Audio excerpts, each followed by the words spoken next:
Alright, boys. Regular LH pouring in. We got the fresh campaign. Fresh campaign today. No unfinished campaigns. Everything has been done. It's has been a defeat, and dwarves have been declared critical mass reached. Will be a fresh campaign. I'm picking one. And it's gonna be a beast, man, of course. Bye-bye. The victory condition overhaul work for the beastman, so I'm gonna use it here as well. In Warhammer 3, officially I played the 2 Khazar campaigns. I haven't played an official campaign of the other guys.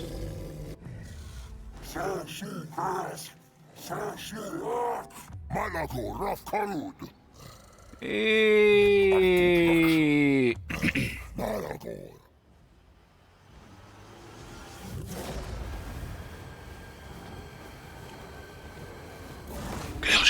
Oh my god! Have you seen that shit? Holy shit! What the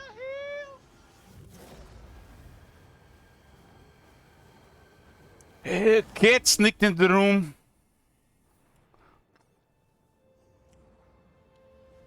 You have a random campaign to start? No. I have not. That goal has not been completed. Don't scare me like that, Cap Moron.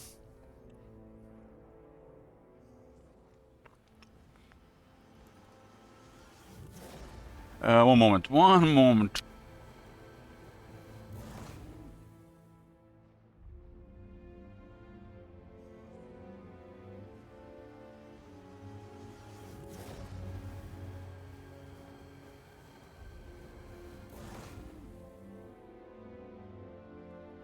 Okay. Don't feel like playing Taurox right now. And don't feel like confederating, so probably make a no confederation rule for this one. We'll see what kind of objectives they are even.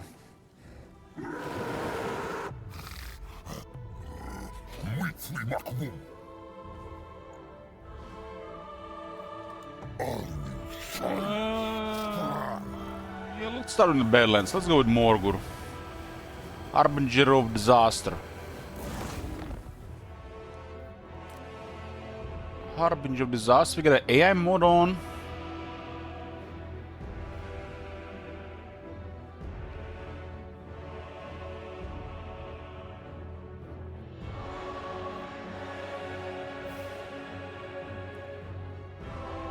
Curious to see some of the traits if they have changed. Okay.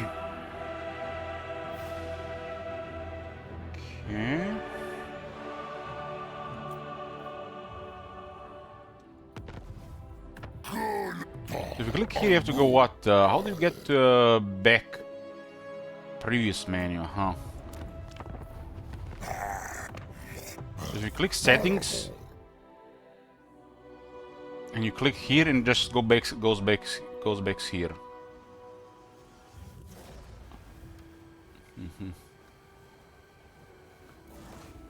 Okay, so Malagor, he starts in the Badlands.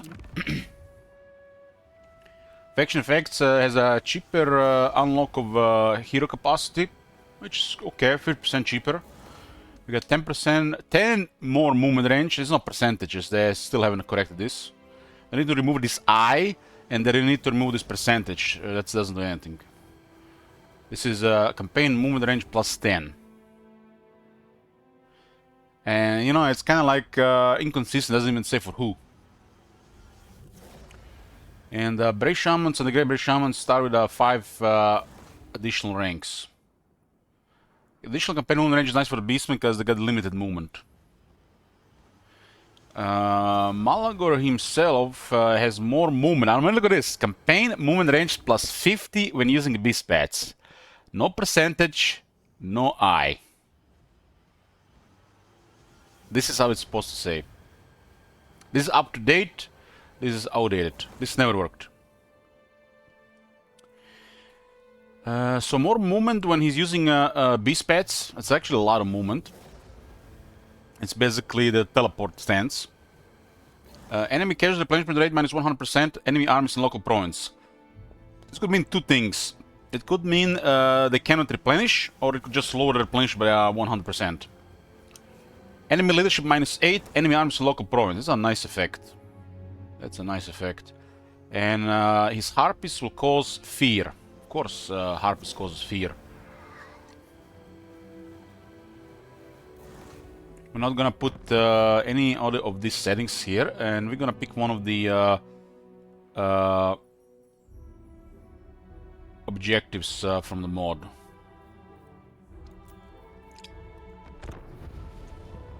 That's all here.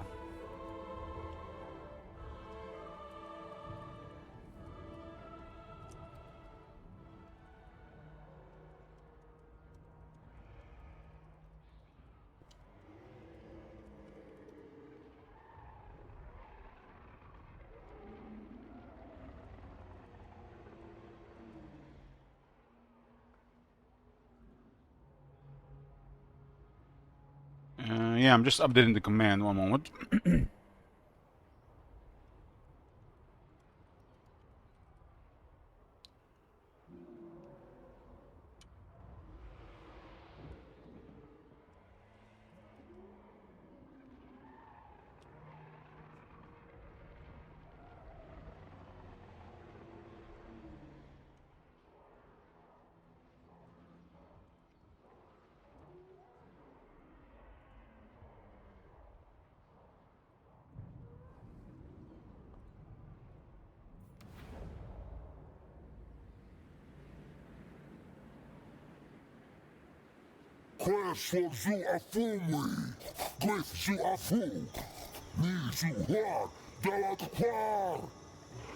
Start with the Karak Stoneheart, which is kind of like a unique Gorbul. Let's see if anything changed with the Beastman.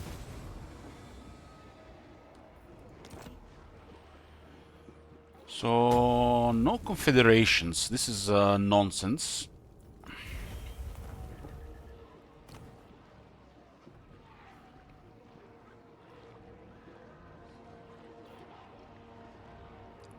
Okay, so what are we going to pick here? There are 3 routes.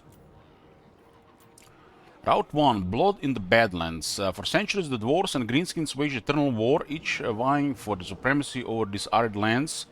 As thousands of carrion birds descended upon the aftermath of one specially bloody battle, a black shape coalesced within their midst. The Crow Father emerged, and with a single undulating bellow, he called his herds to war. Attain at least 500 marks of ruination.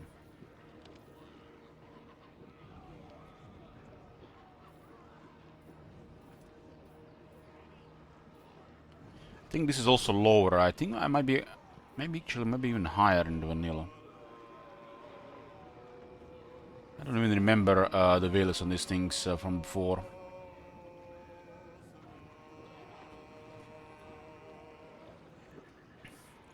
So 500 marks of ruination sounds like a regular campaign. Raise or conquer the following settlements: Morheim, Devgorge, Galbaraz, Ekrund, Crooked Fangford, Barakwar, Karak 8 Peaks, and Black Crag. Pretty straightforward. We got a buff called the Badlands Bloodground, which grants plus 15 campaign movement range, plus 20% income from post-battle loot, and hero and lord recruit rank plus 5. Oh, pretty solid. I don't think these are short victories, Brutality. These are normal victories. I would not say this is a short victory. Short victory is a CA nonsense. They've never really done those right. They were either too short or they're rarely done right. So I would consider this a normal victory goal. You get a Red Fang, which is a unique weapon. Buffs post-battle loot by 10%, 6 attack, adds enables sundering attacks, and all units in the army that do additional 5% damage when fighting against greenskins. Nothing special.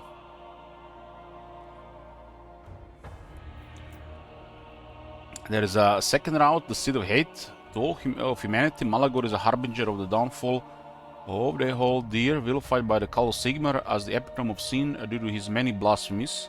The Grand Theogenes leads a coalition of nations against the harbinger. They will fail.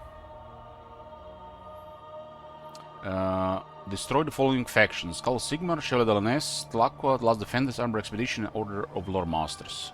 Occupy, loot, raise, or sack 25 different settlements. The Spoiler of the Sacred. At Cruel Relish, Malagor snuffed out the The dilemma will offer a choice between powerful rewards. At Cruel Relish, Malagor snuffed out his foes one by one. The proud temples and soaring castles were torn down to their foundations and refashioned into mighty hearthstones. There are some who survive the bloodshed, however, on wings as black as night. Malagor descends to decide their fate. Yeah, this is the second time we are using the Victory Conditions Overhaul mod. I done it with the Empire, and with the Empire I've went for all 3 routes. That was definitely a long campaign.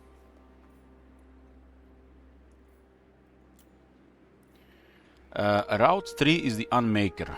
One night when the dark moon waxed full in the sky, Malagor's mind was flooded with whispers from the dark gods. They commanded him to lead his warherd into the blighted lands of the undead, tear down their necropolises and smash their parched bones to powder. Malagor knew not the reasons for their instructions, but their motivations mattered little to him. The gods had commanded, and he would obey.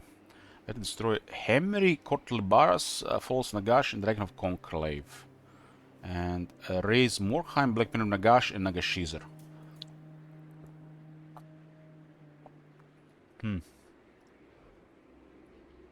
Ritual of the 9 Demons. Where tainted blood and splintered bones of cursed men, Malagor's fell ritual spells the doom of the Undying King once and for all. Army capacity +2, diplomatic relations +7 warriors of chaos, demons of chaos, chaos dwarves, ogre kingdoms, beastmen, and Norska. +15 whole growth to all armies, and army ability summoned from beyond. We can summon a unit of chaos furies 10 times in a battle, 90-second cooldown. Summoning melee flying units is actually very strong. And you get actually 2 weapons. One is Cetra's weapon. So you get blade of tainted blade of Petra.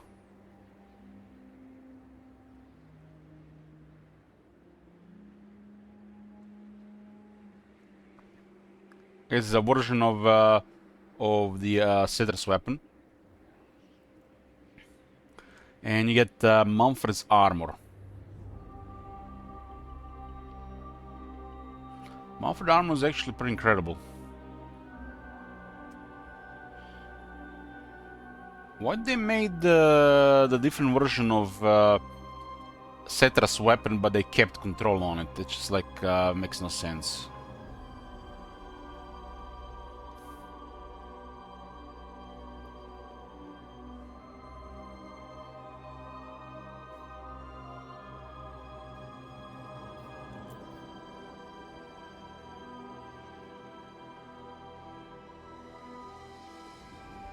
I mean, if you're doing Route 2, you're kinda doing Route 3 as well.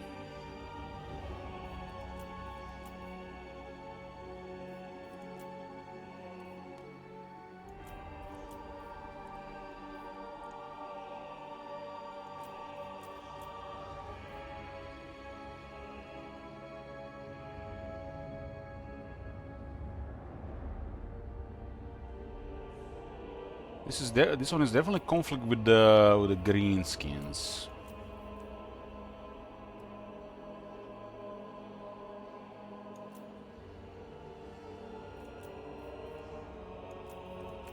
I like this Seed of Hate. I want to also see what this does. Okay, I'm gonna be doing the Seed of Hate. This one looks definitely shorter in my eyes as well. But it definitely goes into one direction. So the goal of the campaign will be the second route, the Seed of Hate.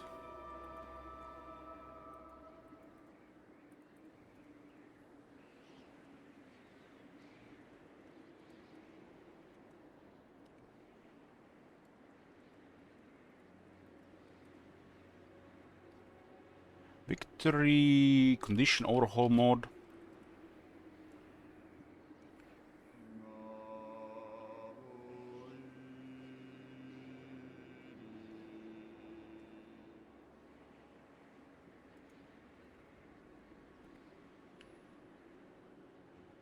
Okay. So we're going south now.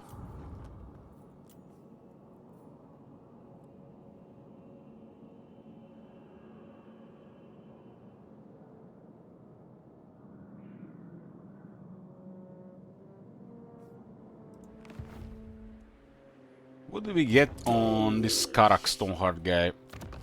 We got a fleet-footed. Fleet-footed is pretty good for this guy. Pretty good. He has 77 speed. Wow. Wow. Gorbul has a 64 base.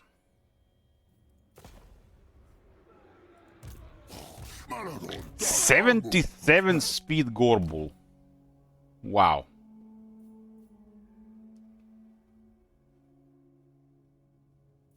That is fast.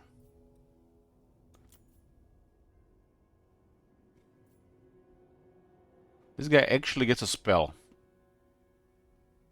His unique trait is kind of unique, but it's nothing special, really. Goach tasks are still haven't been corrected. Maybe in the next 3 years of Warhammer 3.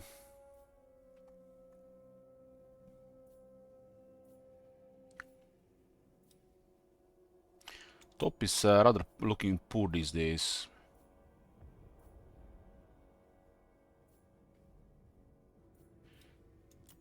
This one used to be incredible when it was released, but it hasn't really aged well.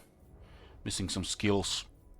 Haven't even updated this one. They actually updated this one in Warhammer 2, but Warhammer 3 was made on an older version of Warhammer 2, so it was reverted.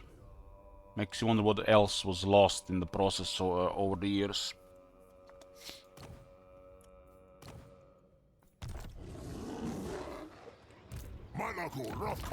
Malagor is a flying spellcaster, which makes him a massive pain in the ass and a lot of fun to use. This is a strong Legend Lord. I think all the Legend Lords of the Beastmen are a lot of fun, except Taurox. Taurox is a little bit boring, if you ask me. Every other one has they have a lot of flavor. Taurox was made like a colic for noobs, so they can just stomp with little effort. With the most spammable unit of the Beastmen before the rework of the Beastmen. While Malagor, Morgur, and Khazrak, they have a lot of flavor.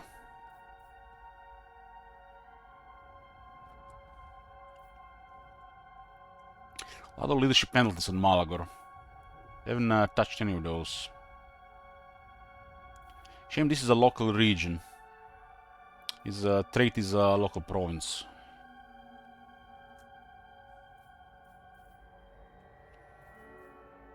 Okay.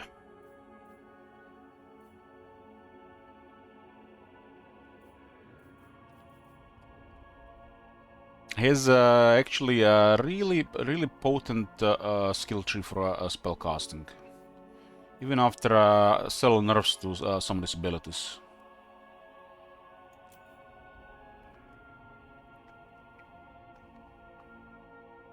What about Beastman campaign skills? Garanton Hooves is a route marcher, but the old one. They haven't changed this one. They kept it at 10 plus 10, so this is one of his better skills. This is Poop. This is really solid. Really solid, especially since they fixed the stealing of magic items. Nothing special, just an average skill. This is terrible. This is like worse than Poop. Missing a third effect. This is like an old outdated skill. 2 points of lightning strike is always good. 15 magic find. 20% magic find, that's pretty nice. Terrible. This is like average, like slightly less. I guess it's below average compared to like Faded Galliport. Children of Chaos is okay. So the campaign skills are nothing special, but still desirable. Still desirable. Still desirable. They have a desirable skill in this area with a good follow-up, and a desirable skill in this area with a good follow-up as well. Unholy Resilience hasn't really updated like some of the new wars in Warhammer 3, like they are at third effect. This doesn't really do much because the characters already have high replenishment, and they added like third effect to a variety of actions. Like for example, the Empire has additional character experience.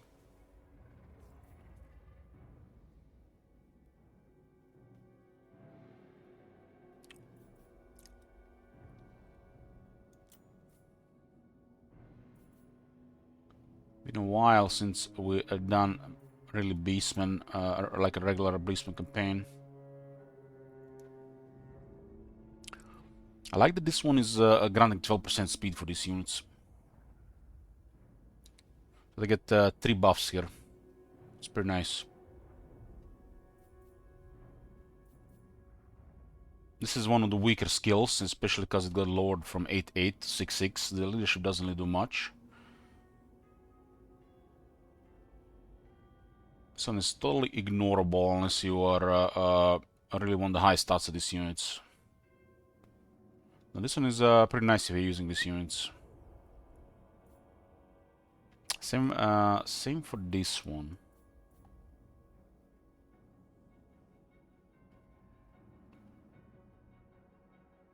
Although the Saigar is kind of like... Saigar is a high value Beastman unit, but it doesn't really fit the play style of the Beastman for the player. You have to really change the way you fight.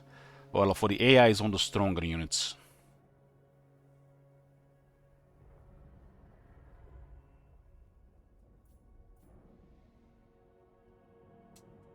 This one is very good. The new units got added here, the Praeton and Chimera.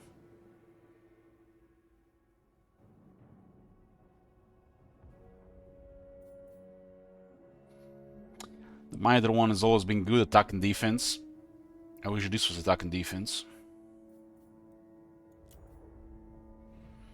And this one is still bugged up.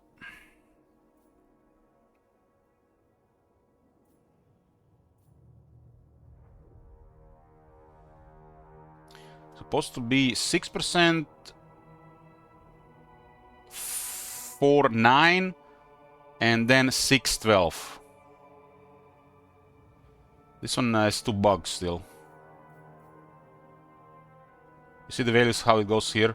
6, 6, so the first one is fine, the level 1 is fine. Then on level 2 you got 4 and a 9. You get a 4 and a 6, so bugged.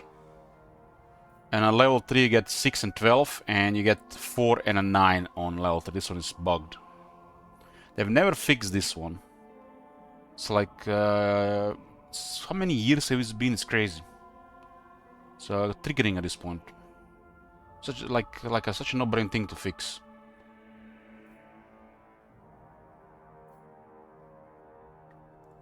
Clearly bugged. You have a variety of skills like this in the game. You can also compare the values with the actual skill does the same thing.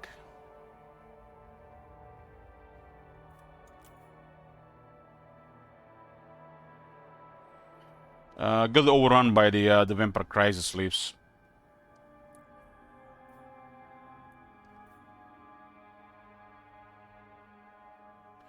So the Chimera and Praeton were added on this skill. It's pretty nice for 10% speed and missile resistance. This one is one of the better veteran battle skills.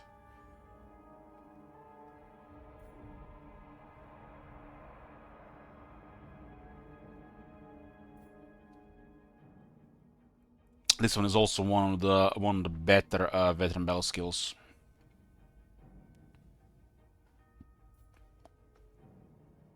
And the Mage Hunter kind of sucks with its spell resistance. Wish it was a ward save. Should have been translated to 8% ward save.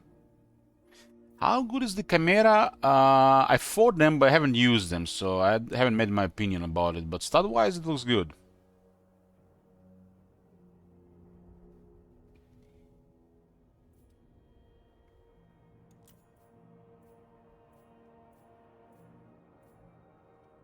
You always have some poor stuff in bell skills which you're not happy about. So it is what it is. As long as they're not bugs, but there are still bugs after 3 years.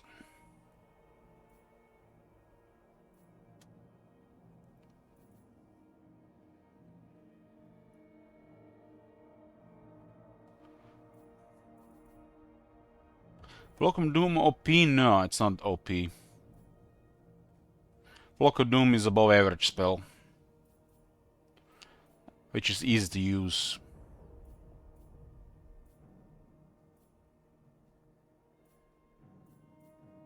Malagor might be considered slightly OP.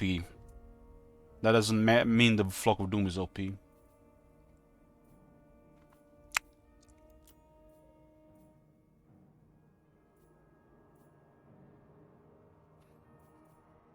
Hey, we get 15 miss resist, and he has the 60% power charge to begin with, and something wicked this way counts we can be upgraded. He's really fast, but also kind of squishy.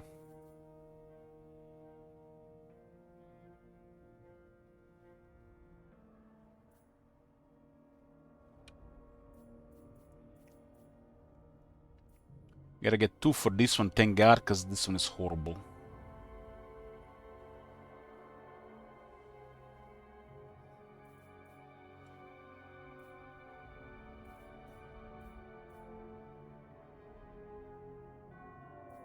Beastmen are one of the faster factions.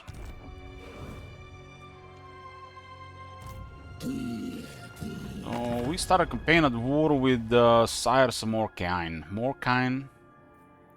And we see top notes and them. Need me 25 ruination marks for the second army. We got 1 Hearthstone Shard. I'm not sure the CA has patched the Hearthstone Shard bug. We fixed a lot of these bugs in a mod I was working on, but I don't remember if the CA fixed any of this.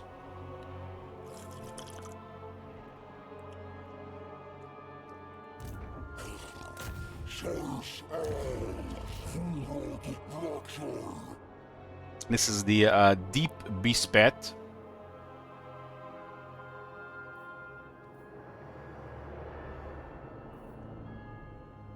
And we're just gonna create a Hearthstone here. When you click on a settlement, you can see what kind of blood ground will be created. And if you're playing like a nice min-max campaign, it's always nice to play it like that. The numbers are the current possible devastation that is coming from the settlements, if we destroy the settlements.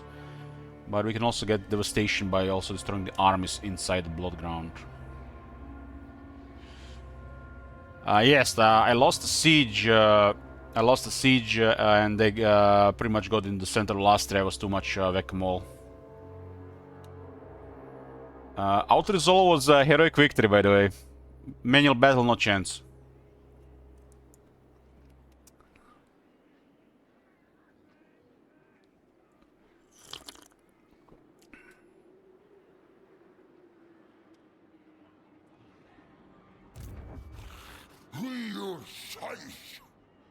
Got 6,000 shekels.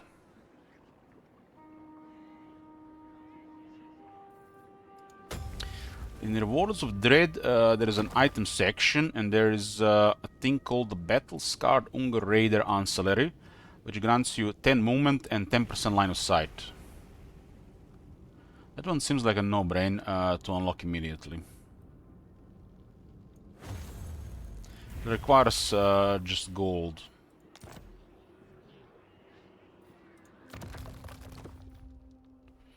Our movement is at 120. 110 is base, and 120 cause faction effect.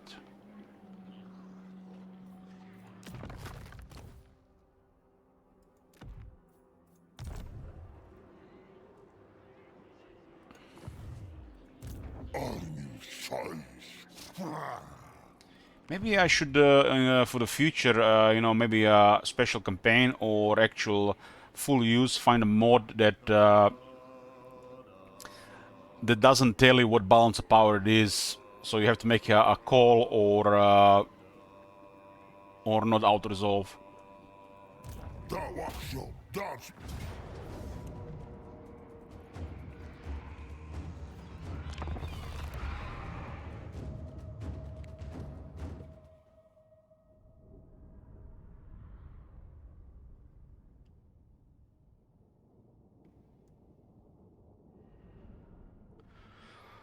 My favorite Beastman unit. My favorite Beastman unit is Harpies. Have you not watched my Beastman campaigns?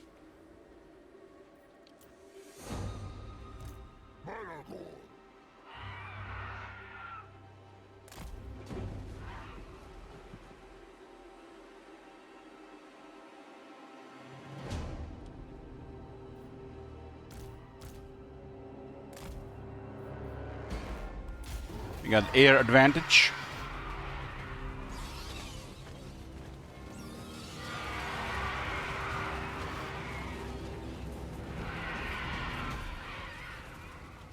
This is a charge bonus active. It is.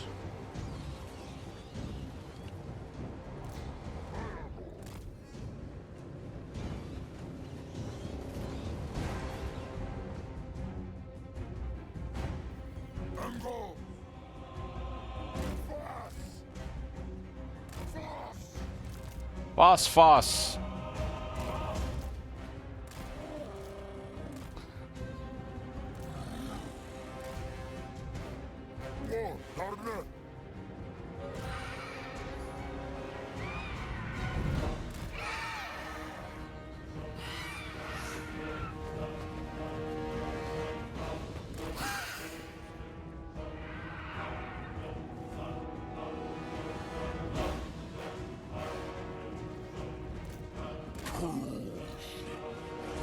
Our starting spell Malagor is Enfeebling Foe, which is weird considering he's a legendary lord.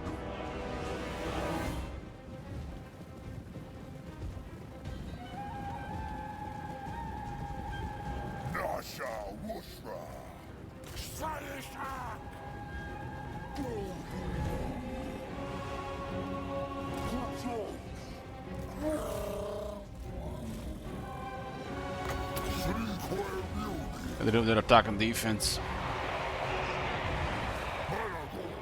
Malagor lowers leadership in the area, so unless he's causing some damage or casting spells, he should be in the area to lower the leadership. It's very effective against the undead, more than effective than any other faction.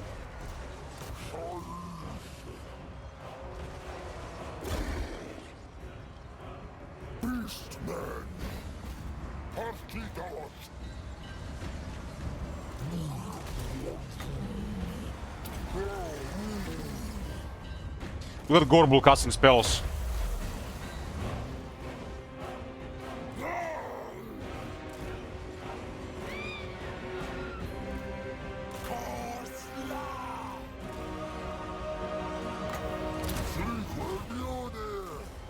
Want to position a unit, flying unit over the enemies, move with Alt. So you hold Alt and then use the left mouse button. This will position the unit where you want him. Because you can't move him like that, you have to attack them to move there. Otherwise...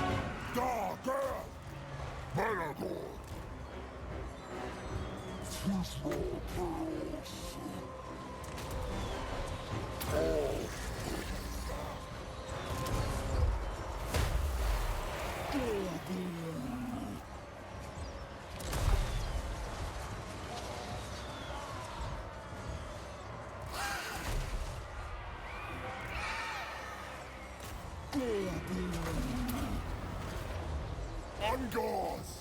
Ba! Taxi!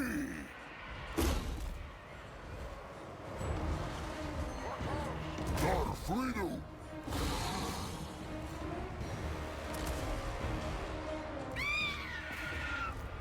Ango! Bar! Rahu!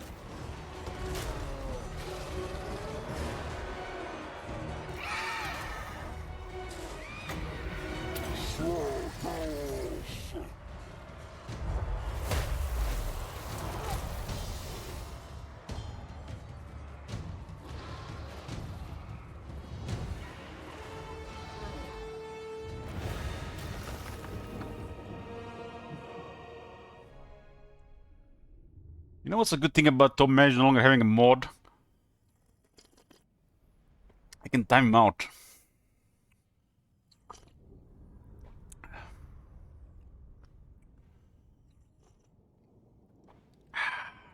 That's a good coffee.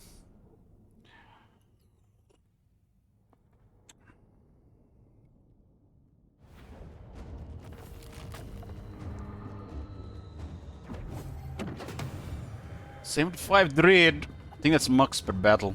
Could be max currently per battle.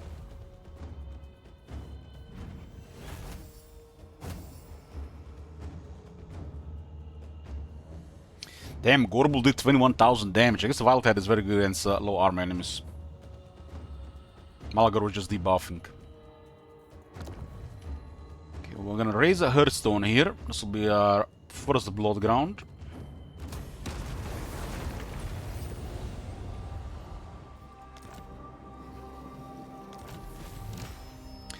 The first reward is a Potion of Farsight. Wow.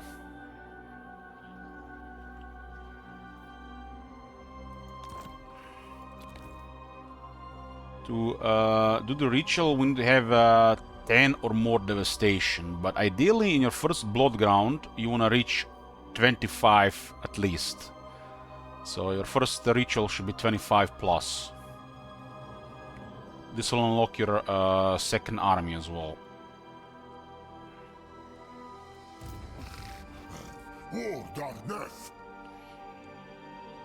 Hearthstones are kind of like a way to control the area, but they're not really that important to maintain.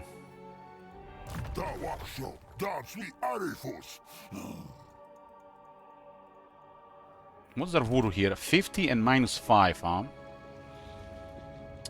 We actually have a better spell on Gorbul right now. This is actually a better spell than a basic Flag of Doom.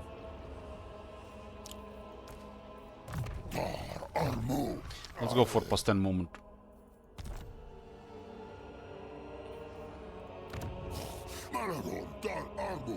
Okay, in this area there are top notes. Below that is Cetra, and on the right we got Scarbrand. We do have the usual house rules here regarding settlement trade, auto-resolve, and a couple other things. There are a variety of buildings here that's available, but for the first option there is only really just one. There's only really one, which kind of like is so bizarre that should be just part of tier 1 here, right, on part of the core building, right? So there's really no options here if there's only one building. And that is the line of sight over all regions of the Blood Ground. This is one of the most powerful effects in the game. I don't think what even comes close to this on the campaign. I dare even say this is even stronger than Rampage.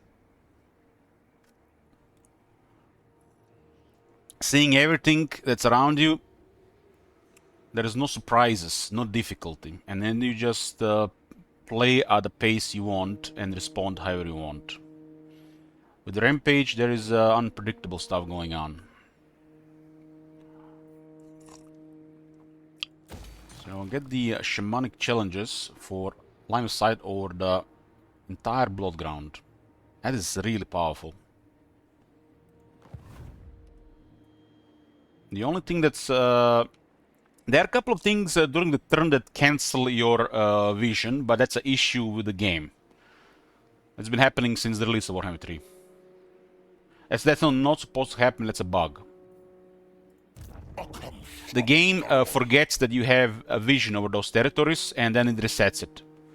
That's it's a known bug. But the start of next turn, the vision will get restored.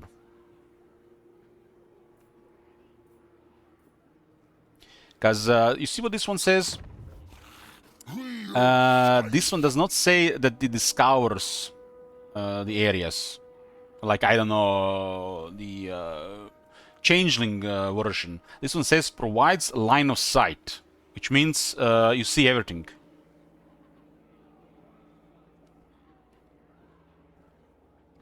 So you have a line of sight over all the regions of the Bloodground, so you have visual, not just discover them.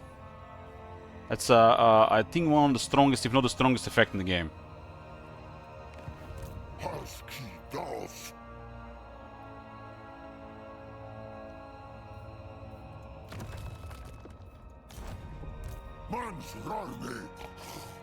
Okay, we have a unit capacity here, and we got 75 Dread.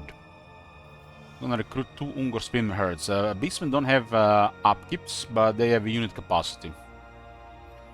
I wish unit capacity was a setting you could turn on for any faction. There's a mod we need to check out regarding that.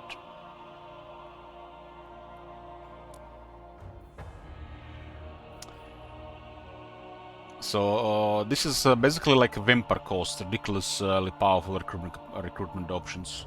Because you have the local province recruitment and you get the horde recruitment at the same time.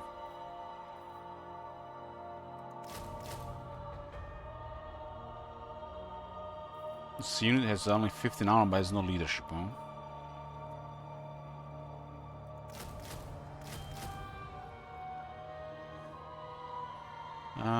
The only restriction we have this campaign is no confederations. Outside the usual house rules. Confederation not only are super overpowered for the beastmen, but they make the campaigns boring. In my opinion, at least. Unless I feel like going for a confederation, yeah, just like, no. This is another reason, plus 4 leadership and 3 attack, while this skill is horrible. Horrible. You would think this would help your low troops, but you gotta acknowledge it does this, which makes these things even worse.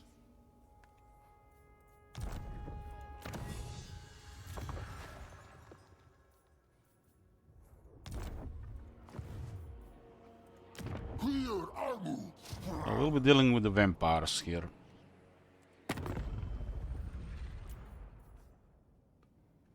Minus 10 aversion with the Skane, but we have no aversion with the Savage Orcs. And with the vampires we got 40 aversion. 40 is the first level of aversion which actually has penalties, noticeable penalty, but it's not impossible to work with them. Like Kislev and the Chaos Dwarves have minus 40 and they can still work with each other. Just requires some effort.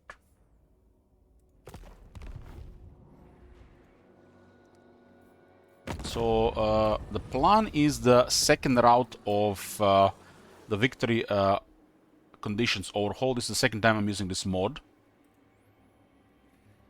Let's talk about mods for a minute here, boys. So this is the list of the mods I'm using. We got utility, utility, utility, utility, utility, utility. This is the most important mod I recommend everybody using. Everybody to use this one. This is a preference, but I guarantee you a different, better experience of the campaign to the Sable Regiment's Renown. And the victory conditions overhaul is a preference. I think it's a good mod. I think it's a good mod. But if you had to use just one mod, campaign AI tweaks, this one is just the AI in the base of a game. I mean, it's passable for your average player, but if you want to be challenged and if you want to get surprised and you don't want to get brain damage, if you're the observant type, if you pay attention, highly recommend this mod here. Unfortunately, vanilla AI is lacking and it's still a work in progress. They've improved a bit, but it's seriously lacking. It's not even close to legendary, really. This puts it a little bit closer to legendary, but we don't really have the old legendary Warhammer 3. It is what it is. Warhammer 3 as of right now, I wouldn't say it has a legend difficulty. They started mixing things with potential and stuff, so it is what it is. And this is optional for you know, spicy scenarios. But as you have seen the ITSA campaign, you can literally just use 1 or 2 house rules and create a very difficult campaign. House rules is the way to go going into the future. Because there's only so much the devs can do.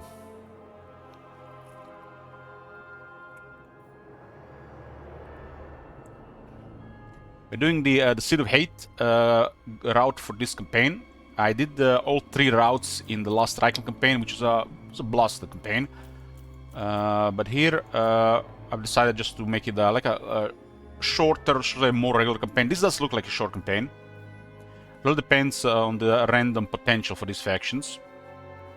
But we have potential fighting some Empire, Bretonia, Lizardmen, Dwarves, and High Elves. A lot of these factions are in a very hard position, and if you deal with them within the first 4 turns of the campaign, they cannot really do anything. So basically this makes it a short campaign. I think the Route 1 would be more of a normal campaign.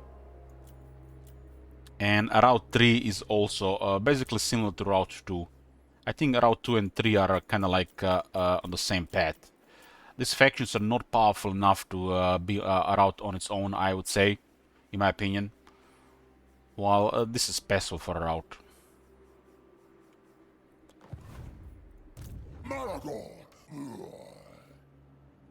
Did we see any new traits?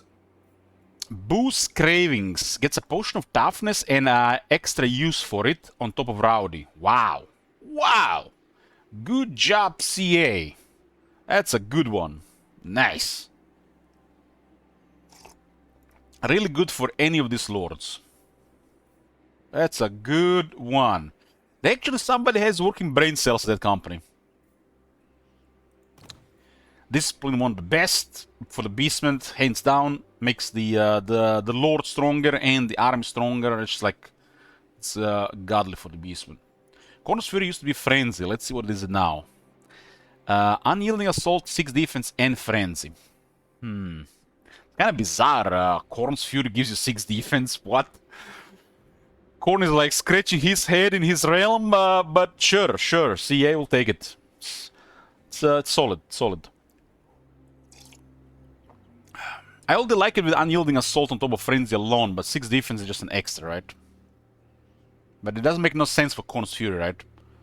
Cornus Fury, 6 defense. I feel like this should just be a raw AP damage instead. Doesn't really fit for 6 defense, but it's still a pretty good trait. Damn, good stuff. And we can see the list of casters here. This one was the Minotaur one. He gets a Blood Greed. This used to be just 10% Minotaur damage, right? These days it's Blood Greed, 15% weapon strength, and 65 AP. What the hell? That is crazy! Crazy, especially for the Doom Bull and the Beast Lord. Especially for the Beast Lord. Wow. That's a crazy one, the Beast Lord. Beast Lord is kind of like Khazrak, and they're all good fighters. Damn. This is a crazy trait. Crazy. Wow.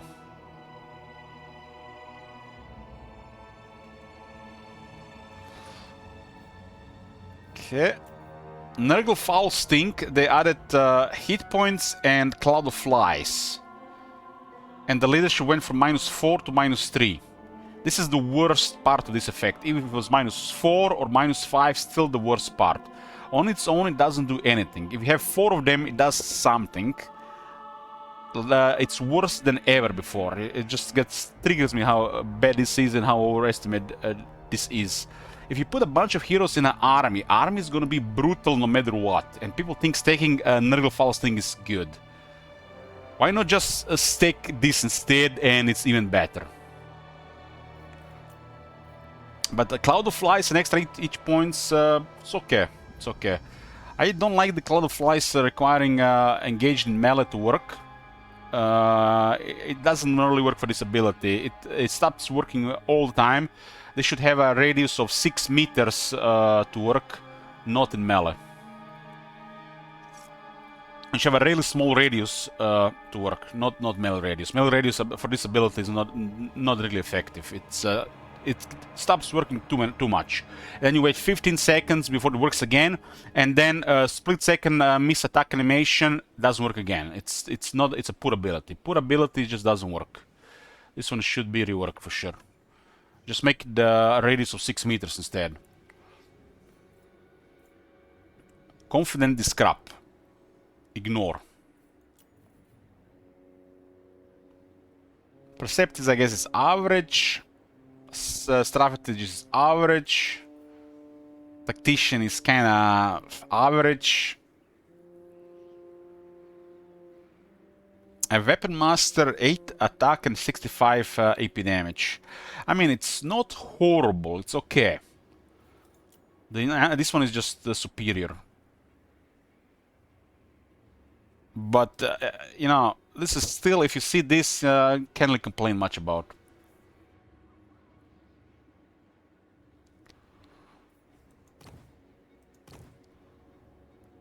There's definitely gonna be a variety of definitely good traits these days.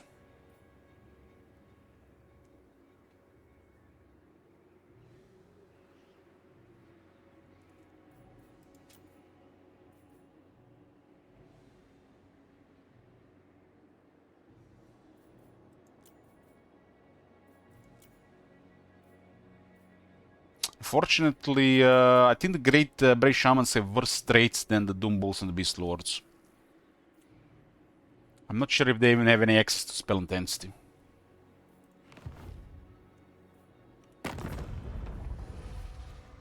Okay. That should be it for the first turn. Let's go.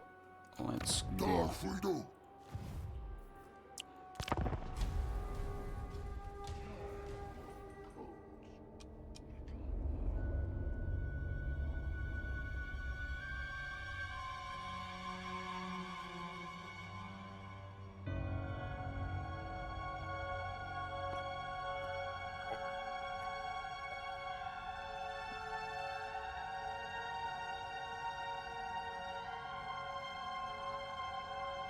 We're gonna be going south, but the first Blood Ground is basically an early game. Scarborough to the south. He's rank 6 already.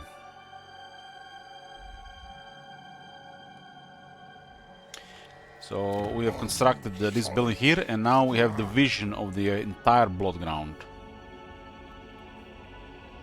Just like that. Just like that.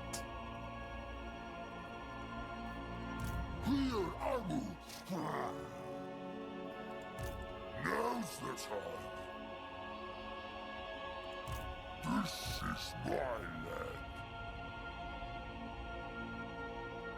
140 movement, 110, 120, 130. Why do we have one extra 10?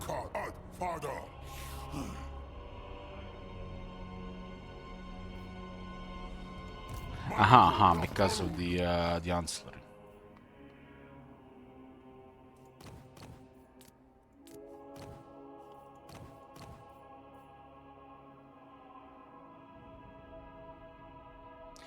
So I've gotten a couple of updates over the years, but it's still really poor. It used to be one of the worst items, and it still is one of the worst items.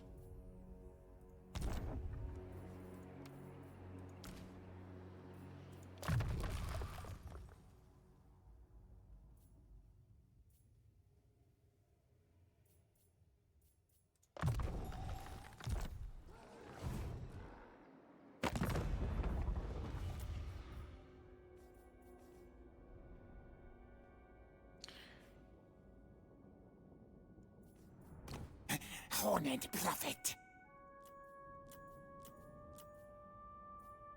This guy wants peace. Great honor or glorious death? Murder. Mordor. I live only for slaughter. Perhaps one day I may slaughter you.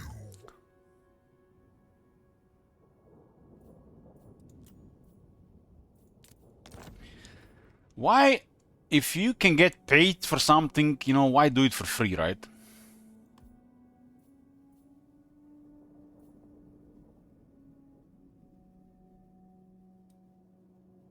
Corn permits this accord.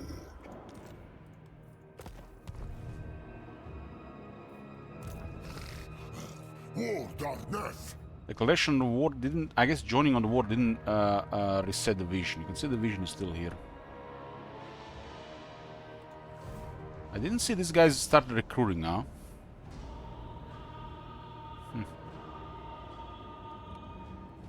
Dawaksho, Dansli Arifus.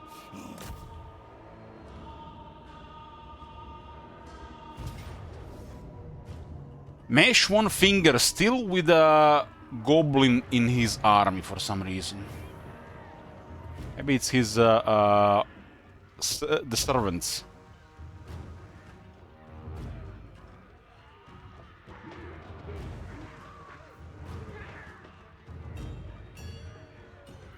We get a giant and a gorball, and this is a Valim defeat. Wow.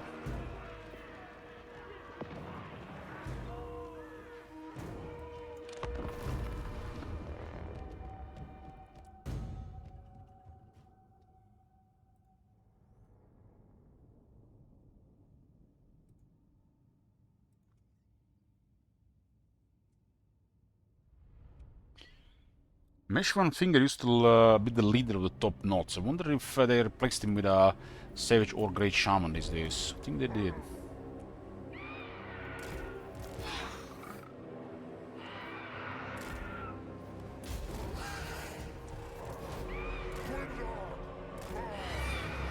We'll just start with decent air here.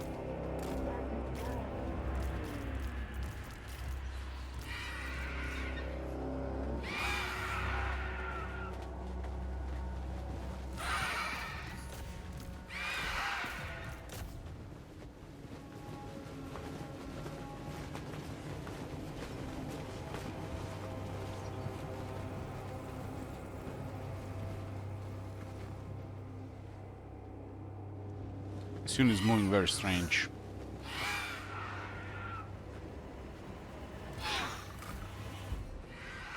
There's still issues attacking the towers, the arrow towers. Also damage happens during the contact.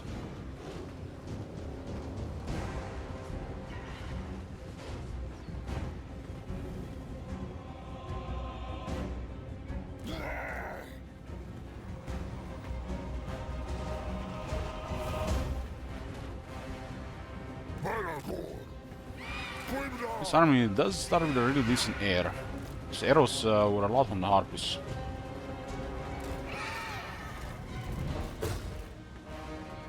This guy is at 44 attack.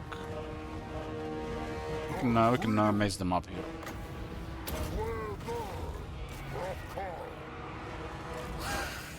It's only a lone unit, we got 4 units. I can get rid of their defense and attack. 0 defense. They're gonna lose frenzy immediately. Which means they're gonna get scared by the Manticore. Scared and terrified.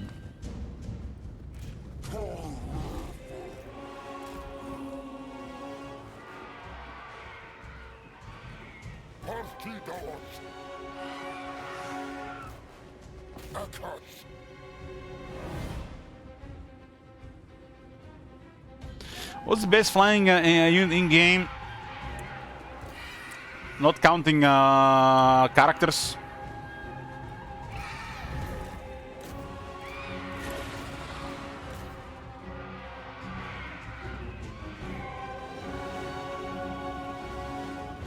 It's probably if you don't count cards and a Thunderbarge Star Dragon.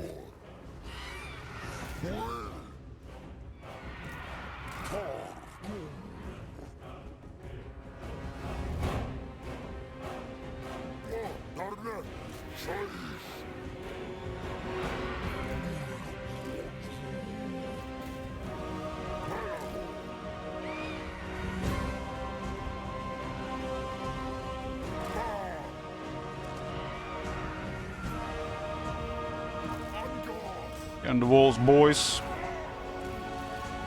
Not enough bodies for a bloody battle.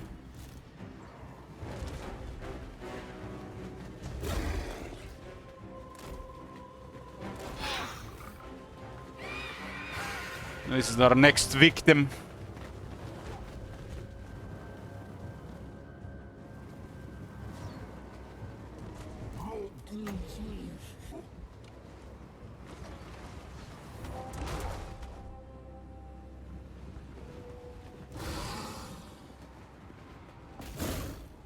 They do their defense and attack, and then double charge. Lose friends, they get terrified.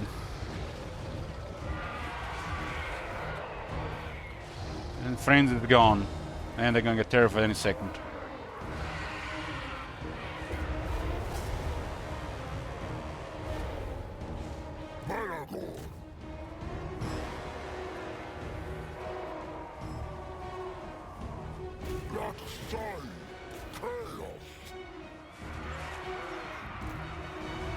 They have a penalty to leadership of -20, not taking into account damage, flanked, numbers.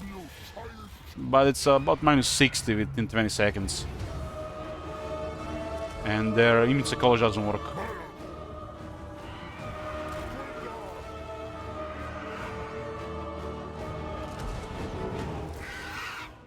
Tina's taking enough damage.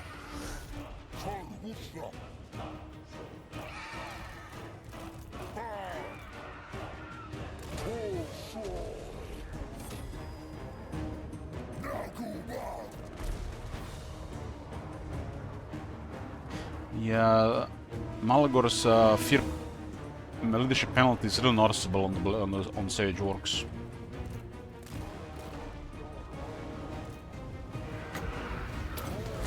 It's enough to terrify this unit, really.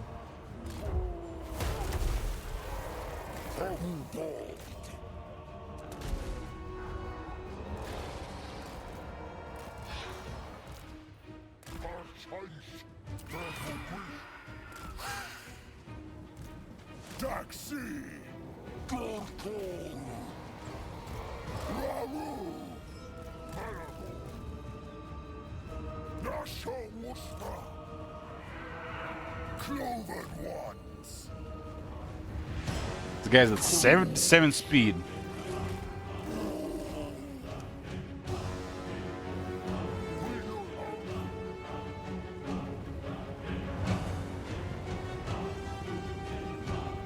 You can't do anything, you're gonna enfeeble on them.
Johnny.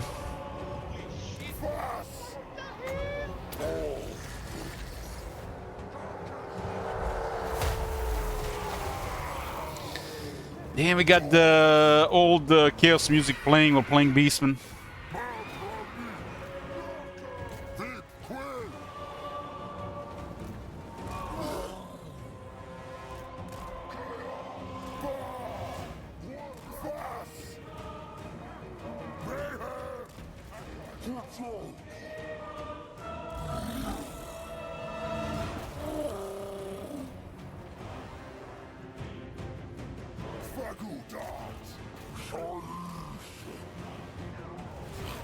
Uncles!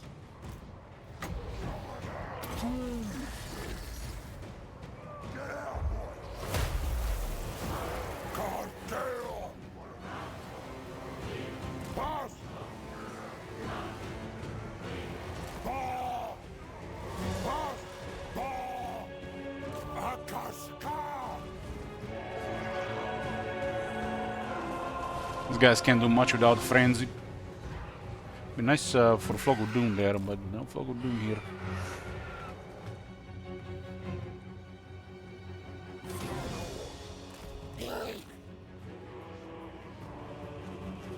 Managor! Chaos Girth! One archer can do some stuff here.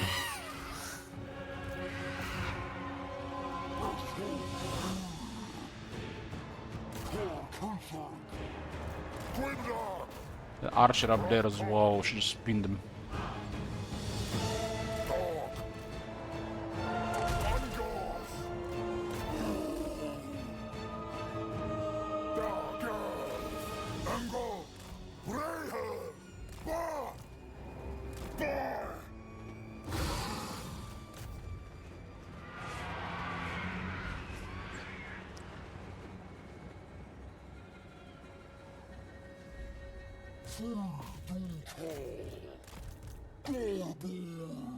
It's looking pretty good with his blood effects. These guys, if they just stand and fight, they can actually do serious damage to these two units. They're trying to disengage. The AI doesn't take into account the decent melee combatant here at all. Jan is good at grinding Sage Orcs.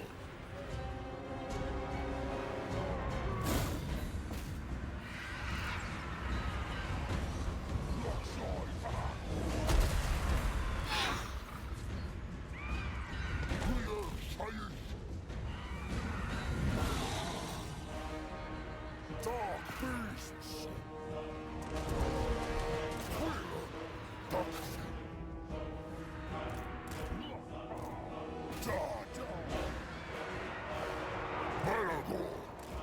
They go up!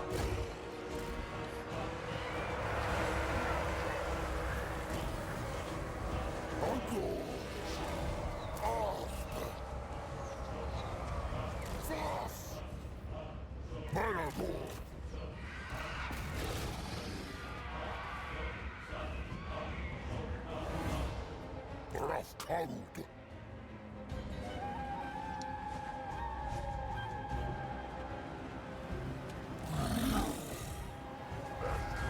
There's an issue with pet finding in this area. I can't say.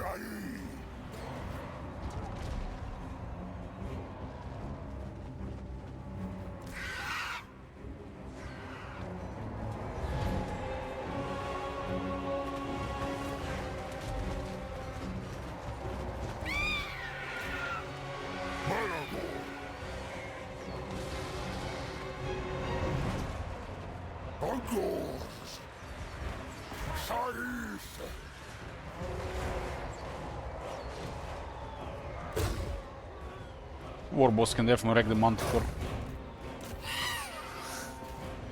So Manticore is routed and it's still terrified.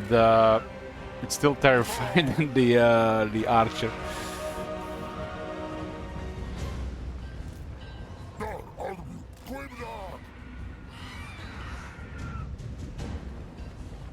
This is the bug. I don't know why this is happening. It's pretty common these days.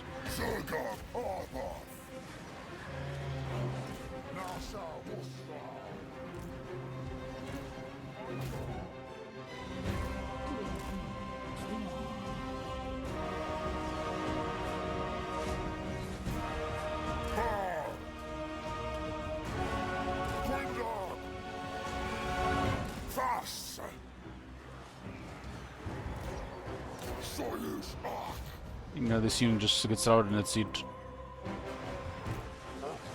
Basically, unit is just stuck in spot, and it's not moving, so it's perma routed, so it will not recover.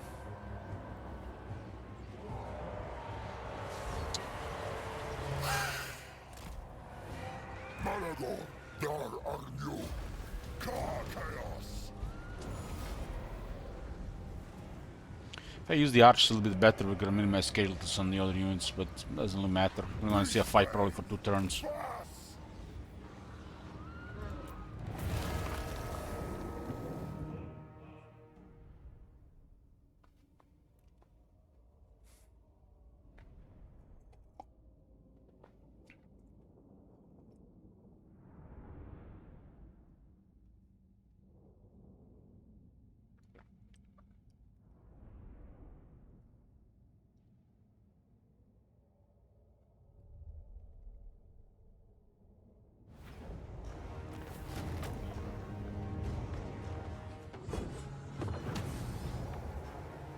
87 Dread.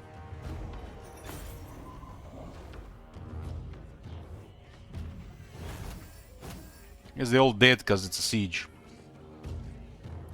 On the Harpies did over 17,000 damage. Low rank, no battle skills, no tech.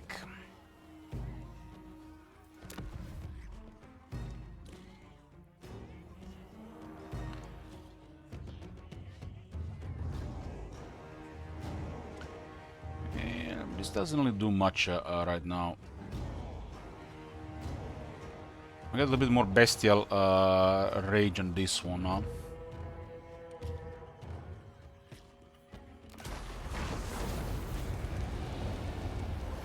Can only do the ritual on turn 2, but I'm gonna try to get 25.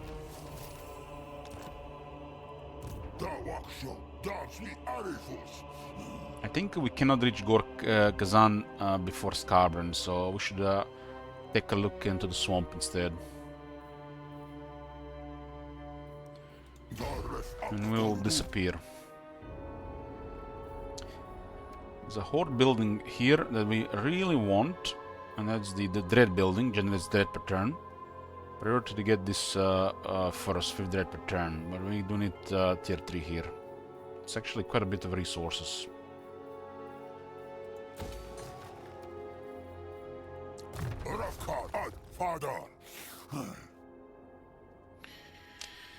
We need voodoo, and we're losing voodoo per turn.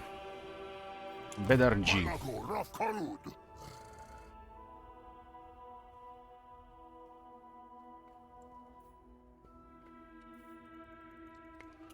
Bad RNG.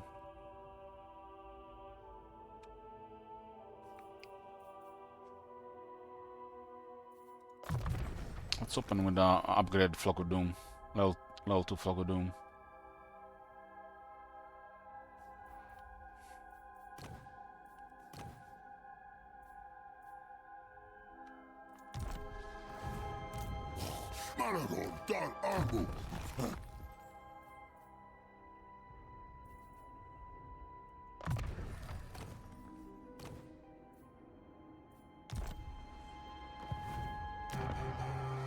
This is kind of vulnerable for a while, so it could go down.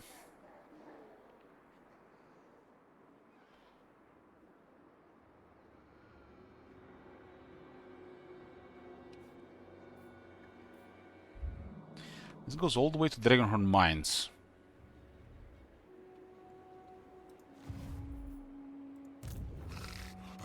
War darkness.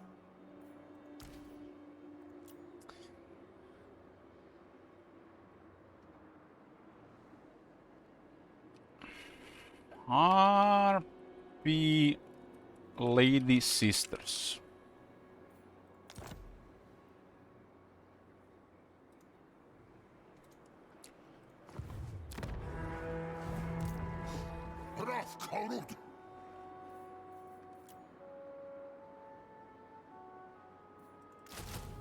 Get some warhounds.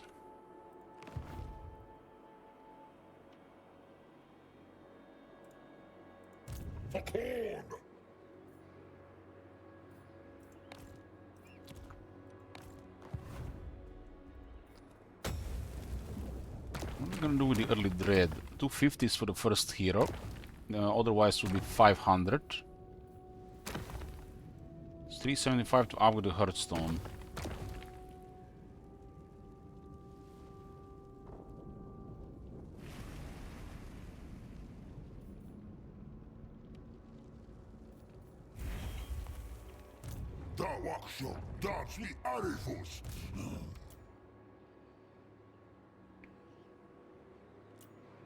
I have started with 2 Harpies, but this current cap is 1, and Manticore and Harpies are together. Wow.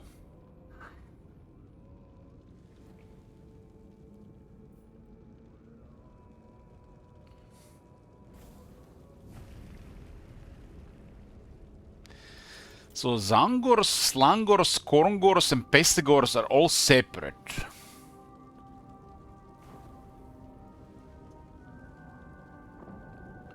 What the hell were they smoking?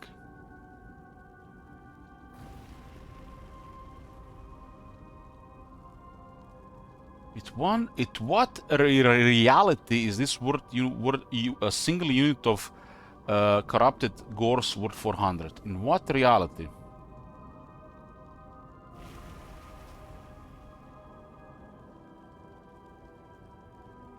This should have really been 500 for 2.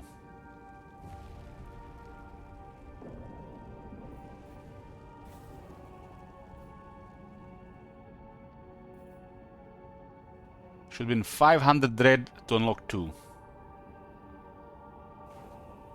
Just put this one to the left and make this one's cost on the top 500 for 2. You unlock 2 Goreherds shields or Goreherds for 400. As you early unlock units, this is superior. One of these is not worth 2 of these. No way.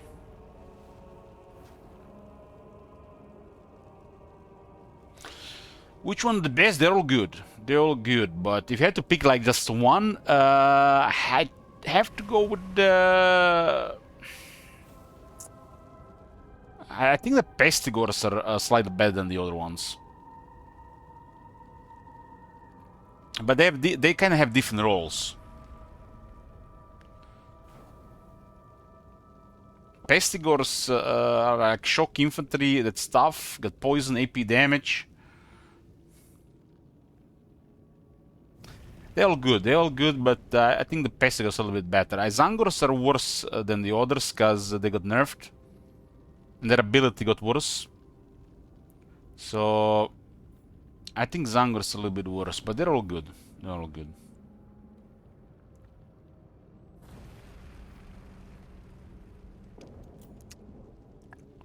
But 400 for 1, that's crazy. Crazy.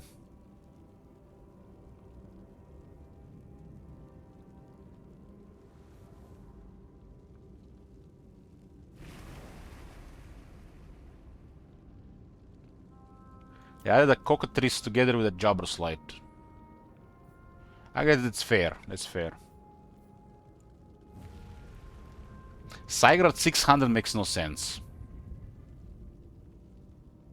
Saigar should be at 500. Or together with Chaos Spawn and a Giant for 500.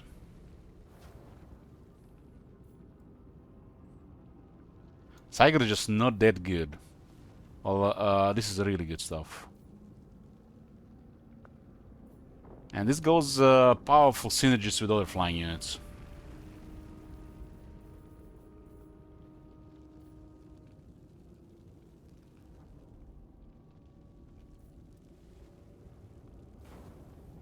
Saigar is in the giant tier, really, unfortunately.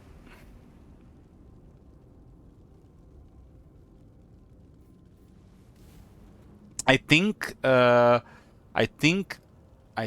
that the Harpies should be with the Razgoherds and the Chaos Warhound's Poison for 200. And I think Feral Manticore and Chaos Spawn should be in their own category for 300. And a Giant and Saigar in their own category for 500. Together, I mean.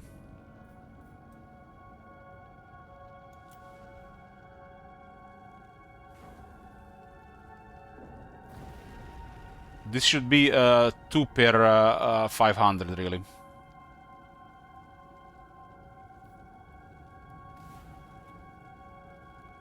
You could even put all of them together for 800.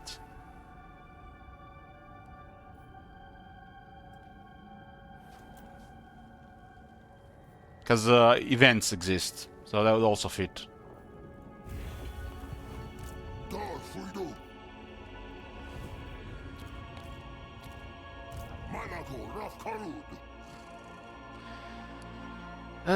Voodoo is weak in this area. It's bad RNG.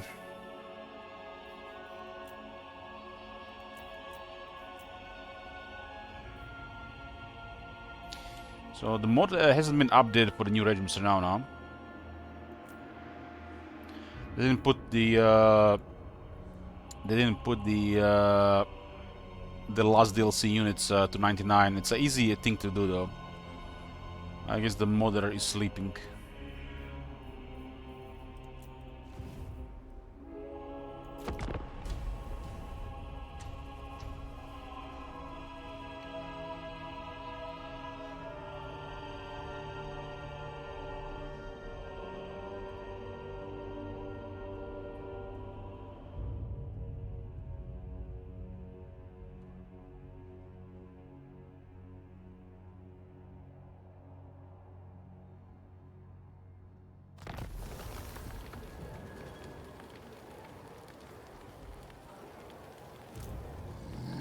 The Nine Fingers leader over the beast of these guys these days. Show you some proper chaos. I'm gonna show you some proper chaos. Bring it on.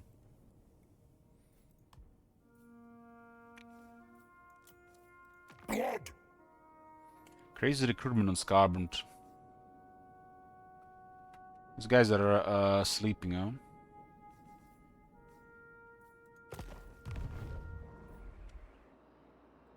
Rough card. Father.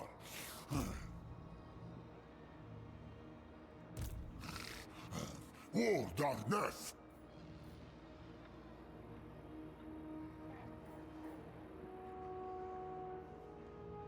Ugu fast daru.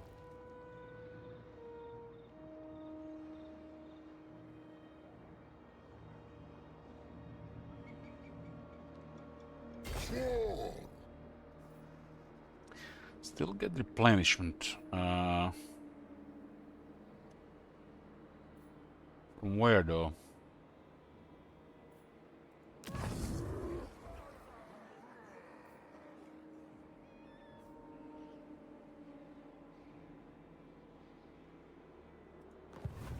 Maragor.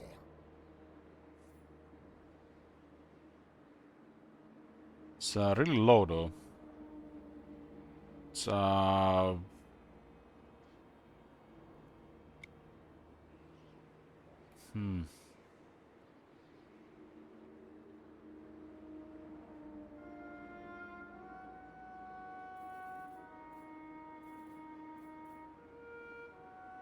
It's like about 4%.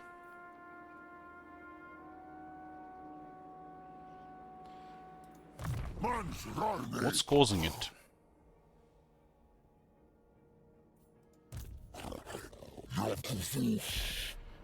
What is giving us replenishment?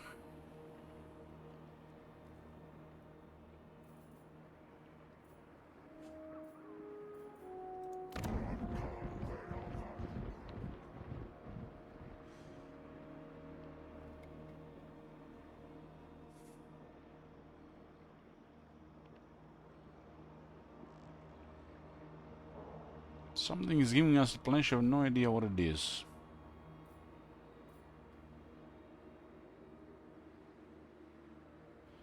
Something hidden.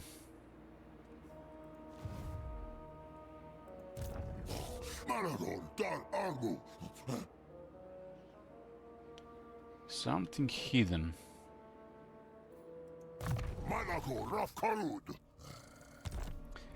Losing wins again. The terrible RNG at the start of the campaign for the Wizards. Fueled by blood. Vigor loss reduction minus 50% for the entire army. This is a better vigor management, one of the best things for melee fighting. And 5% speed buff for all units in the army. This is a very good skill.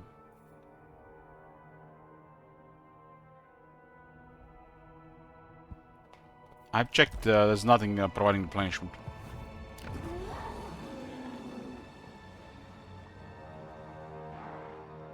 Whatever it is, it's hidden.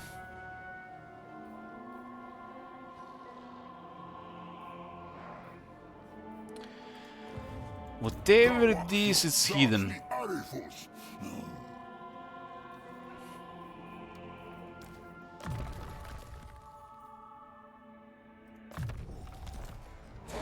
Ooh, Nubio! Gotcha! 4%! There we go. Yoo-hoo! Forgot about the moon.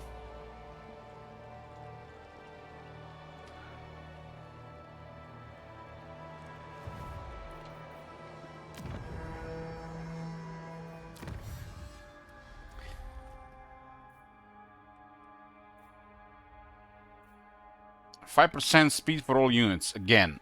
Let's go. Beastman, one of the festive factions.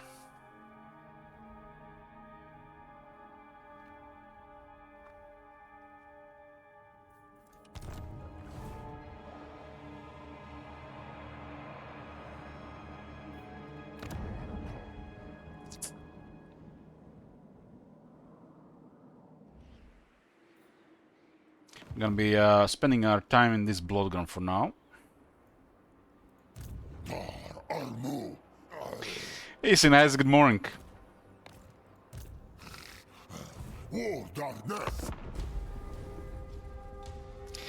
This is the Happy Elich, and Happy Elich does happy stuff.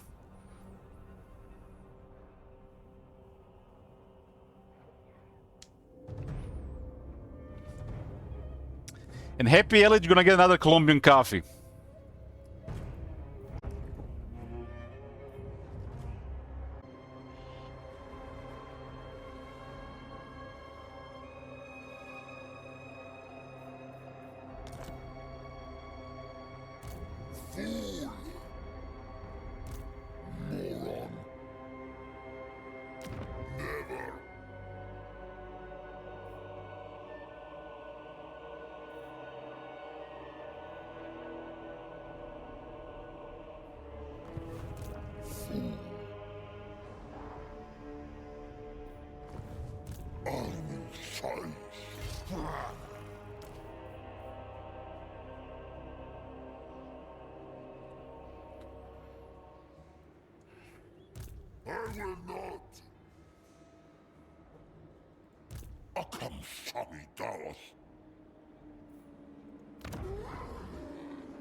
So Spike satellites say there's a blood Skaven there.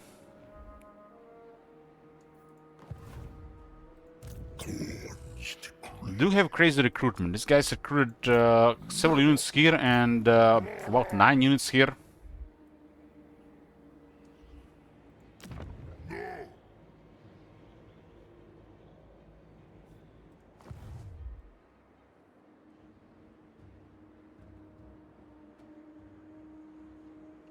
So if I moved here, I would have actually reached Gorkazan before Scarband.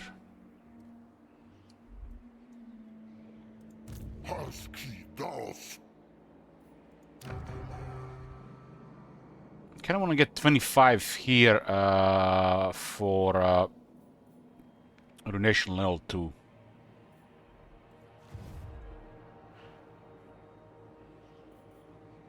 Second arm is very important.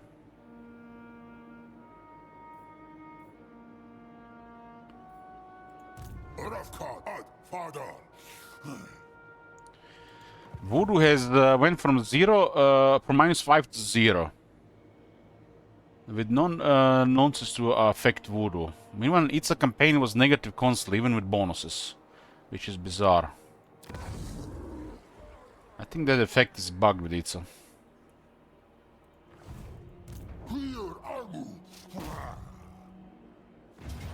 $35 Voodoo is really poor.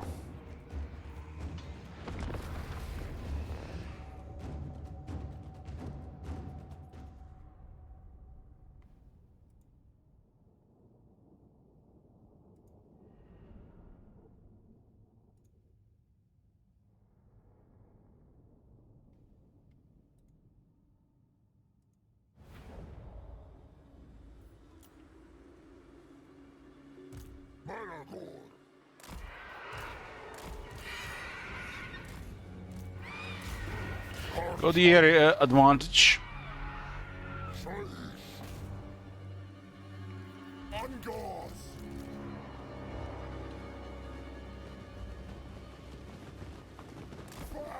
I think we haven't even consider going towards Teclis with this faction before.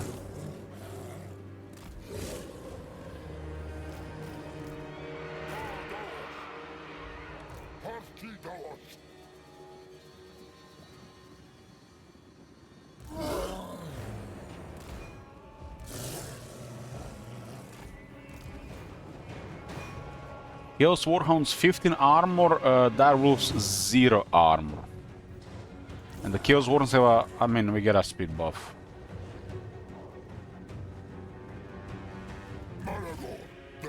Very expensive to be undead these days, huh?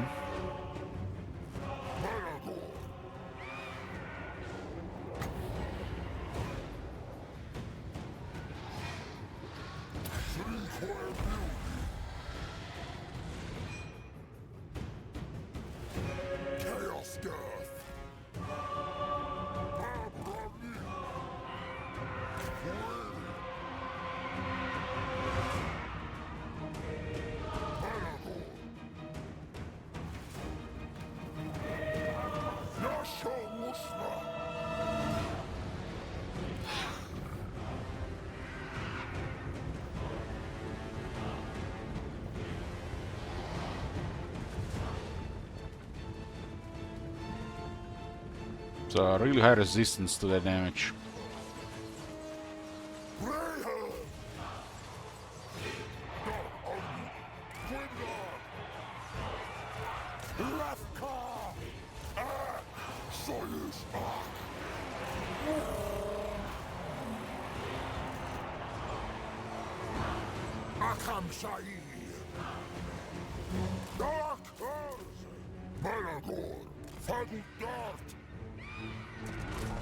They just reworked the old Nira Necron skill. I got a link. Oh man, I'm so excited for that game early access.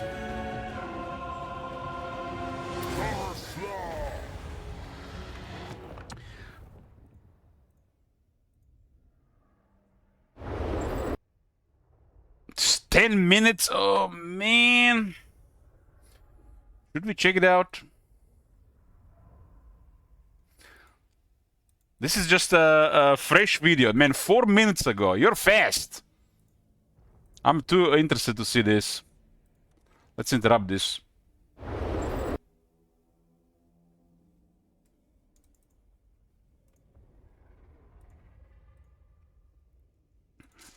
I'm here. Didn't turn on the camera. I'm here.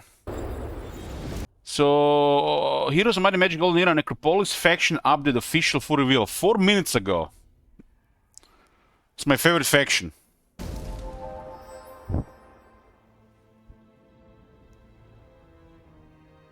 Okay, let's see what it is.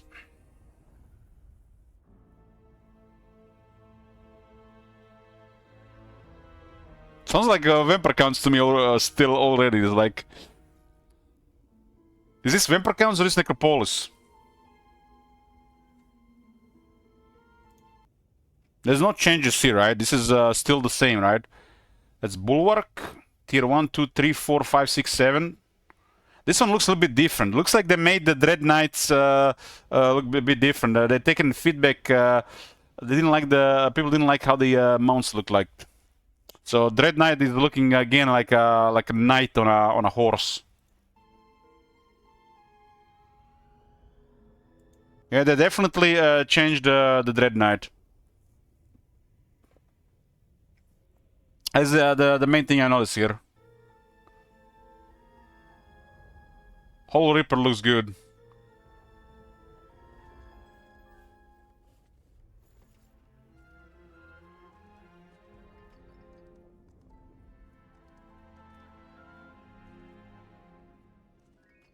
Marl. Wonder if they changed Marl.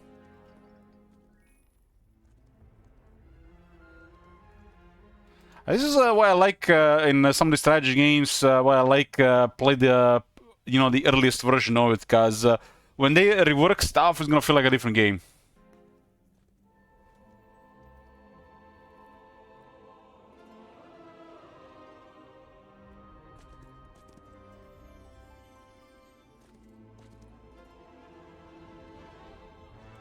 Okay, this is a necromancy. It says that after winning a battle, transforms 50% of the strongest enemy stack into friendly undead of the same tier. Strongest enemy stack, huh? This requires chromatic energy, which stores up to 1250 and refills each week or when the hero has no stake of that tier in the army. So it's a resource. You can see the green resource, the chromatic energy. Kind of like a similar combination like stuff from the past.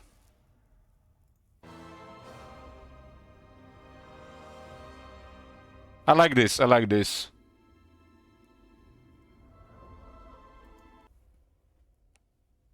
Plus 50% necromantic energy gain when the hero has no undead of the required tier. So extra necromancy is after winning a battle transforms 20% of the strongest enemy stack into friendly undead of the same tier. This requires necromantic energy, which stores up to 1500 and fills each week or when the hero has no stake of that tier in their army.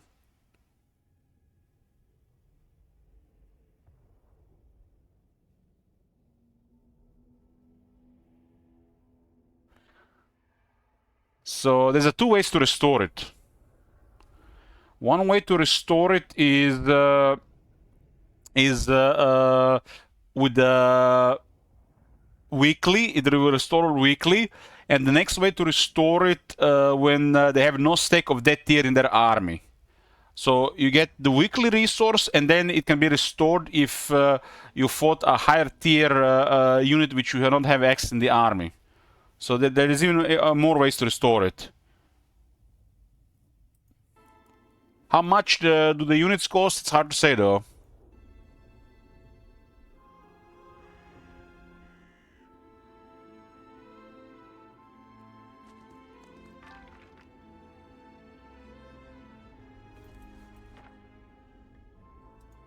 Necromancer's Will, neutral magic. After raising undead to be toggled, allows raising undead to be toggled on or off. When it is off, the hero restores necromantic energy after winning a battle instead of raising friendly undead. Oh, there's even another way to restore it. Look at this. There's another way to restore it. Damn, they put some thought into this. I'm only missing Necropolis. I didn't like in the old way. You could actually just have a bunch of lower stacks and increase them. It would be like not very worth it to use the higher stacks.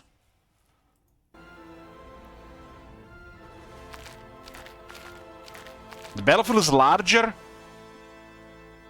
Oh shit, that's what I'm talking about. The battlefield should be larger.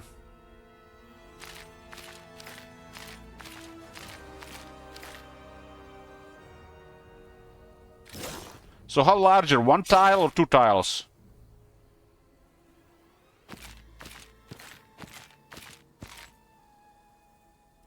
They nerfed the scale. I'm actually 6-1. Is it me or the skeleton archers have lower attack and defense now?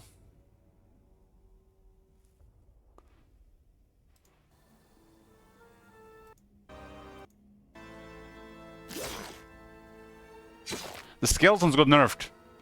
They regular skeletons got nerfed. They're 1-1.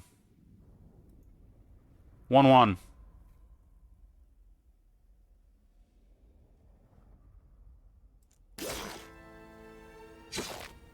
But I think they have more health.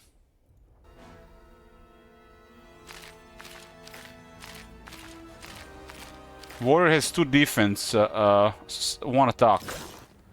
Did they lower the attack of everything to slow down battles? That 1 attack on upgrade feels weird. Look at this, skeleton archer is also 1-1. They might have lowered properties to make the battles longer.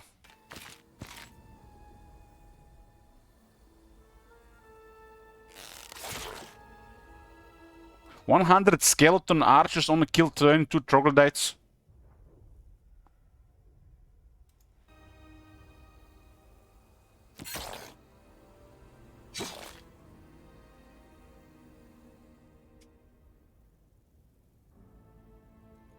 White has 9 health. 3 initiative. 6 speed though. 6 speed is big.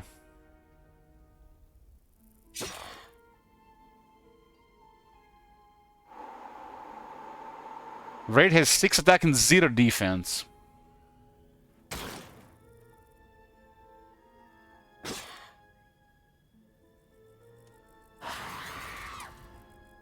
Maybe they fixed also the necromancy with the units they're not supposed to work with. Look at the Phantom. Phantom is a 6/4. Phantom leaves the debuff, I think. The dot. Yeah.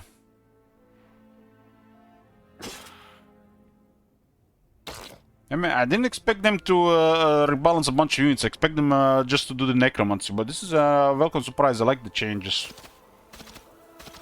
It seems like the attack and defense values are lower, but the initiative speed is slightly higher.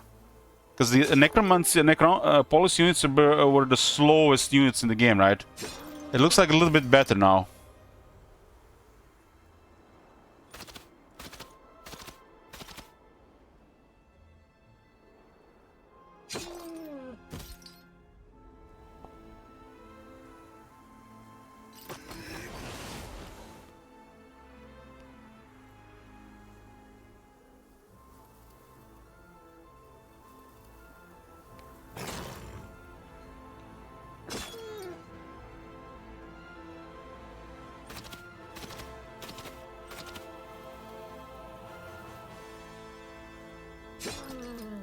Where do you get information that they made a large battle for brutality? It does look bigger. I like it.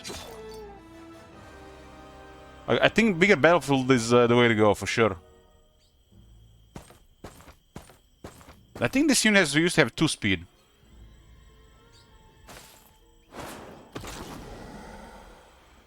One, 2, 3, 4, 5, 6, 7, 8, 9, 10, 11, 12, 13. Looks like larger by 2. By 2. Oh my god! Have you seen that shit? Holy shit! What the hell?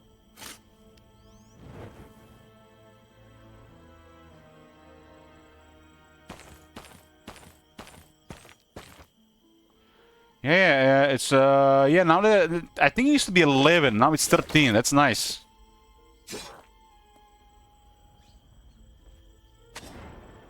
I guess this is the reason why they lowered the some of the properties and increased some of the unit speeds.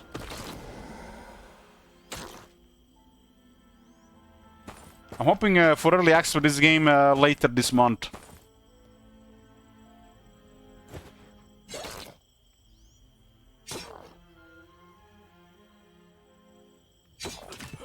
Hey, maybe they just did it with the Necropolis because they had the lowest speed.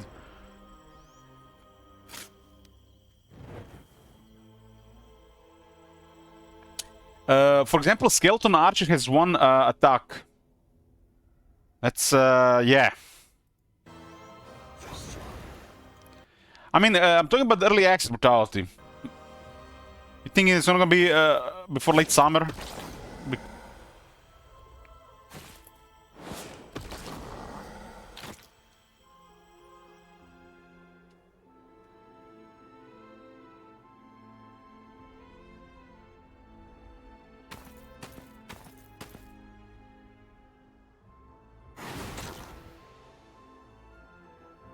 For initiative on the Leech. Full list, same day as Nagash. Don't say such things there, bro.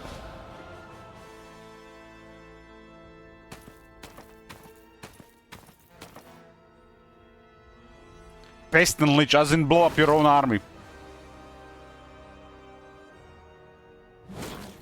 Another 3 to 4 weeks.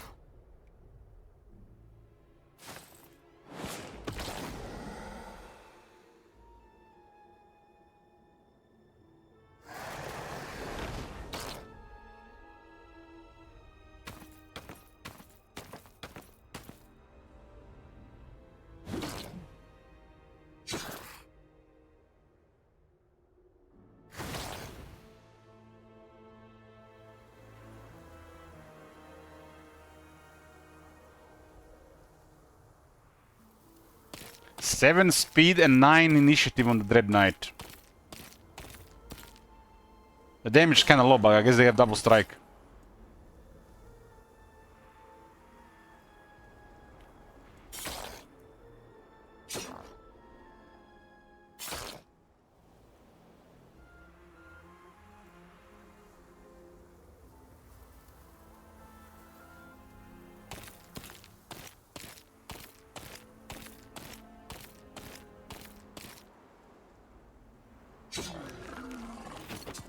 Showing how they get killed as well.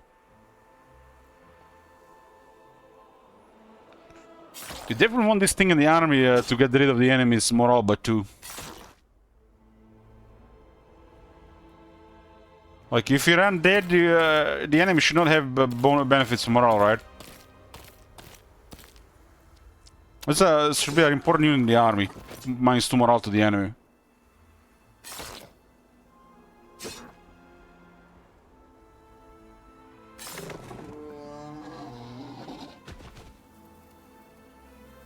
That stair works for even for tier 7s. Vampires, huh? 6 speed, 11 initiative. I mean, they get higher. The vampires have the highest growth of tier 7s, right?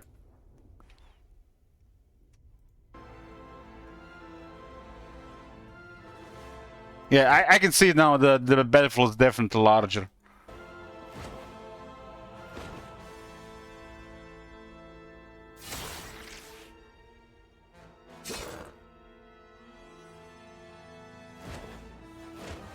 Vampire Lord, 8 speed, 13 initiative.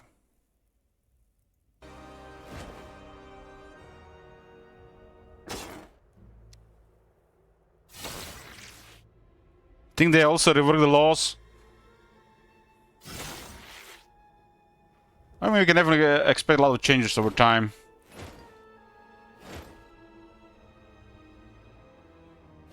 That sword drop on the Vampire Lord still looks so good.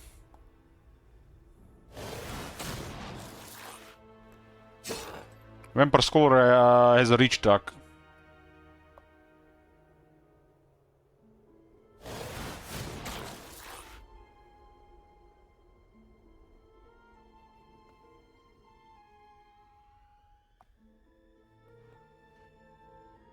You know, the Necromancy change does look good. We'll see how it's gonna play out.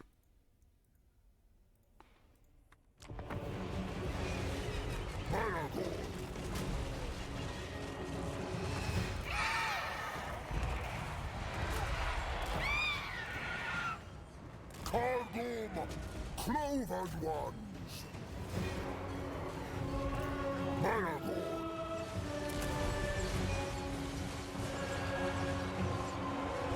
Dog-eye rat. Forsworn.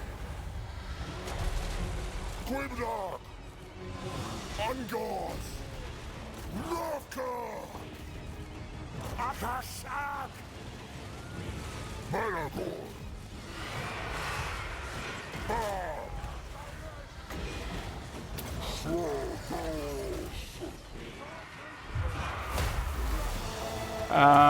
Seriously, Potato, can you show me what the route 2 is again after the battle? Sure, sure.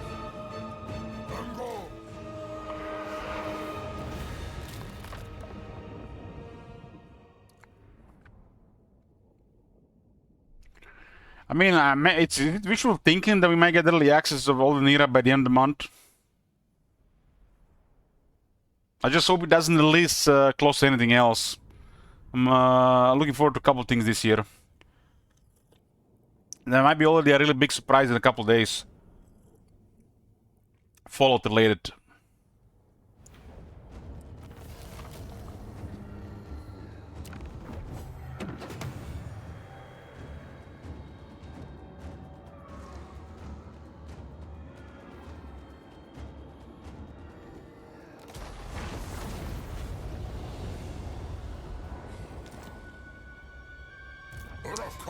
So Route 2 in the objective is the Seed of Hate. We gotta destroy Cult of Sigmar, Shield of L.N.S., Tlaqua, Last Defenders, Armor Expedition, and Orlor Mass. So we gotta go south. Do 25 settlements, and that's it. Pretty straightforward. As a big Fallout enjoyer, do you love the show? I love it. I like the show, I love it.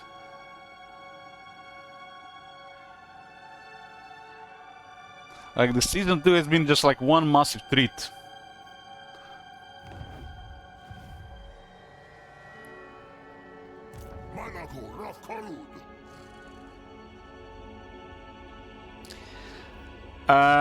There's going to be a Fallout, something Fallout related coming out in a couple of days. Announcement or actually a release of a remaster. People are already saying it's a release of a remaster.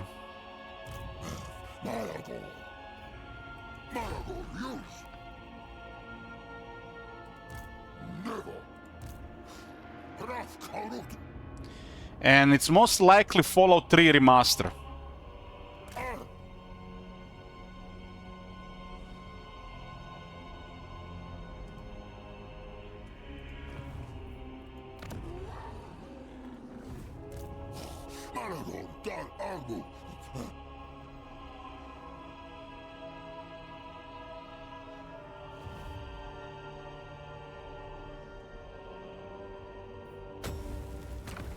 Can get me a hero.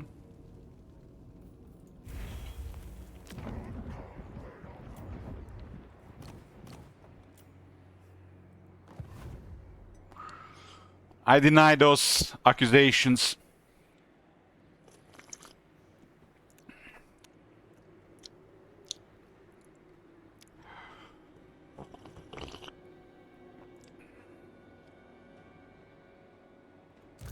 We have Malgor campaign until the Route 2 is completed, and then we have Silent Hill 2. That's currently on the schedule.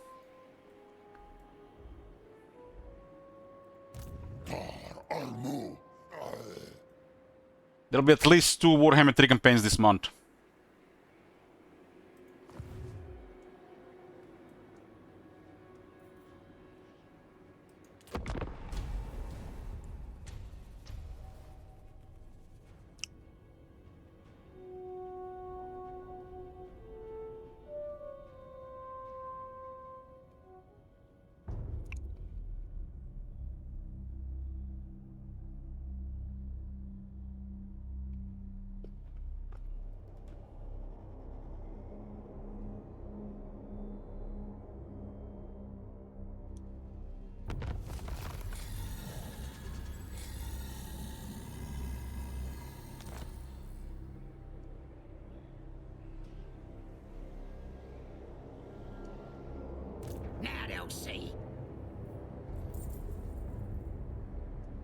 Need to try to get this to 25.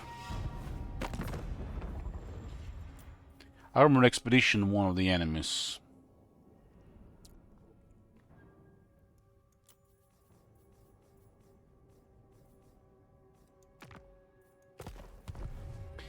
Voodoo, has it changed again? Nope. What do we have here? The basement get more voodoo when they are raiding.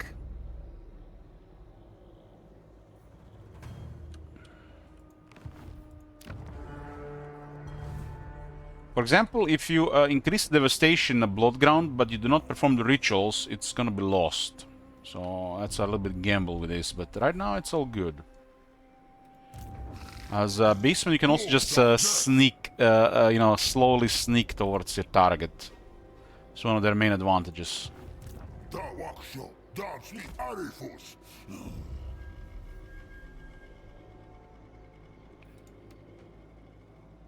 It's not Kazark for a level of hiding, but it's still hard to detect.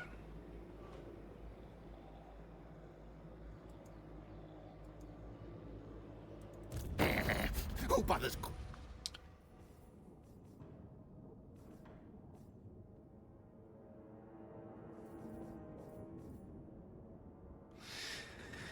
I know how you feel, Scotty. I know how you feel. That's why it's so hard to take breaks for me. But I need breaks for mental health. Like January, for example. Burnout is too high at the end of the year not to take a break in January.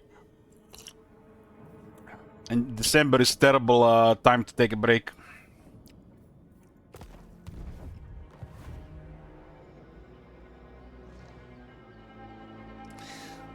Well, now that you have family as well, Scotty, you have definitely have more pressure. But you have something to work towards to, not just, it shouldn't feel like pressure, right? Unless you're already divorced, then, I don't know. It's probably pressure.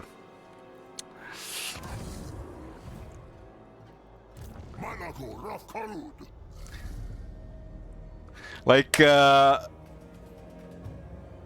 7 months ago, one of the guys at the local game store was married, and he was planning to have a kid with his wife.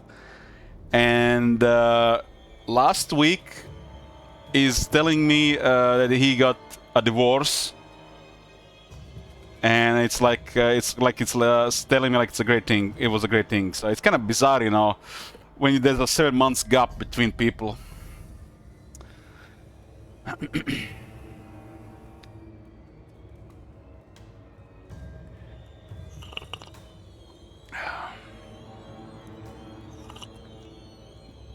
Yeah, yeah.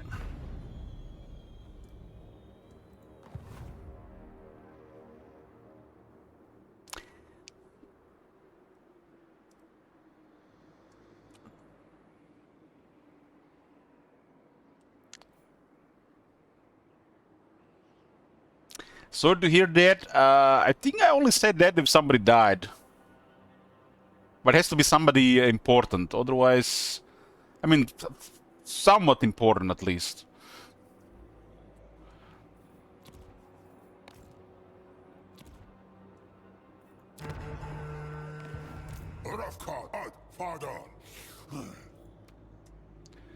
The war stuff has become so common these days. It's like crazy. It's like nearly everybody around is having some troubles in relationships and is like on the brink of divorce. It's like people that know a little bit less, a few of them have things working for them. But it's mostly because of, there's no way out.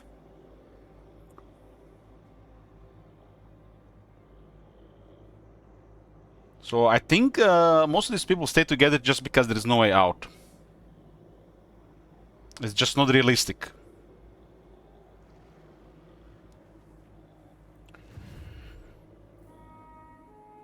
So if I want to get a hero, you do have to have a building for it with the basement these days still.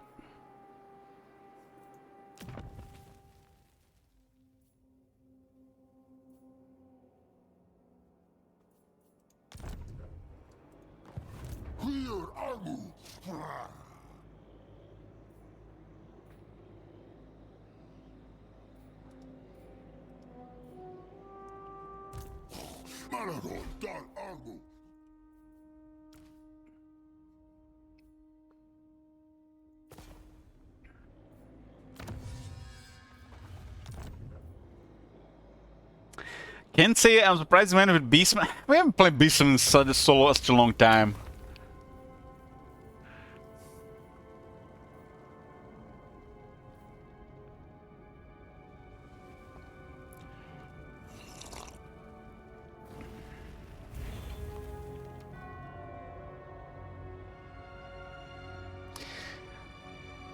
This is my first Beast campaign this year, guys.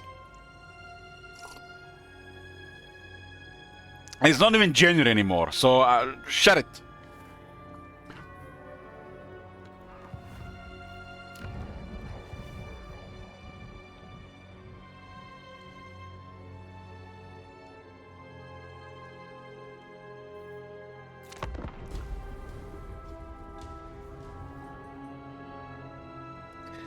I was thinking between a Beastman campaign and a Manfred campaign.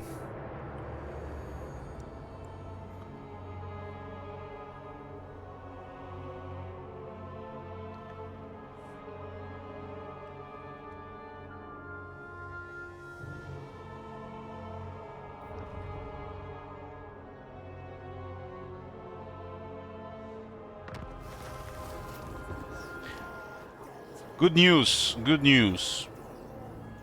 Rift for 5 turns. Keep Gracious scum away. What is route to? South. So once I do some stuff in my starting blood ground, probably I need to go south. So I have to destroy these factions. This one is the kind of like a normal campaign, I would say. Well, these two are shorter. Maragor! Just out of range. Damn. Damn. I mean, it's not just out of range.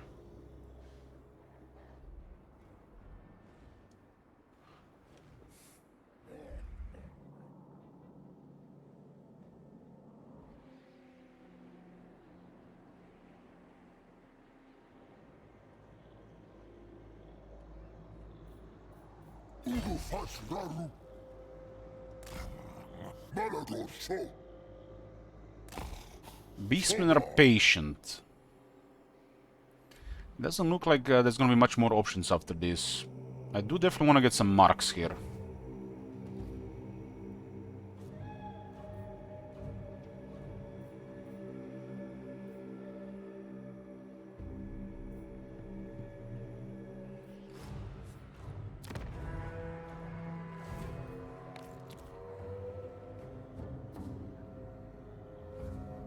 Dawaksho, dance me arifus.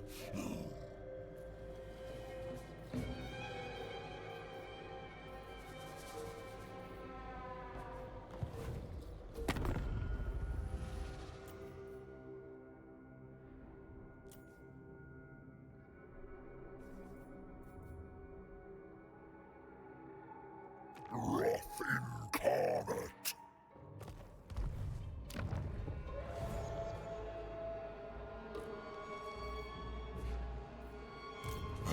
Maragor.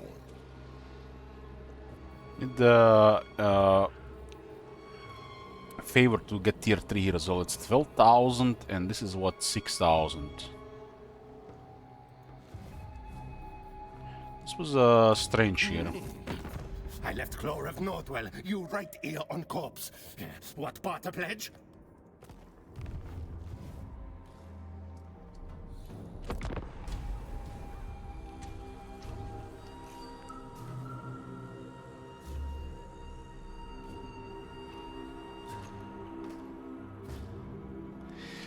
People would definitely love if I play Karl Franz when Nagash gets released.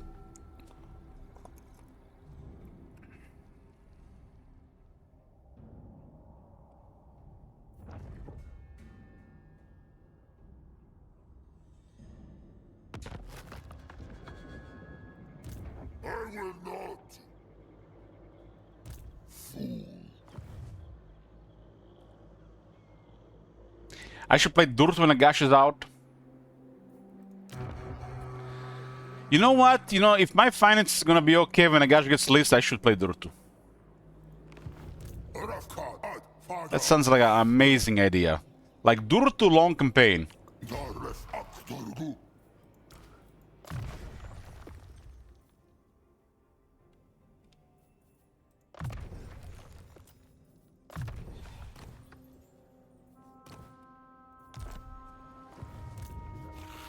Real size.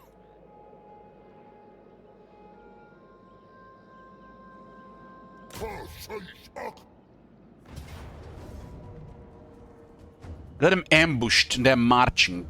There's a Vargulf and 2 creep horrors. Got countered for everything here.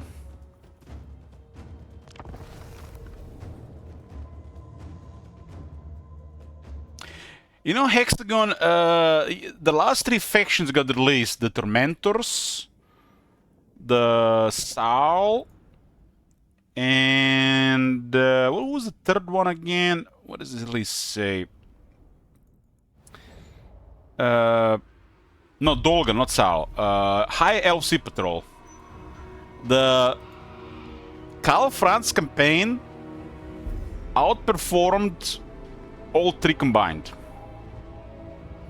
New content, right? New content.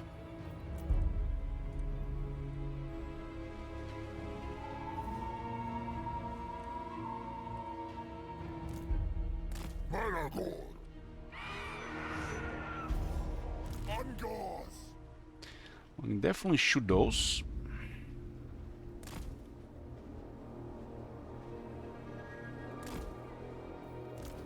These guys are all hidden, so they'll not see them, but they might just run here.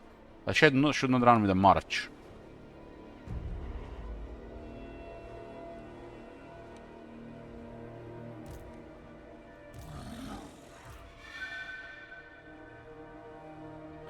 Well, whatever I play the next week or so doesn't matter, because I've been online for almost a month.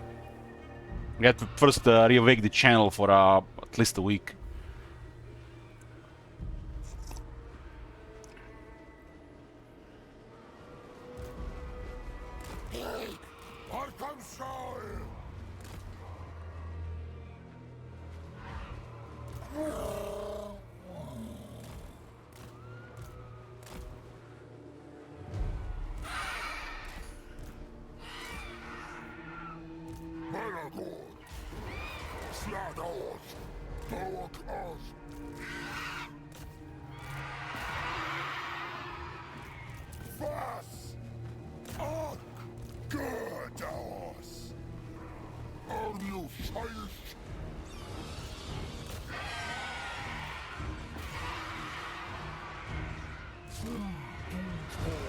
This guy is so fast.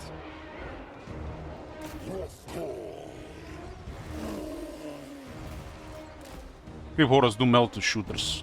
Chaos Girth. Zeus. Cartel.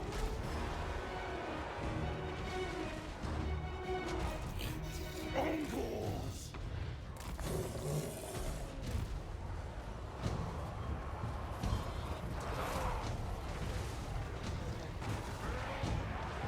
Logan Ones.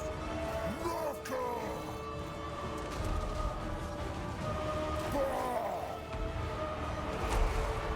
Fast! Call chaos!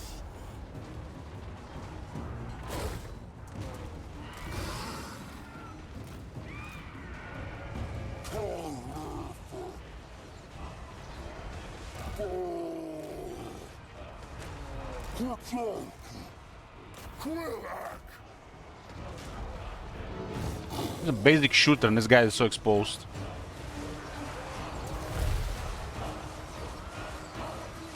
Something the Lizardman really don't have. The Warlock will just freely doing whatever he wants.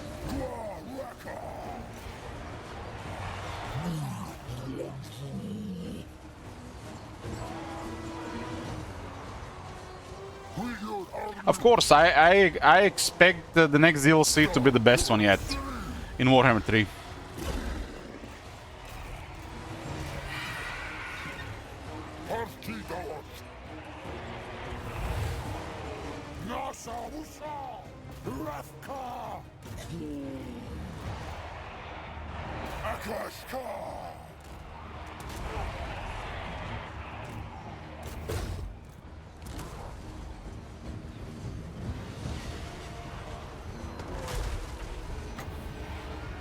The only reason why the last DLC got anything going for it is because it's been so long since the DLC before it.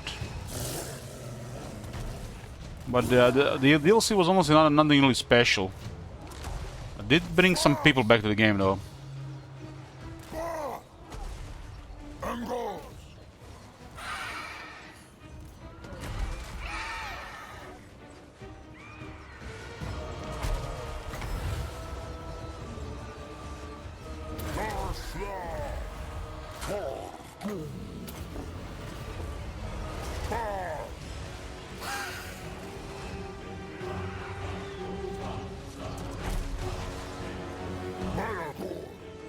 You only bought Warhammer 2 because of Tomb Kings. Tomb Kings is the best DLC of Warhammer 2.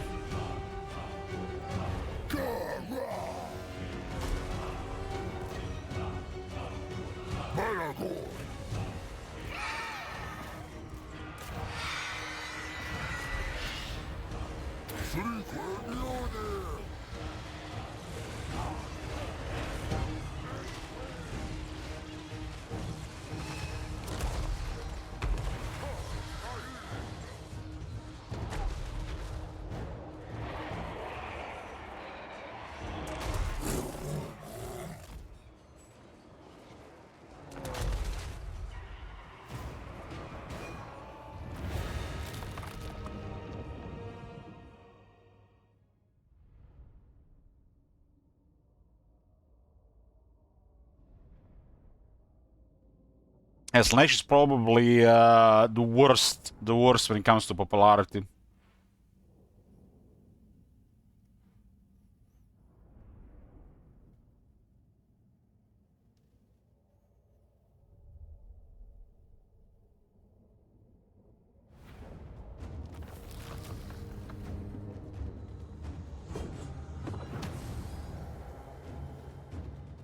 You get the Gorbul run even faster.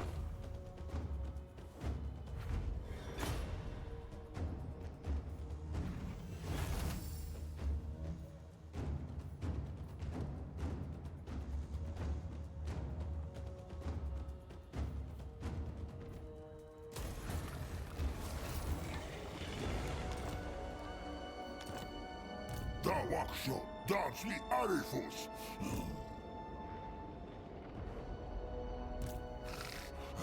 War darkness.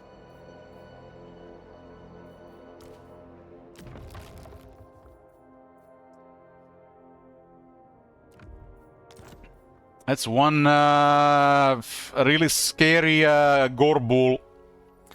Not sure what's scary, that he's fast, or that he's fast and is corrupt by Slash. Better run for your life, boys.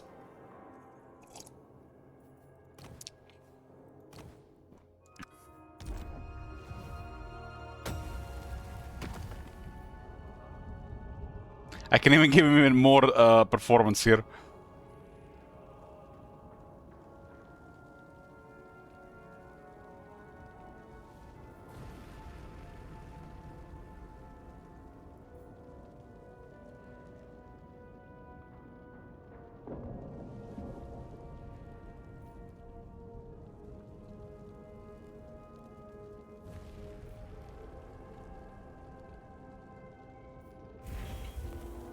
Rafkar at father.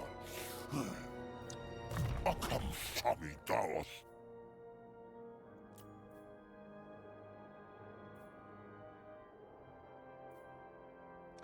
The left side is just way superior just because this one is really bad.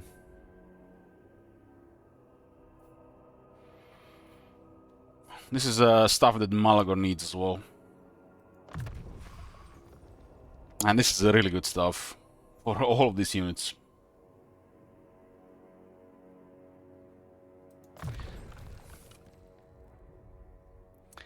"15 armor for stuff like Harpies, for example. It's like double their base armor. Even the Chaos Spawn. Malagor is not really a fighter, so this is terrible. Well, this is what he needs. And this one are both good. This one might be slightly better. But this one is just crap compared to this. Do you recommend any Rakdos commanders? I mean, there's like so much going on for Rakdos in this usual. But I don't recommend any.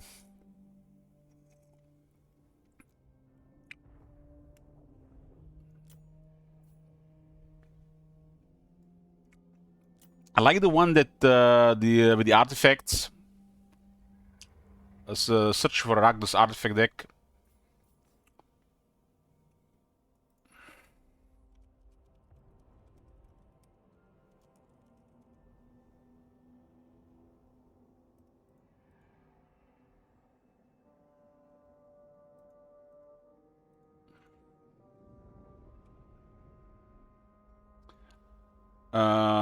This guy.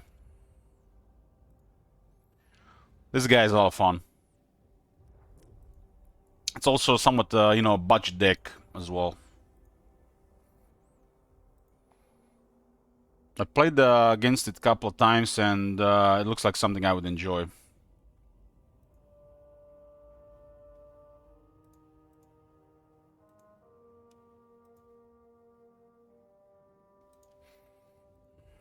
How did the egg challenge go? I managed to last exactly 2 weeks. I did manage to lose over 4 kilos last month, though. I ended up eating towards the end 10 eggs a day, and I lost hunger completely. I just got sick of eating eggs, and I wanted to eat some other stuff. Missed Greek yogurt, berries, nuts, cacao, and stuff like that. I still eat the eggs every day. But just eggs, it's hardcore. It's hardcore.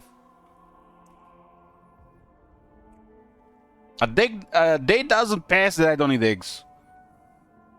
But it's these days usually like 2 to 5 eggs. I'm been eating some other stuff.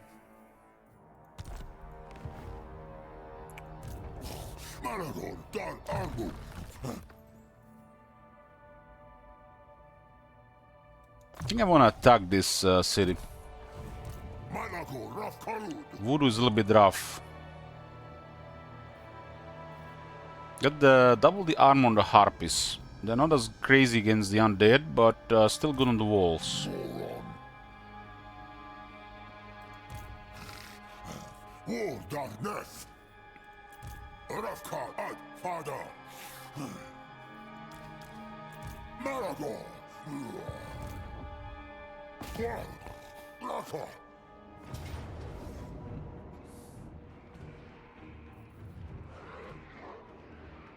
Looks like a okay fight. Shame I only have 40 voodoo. Why can I not see the bestial thingy here?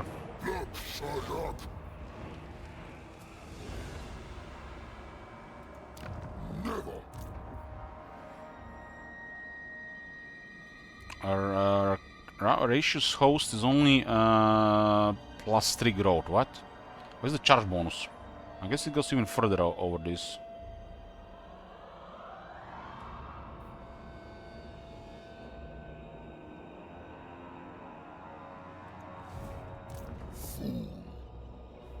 I need to get in a position where I mean they currently actually have problems against Malagor, because Malagor is the bane of undead. The undead are scared of Malagor, since the undead are the weakest against leadership penalties.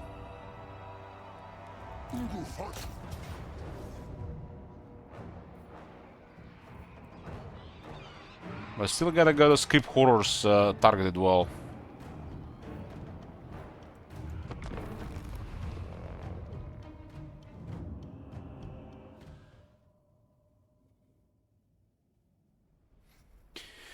Our DLC since the Chaos Wars included a city which are worth it. Anything on sale that's 50% on sale is worth it. Outside that, if you can't wait, whatever you're the most biased towards to. Whatever you're most biased to. But I would not recommend buying anything unless it's on 50% sale. The game has all the crazy amount of content.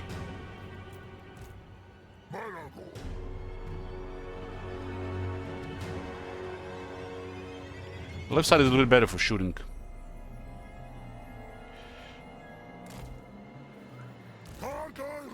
The MVP of the early game, Mungo Raiders. Because they deal with the stuff that could annoy us.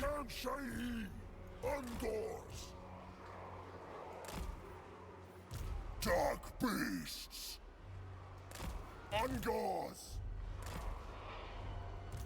You're not really missing anything if you don't buy any of the DLC. The game is massive. But if you like really love something and you want to see more of it, like I don't say High Elves, I guess Aislan is for you. But really there's no point buying DLC unless they're 50% on sale. So if you see something 50% on sale, you don't have it, that's probably going to be the highest discount for that DLC, so might as well buy it if you want more content.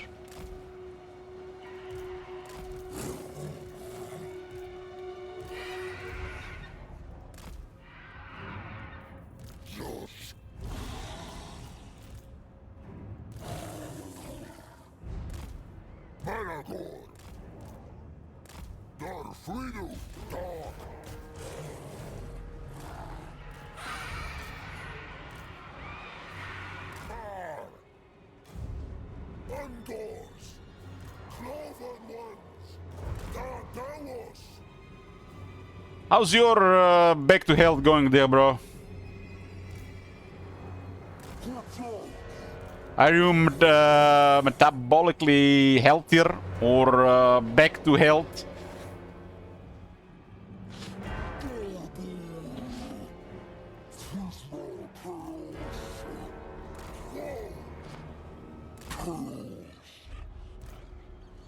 That double arm on the harvest is real big.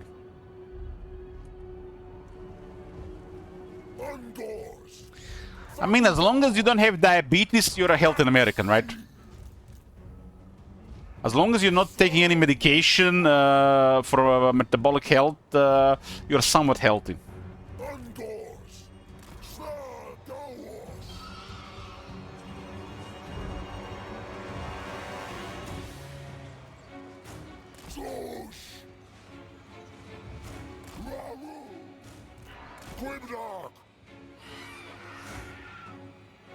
We control the air here, which is like a really nice advantage.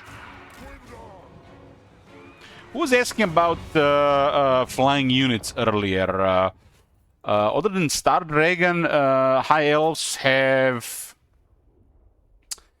they got the Knights of Torgaval, or we call them Knights of Tor OP, one of the strongest flying units. And outside that is also the Royal Hippogriff Knights. The Star Dragons did get buffed a couple of times in the recent times, so I think the Star Dragon is on their level, if not a little bit better.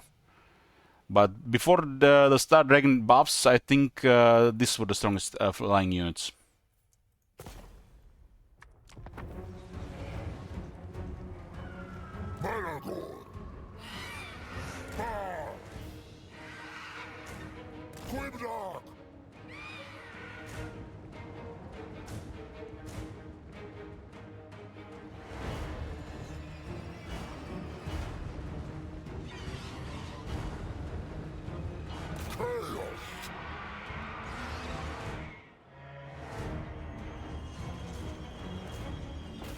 Ungor Raiders will give us advantage here, they got plenty of arrows.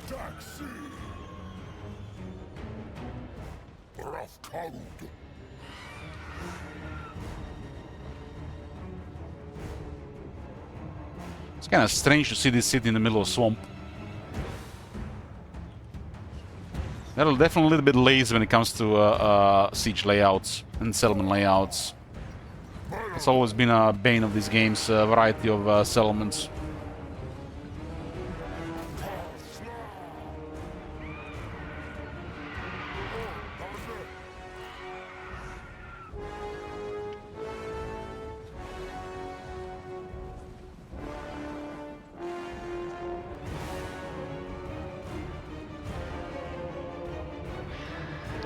Rubio says, not morbidly obese with diabetes, I'm the healthiest guy on the block, on my block. And as long as you're not taking any medication, I think you can consider yourself healthy in America. The moment you're on some medication, you're fucked. I think that's good. Good thing. I mean, what I mean being healthy in America, as long as you're not on any medication.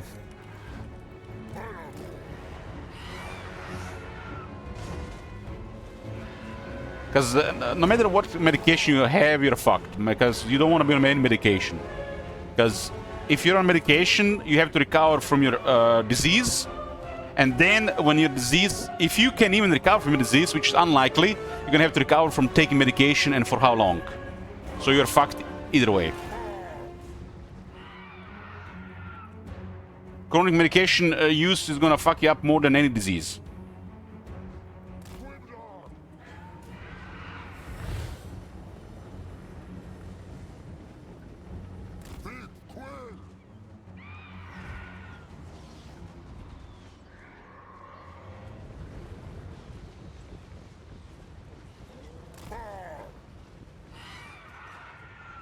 Instead of trying to get medication for, you know, lifestyle problems, start, you know, figure out what caused these problems, so you don't have to, you know, go on the medication in the first place.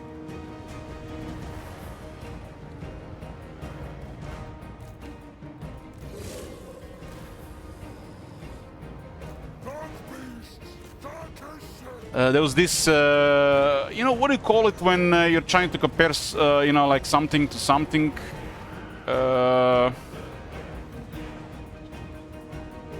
When you're trying to explain something with like an anecdote or a story or a different way of saying it. Oh man, what's the word?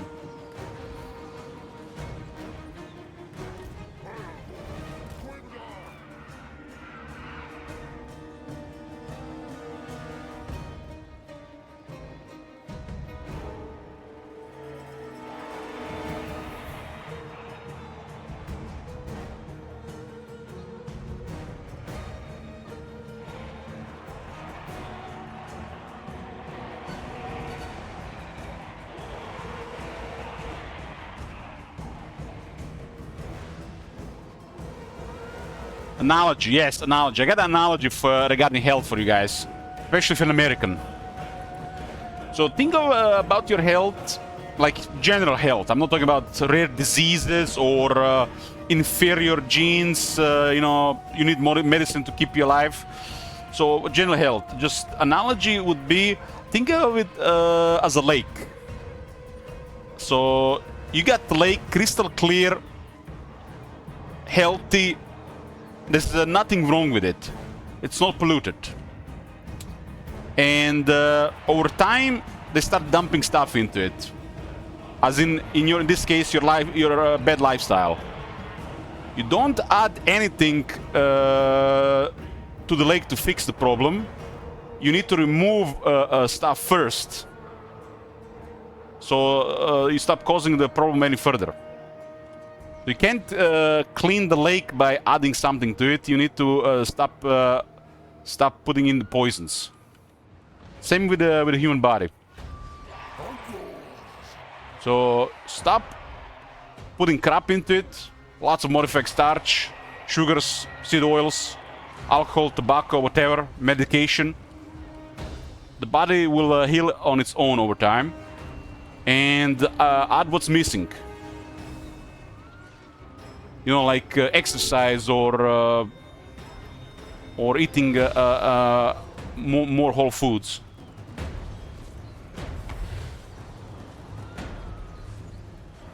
How is this guy taking so much damage? I guess he gets targeted by all the shooters.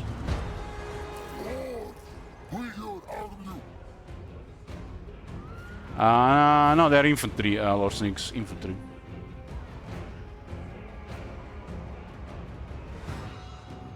I guess these guys were so accurate at this range they managed to hit him.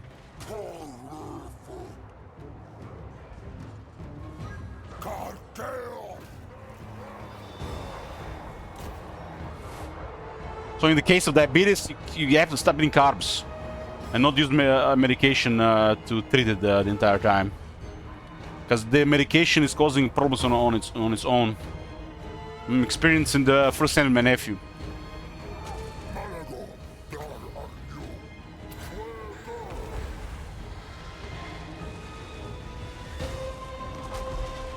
In case of depression, well, yeah, that's a tricky one. That's a tricky one. You just have to find things to keep you busy, that give you meaning. I'm personally depressed myself most of the year.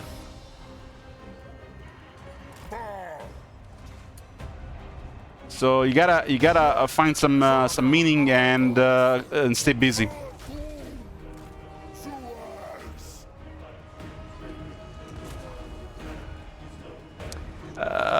There, bro. Yeah. That's next level.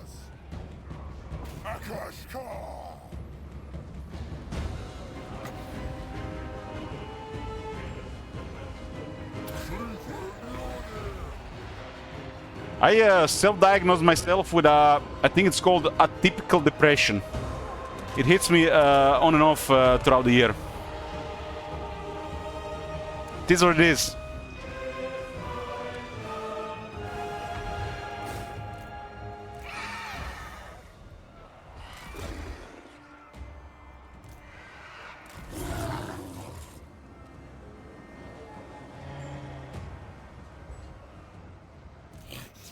Uncles!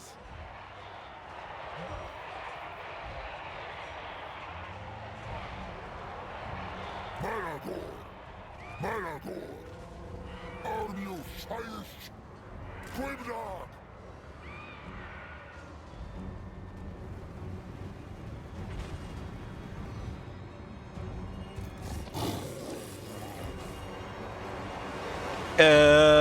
Depression is a chemical imbalance in the body. Finding meaning or taking a stroll won't solve that. Well, I think that's wrong. Because when they released the new Emperor DLC, or when they release a new game, you're super hyped about it. That's also does something for your chemical balance in your body. When you get a girlfriend, or you know, when you're doing something with your life, gives you chemical balance in the life as well. Grimdark!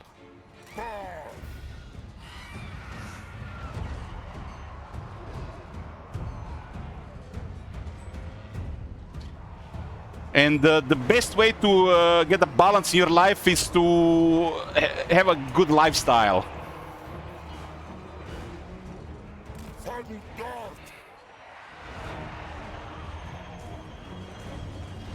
Grimdark! This thing called depression is going to be a normal thing in society, just because how the society has progressed.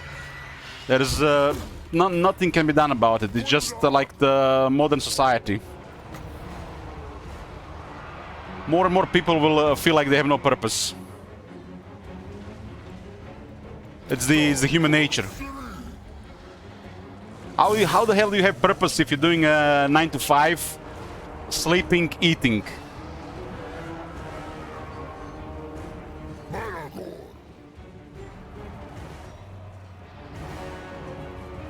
Harskidawas! This is actually looking bad on that wall.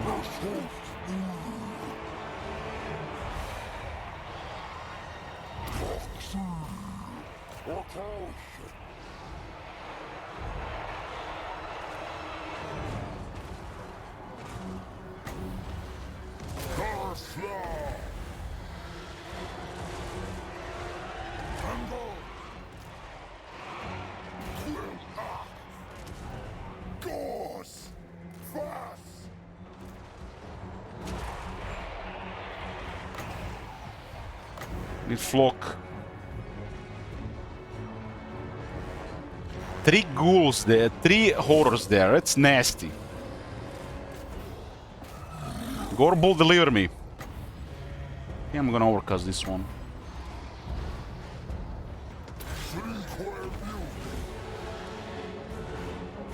They might have enough troops to repel us here. I don't have enough power.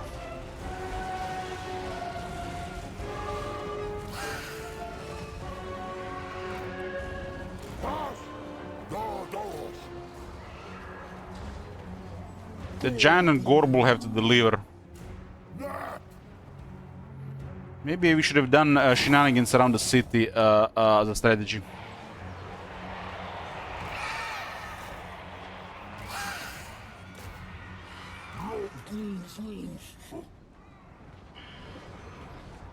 I don't have no counters to those creep horrors. I have to kill their lord as well, which I've regenerated quite a bit. Uncles! Dark Earth!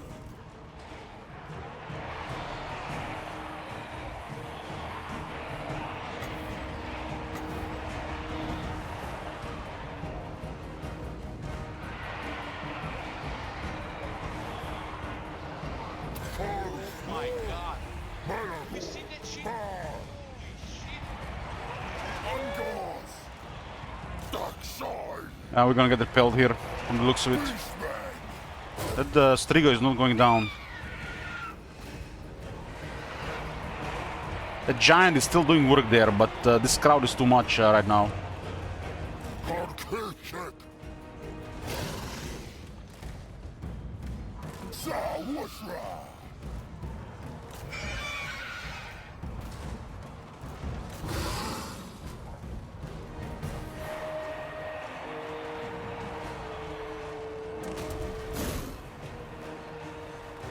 Manticore is not delivering there.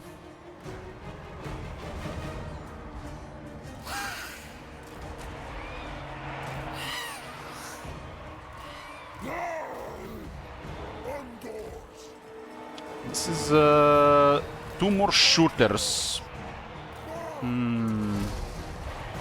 There's a really big density of stuff here.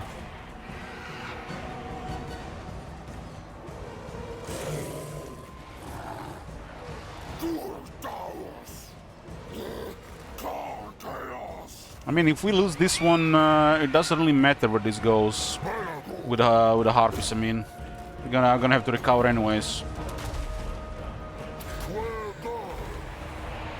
I just like power. If I had like 10 more power, would have been a game changer here.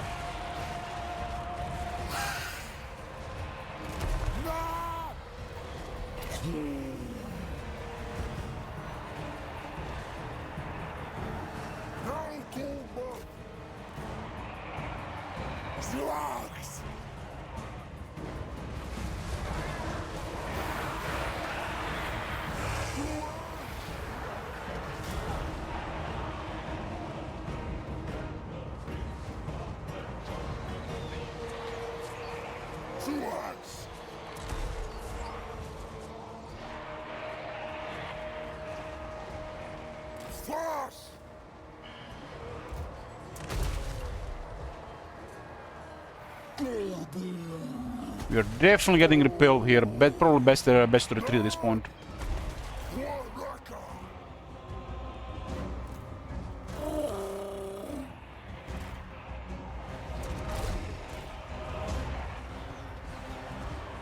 I needed more wood here.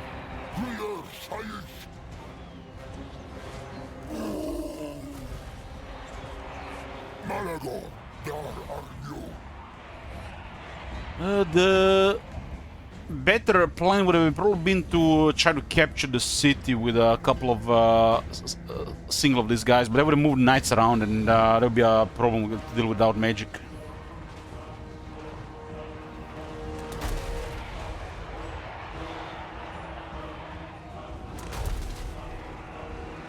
I missed, I think, 15 power here.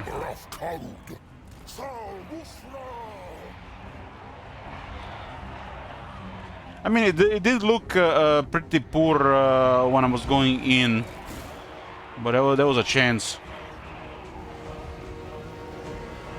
The creep horrors are really good when you can deal with them properly.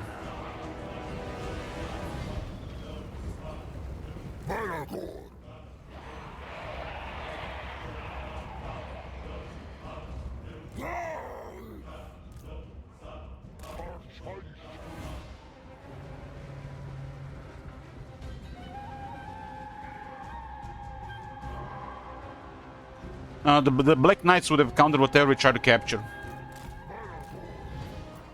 But repelled here. I'll be back. Just need more voodoo. More voodoo or life leeching or get our conduit. Just didn't have enough power to capture this.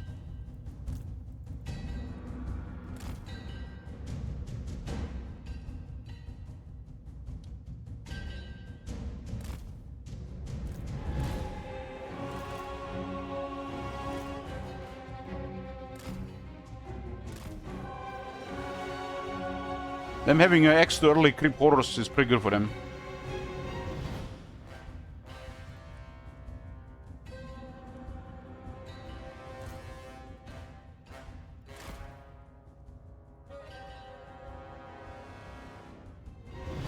I'm losing my touch, yeah. -5 wins for 4 turns, yeah, I'm losing my touch.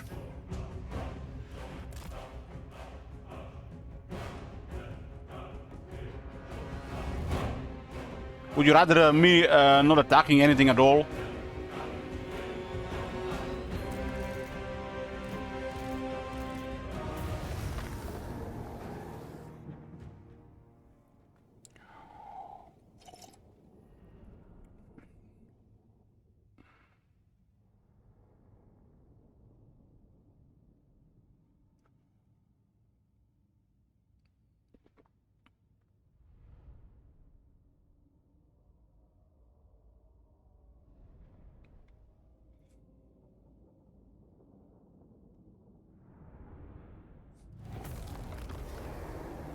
One harpist went down. Killed the graveguard. Didn't even notice we killed the graveguard. Raid increase wins, yes, but we were not in position to raid properly. There was another army here. I remember this turn I destroyed an army outside, and then I attacked the city on the same turn.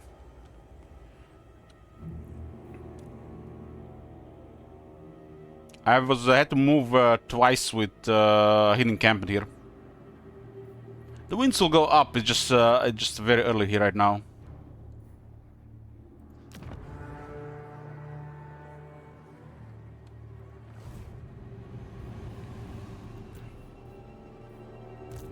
Cancel recruitment here, huh?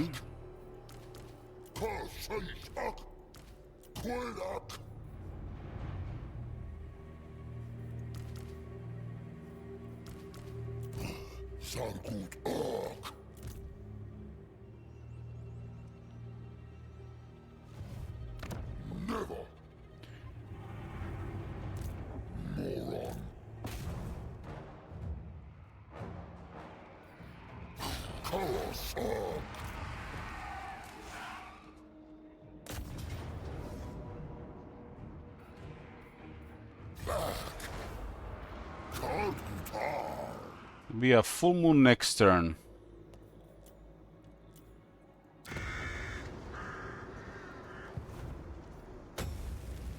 E 375 to upgrade this to level 2. Let's go.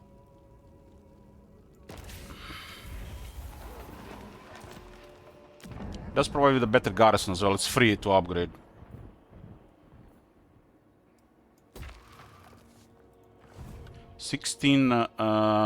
Devastation here.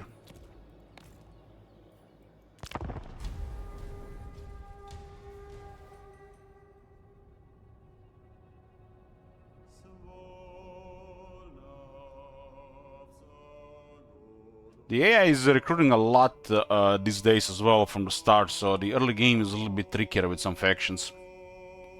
You can always just wait longer, but those are a good way to try here. I think another 15 wins would have been fine.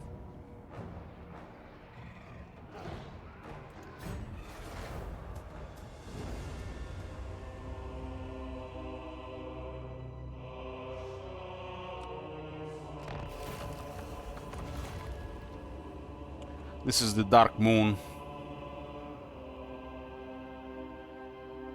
If I had this, I would have won, right? 25 power as well.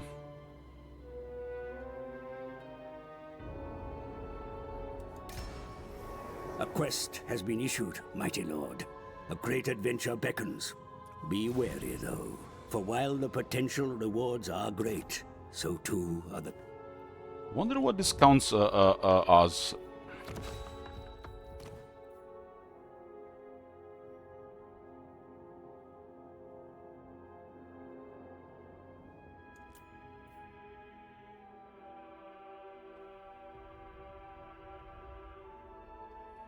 So, draw is considered a defeat. Why does it say draw? Why did it just not say defeat?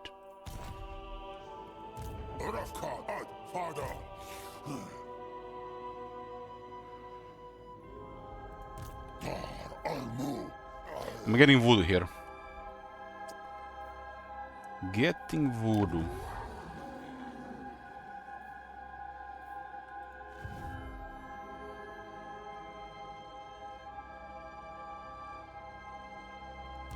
I will not. 20 creep horse. This guy's in low health, but the guy's regeneration. Maragor. Ah, this is why the wall has hold so well. Never. The guy has confident.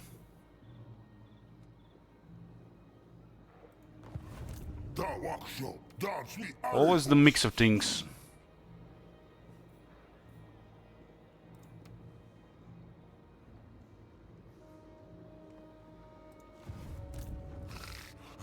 War darkness.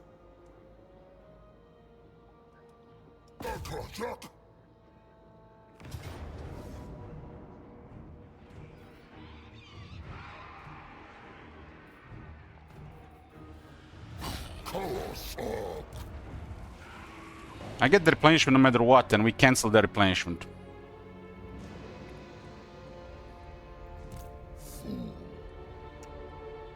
The winds are going up now. Winds of magic power reserve capacity plus 25. I'm getting 5 per turn for the next 3 turns. I need 15 winds there probably, at least 15 more.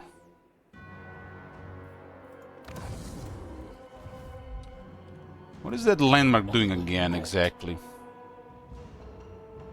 So they gave them 4 ranks on those units. So how many creep horses from the army? 3 with additional 4 ranks. Ah man, that's enough to cancel anything. Can't shoot properly with the shooters over the wall. And the garrison was this, which we killed.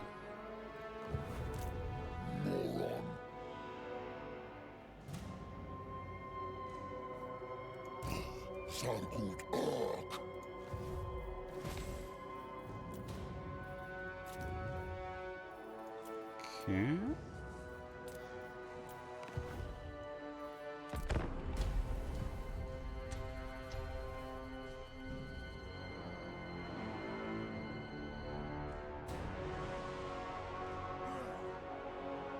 I still have the advantage here, because we destroyed the army outside the city, right? They just had a lot.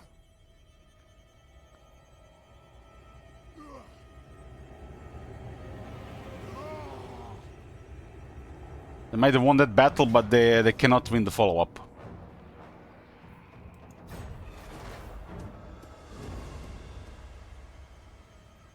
They survived 2 turns, just 2 turns longer.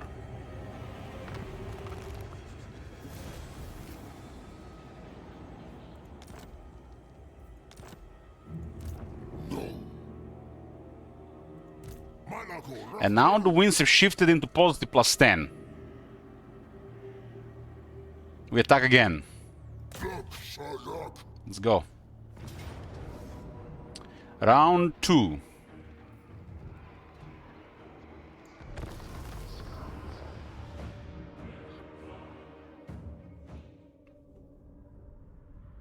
Creep horrors, main problem, but we clear most of the ghouls. I think all the ghouls are dead actually.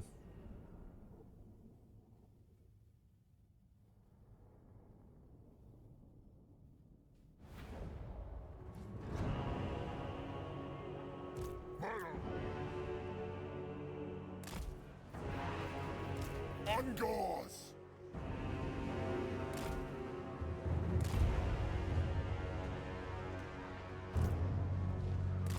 Cloven ones!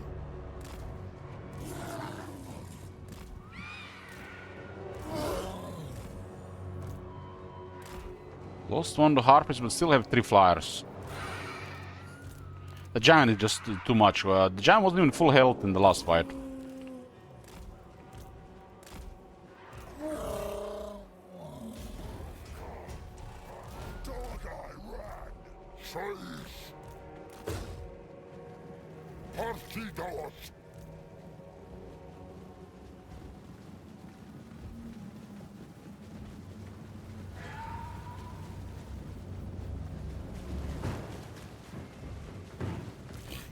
Ungors!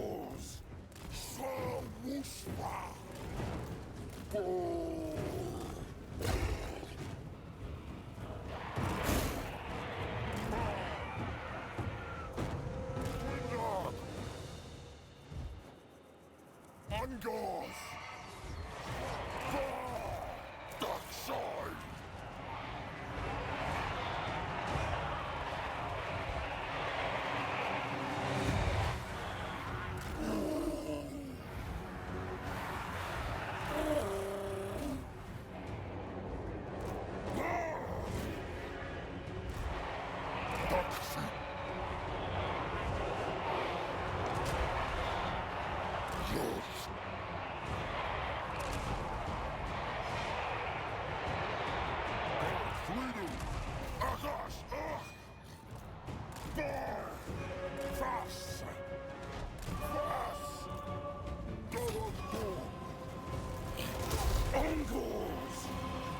What you doing there, friend?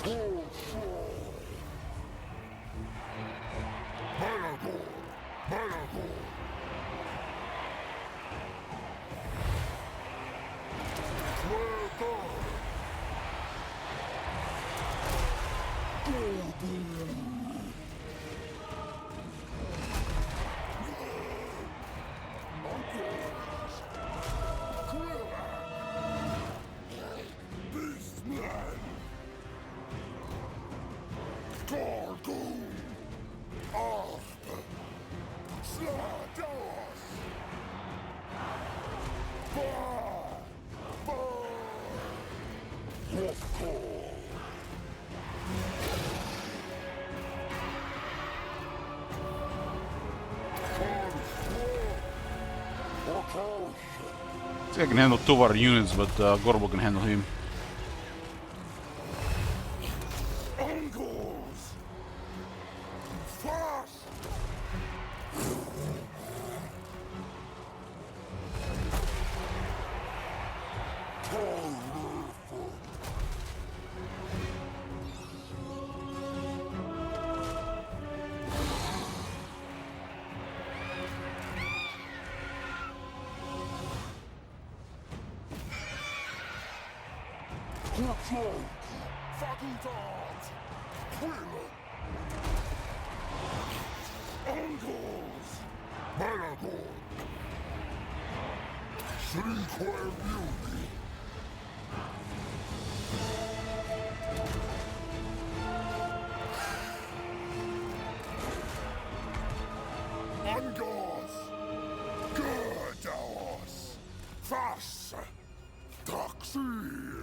Different story without those extra clip ghouls.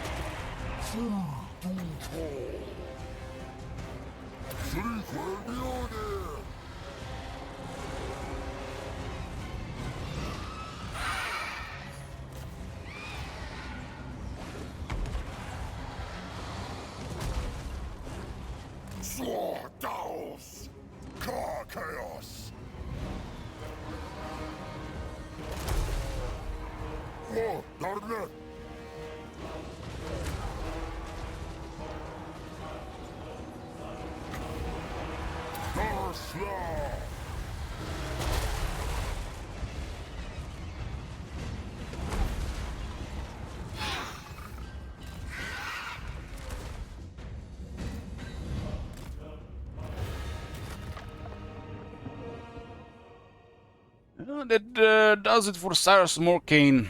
Morkine? Is it Morkine or Morkane? More.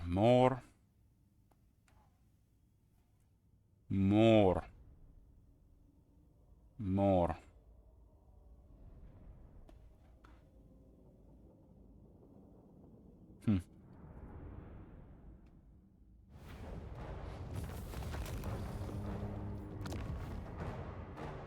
5,000? We'll take 5,000. There's a landmark here, right?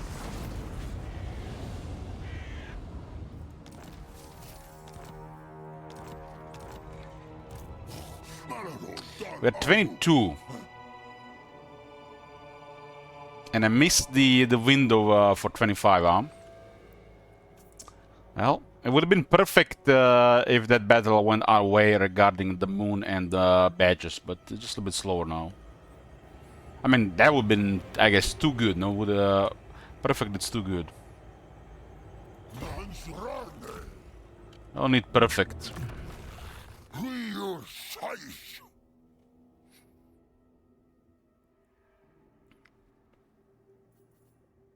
Do Mankind next. Get 5 more voodoo.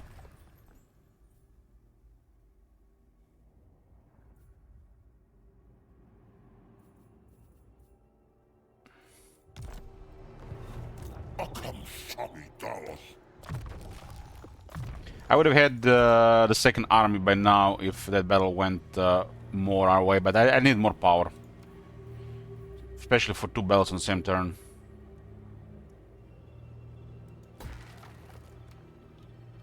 I needed more power.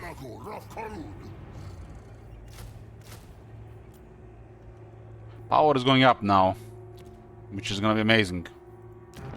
Our army is getting carried by Malagor, so I need to have high power. Securing Dread. The bloodied flesh.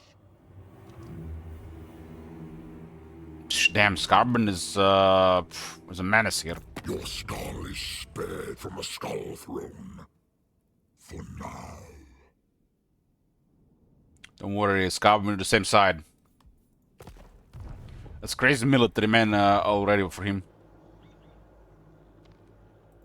Darfrido. I'm gonna get more speed next turn.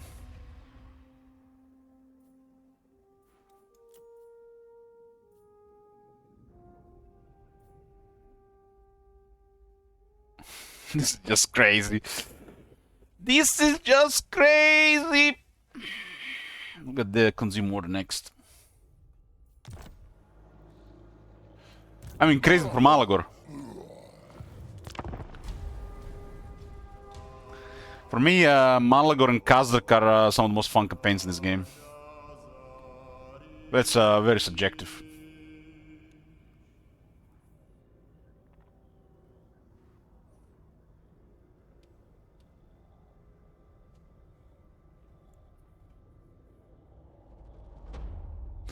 Digbro says I'm a Chaos Dwarf and Greenskin Simp. I like Chaos Dwarfs and Greenskins as well.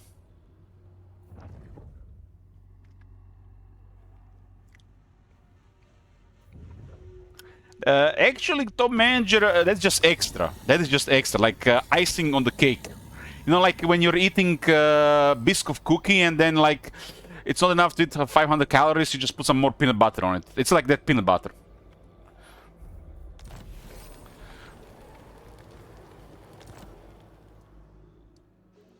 Boss's orders. I think Greenskins are pretty good. They did mess up the technology tree a bit. They haven't fixed the scrap, but outside that, they're pretty good. Gorbet has some extra stuff, which makes him strong.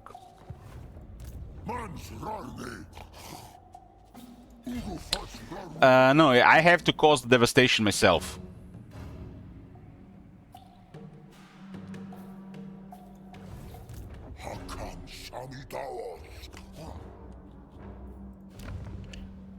So this is the only remaining target. Well, this is a bizarre situation.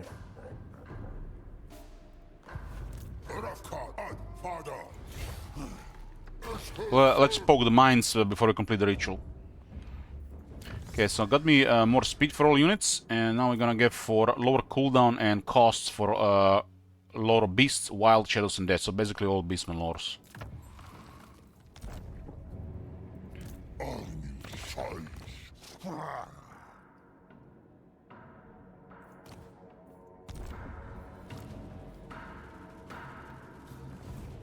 Starbrand hopes you bring an opportunity for murder.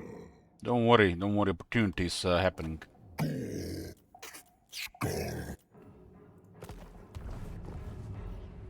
I need this at 25, so I immediately unlock the Urination level 2 with the first ritual. That's the way. You can do it if you get around close to enough, and then you get the extra from the full moon. Get it done. This army currently lacks armor, so we're vulnerable, and Malagor is not there yet.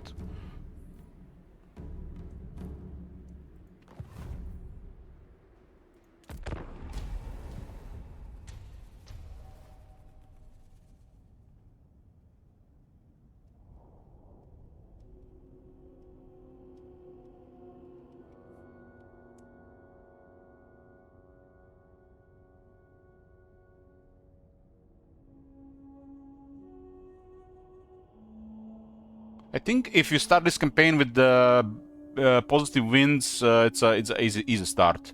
If you start this campaign without positive wins, well, it really depends where the undead move around.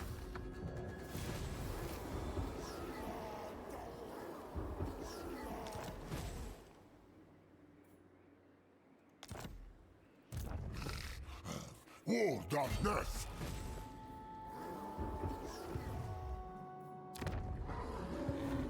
Malagor.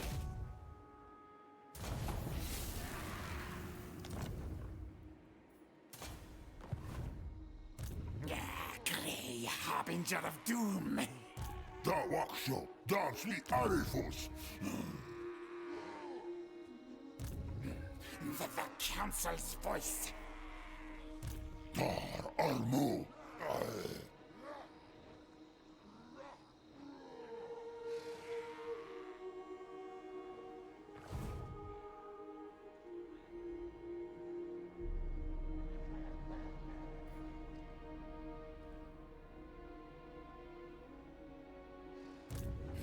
Let the bell scream, scream. Scream, scream. Clear Armu.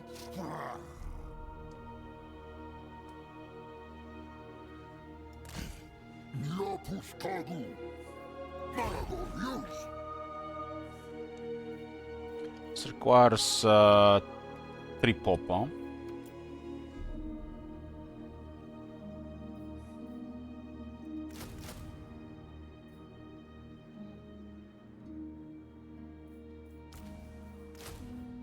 Okay, let's get these 2 more units and see what these guys do here.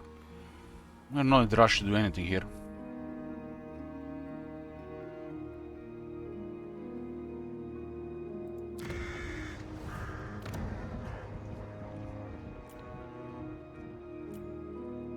I need 3 more devastation, and this is ideal. We'll get 3 more devastation, it's not a rush. The goal of this campaign is pretty straightforward, so we don't have to rush anything.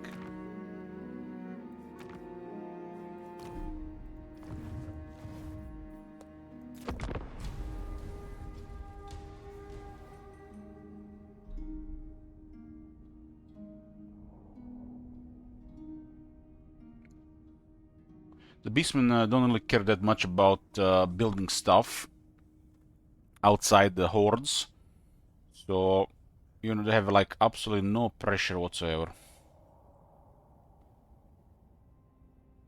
I think the time passed in turns is pressure, but it's not really.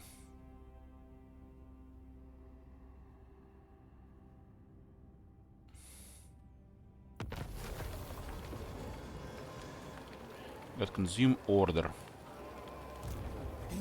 Gracie. That's 31 Skaven unit against 18 beastmen unit. We have them out. We do have a higher quality, and it's Malagor is there as well.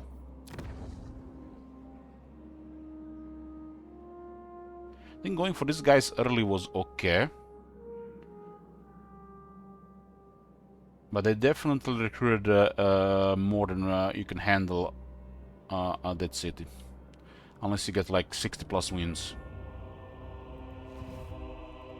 Tyrant decides. So 6 plus wins or capture shenanigans required. You will soon have a taste for blood and skulls as I do. You're gonna take a non-aggression with Scarbrand. He's really strong in the area. If we get an alliance, there's actually something we can do about this. Scarbrand and Malagor are ideal to work together. Malagor as AI is terrible, while Scarbrand as the AI is okay. Come, subscribe.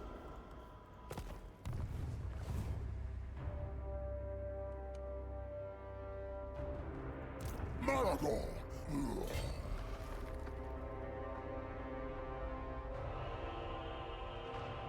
I have 15 defense on the entire army, huh?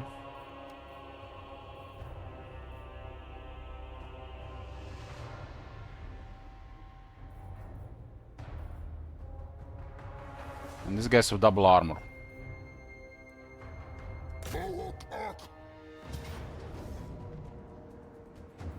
But what's more important here, they're really scared of us. Malagor is scary to most factions. Especially Skaven and the Undead.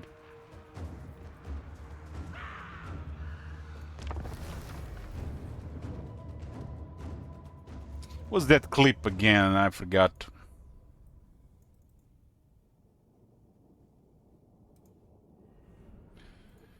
This is the Gorbat campaign, huh?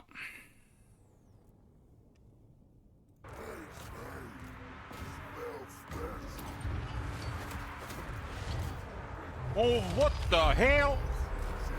What the fuck, have you guys seen that shit? What'd I tell you? What'd I tell you? The infantry guy got deleted.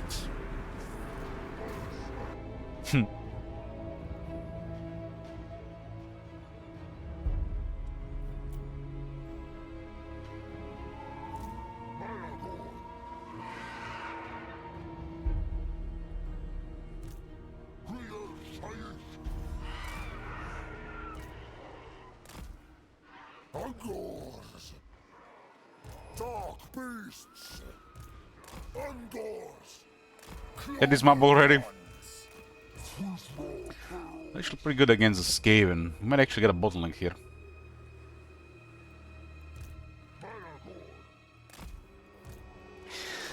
Oh no, they have more people than you, you're going to lose. Well, they don't have people, they got rats. And I have best men. So, easy win. Ungors! Fagudat! Ungors! Kargum!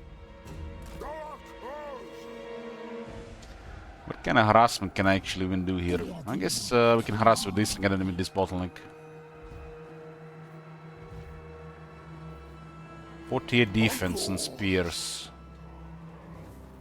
They got a warp lightning. Fast!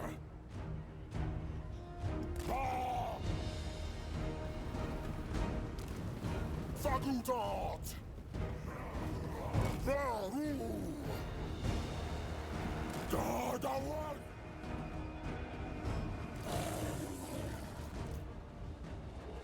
Sladawas!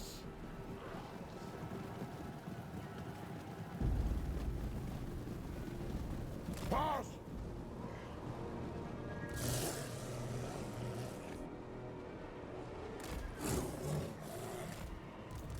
Harbinger!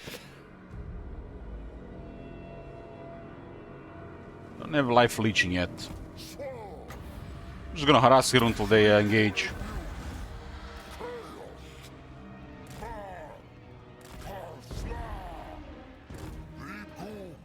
6-second Flock of Doom, man. Thanks, multiplayer.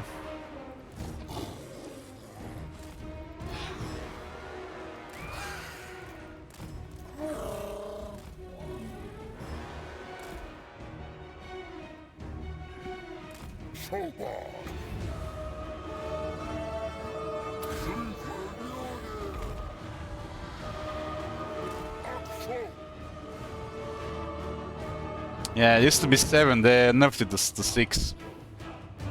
They know what they're doing in multiplayer. 1 second is critical.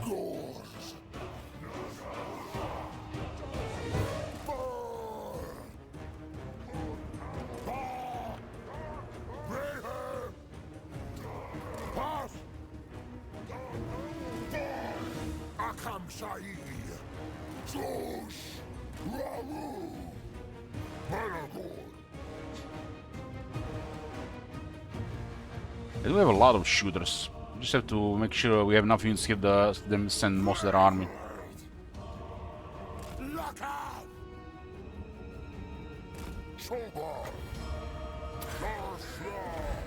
If you overcast it, it's 13 seconds instead of 14.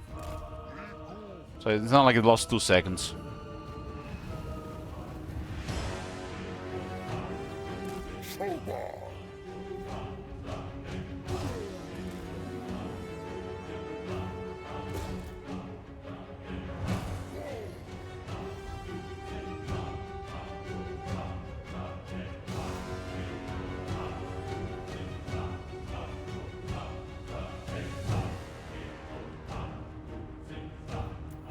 They treat this as the pass.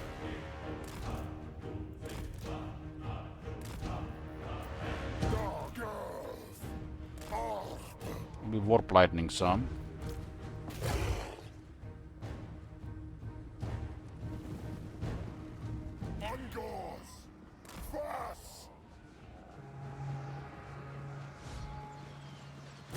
We'll get a Manticore to deal with the Gracier.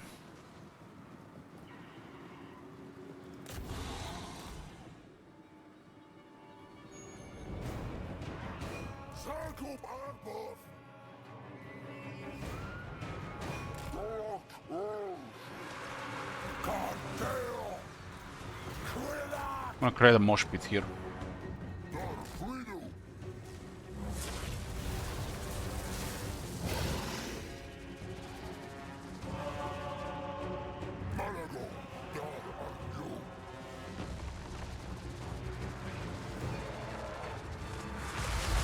Damn, it was overcasted warp lighting. That's a lot of damage.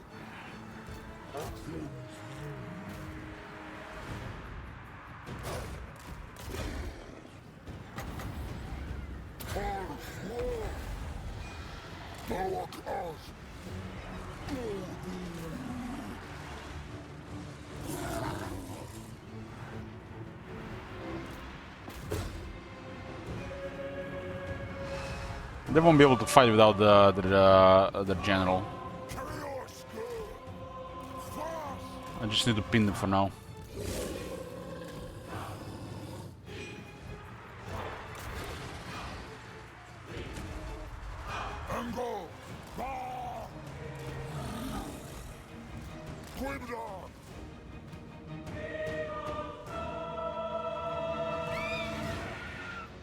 When I pin them, I can start dealing with the shooters.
Use Giant to pull the slingers closer.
Yoo-hoo!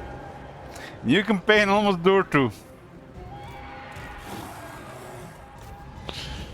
I was not almost, it's almost Manfred or the Beastman.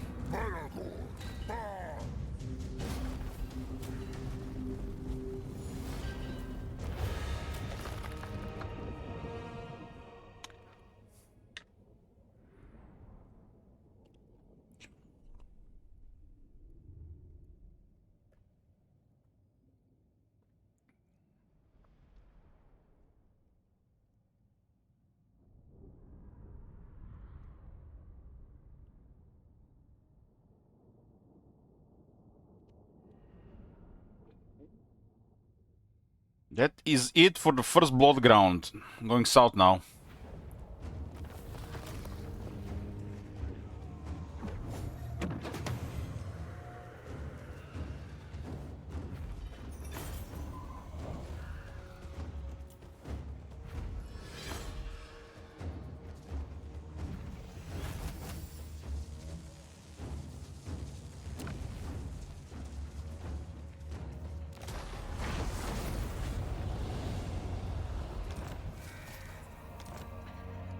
Okay, we got 28.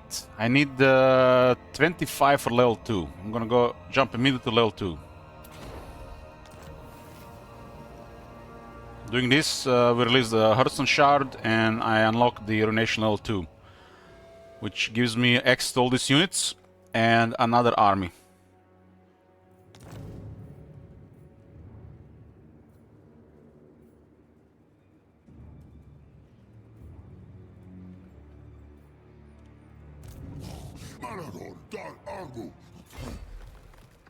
And that's it for the opening of the campaign.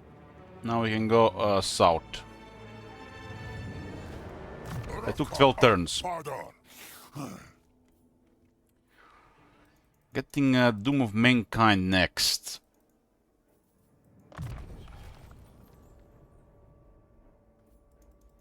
While hard with Unholy Power and Great Archon is overkill. Basal Surge does give us access to a really good vigor. Or restore 9% vigor over 9 seconds. And also makes the fuel by blood better.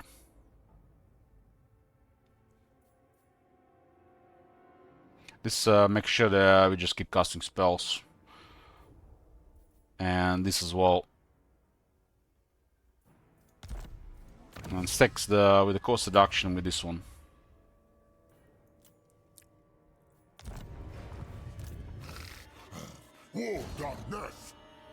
Now all these ruins are gonna stay ruins unless Khorne takes them.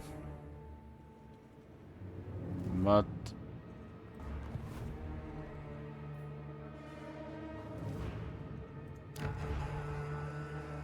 why is there an icon on our sunken Karnak?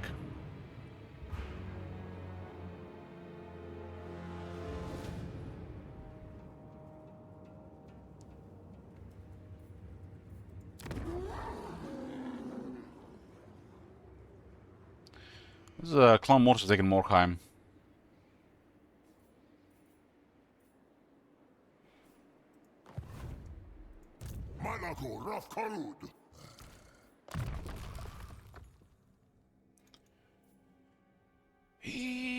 Okay. So far, really poor items.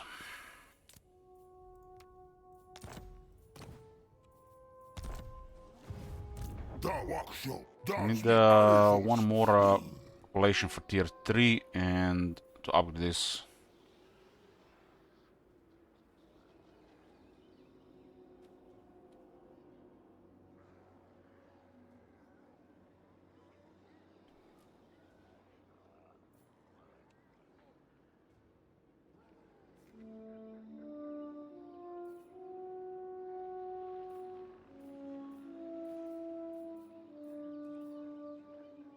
$6,000 for tier 2 infantry building. Crazy! 8,000 for tier 3.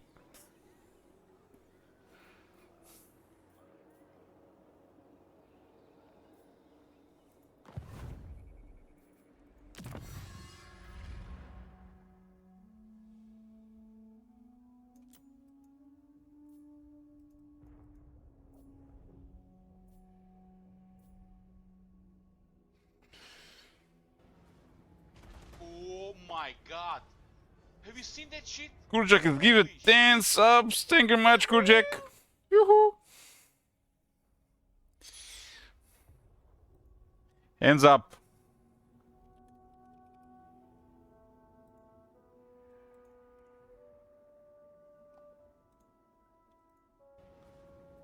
Oh my god. Have you seen that shit? Holy shit. What the hell? Ungors to get more ammo and better reload. It's kinda crap. More damage when fighting against dwarves, high elves, wood elves, dark elves, and men. We'll be fighting some dwarves and men in the south.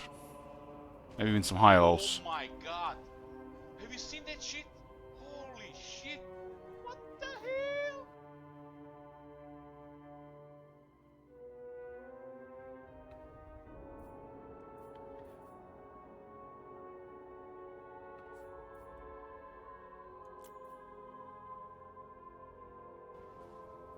Oh my god.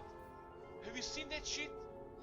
Holy Win shit. 4 battles in a single turn to get 10 more movement.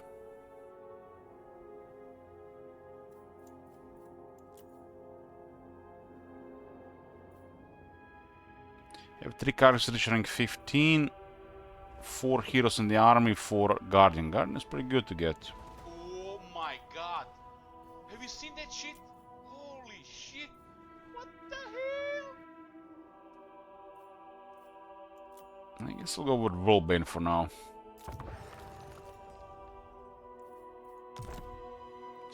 It says research rate 101. What? Why is it Oh my 101? god. Have you seen that shit? Holy shit. What the hell?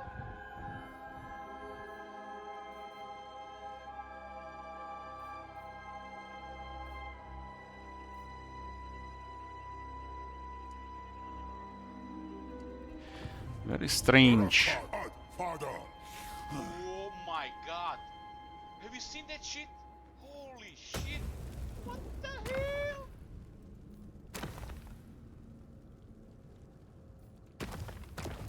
Got 300 dread, but have no access to anything really. Need more favor. I guess this could be the only thing I can get, but it's not worth it right Oh my now. god. Have you seen that shit? Holy shit. What the war hell? darkness.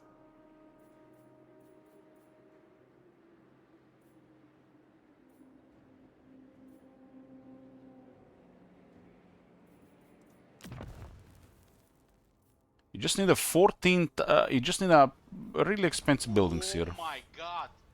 Have you seen that shit? Holy shit. What the hell? It's better to just save for this and this first.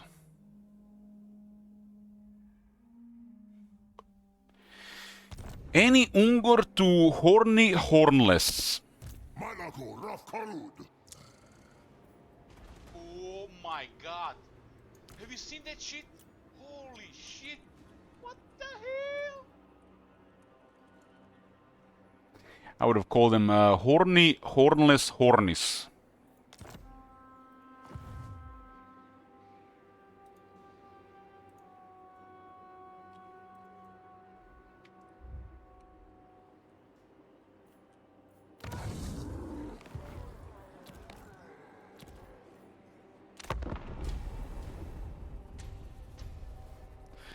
Has anybody even played the Beastman campaign recently?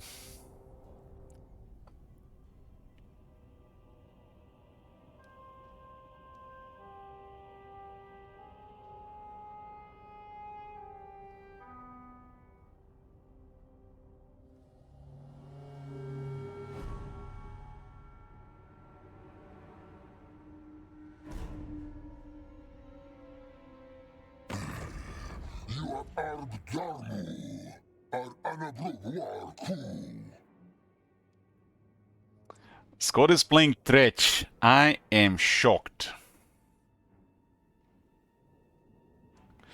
Interesting Usual says, I actually played this campaign and also lost that battle you lost and then quit. Uh-huh. That's a tough battle.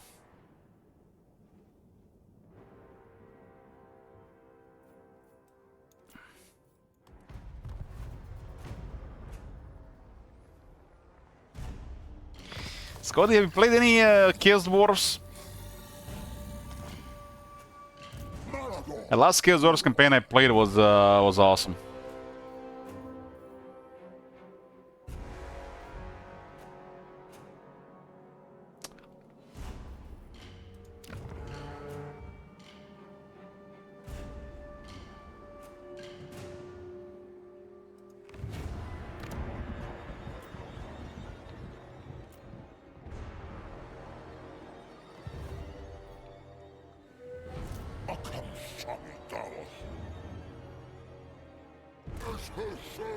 Have you watched that campaign, Scotty, the Warhost of Zar? It was requested by Dick, bro. It's a pretty enjoyable campaign. Damn, you missed out!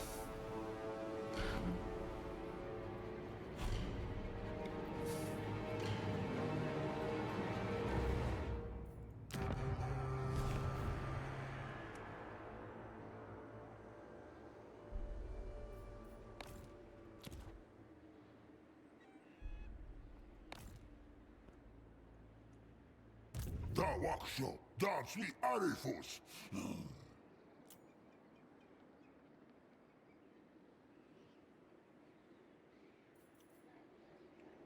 Ooh. This thing does enable Tasgor Chariots and the Gore Herds. I keep forgetting about it on tier 2. So, this says Harpis and Feral Manticore Cap is 1. But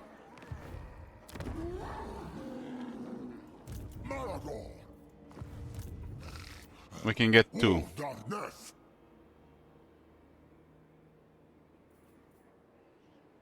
So that's still the same as before.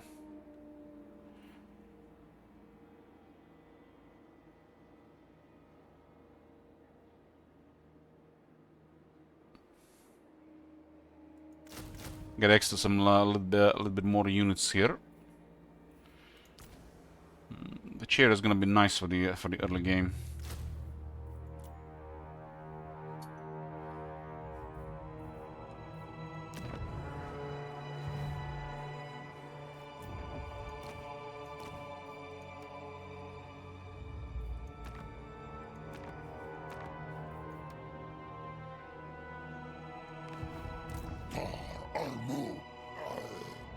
We're getting voodoo. We're getting voodoo. Gonna be even cheaper magic, and then Greater Conduit next.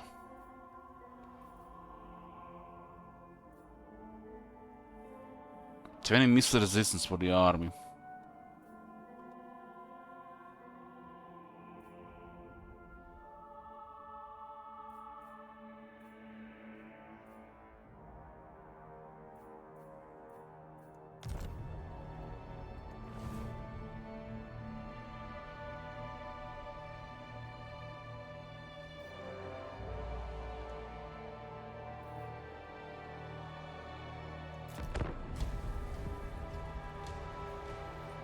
This is not gonna be a long campaign. We're gonna have fun in Southlands.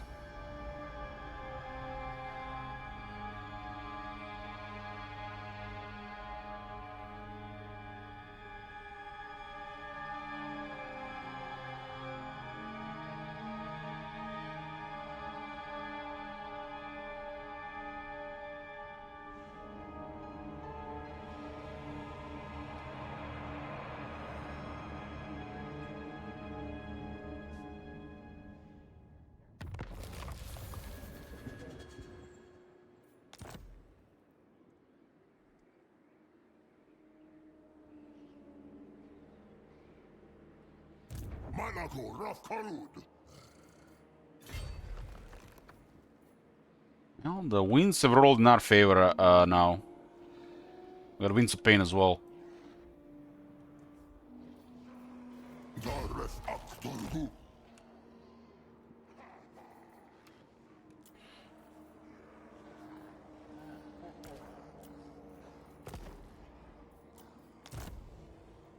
We have 2 more units here. We can get.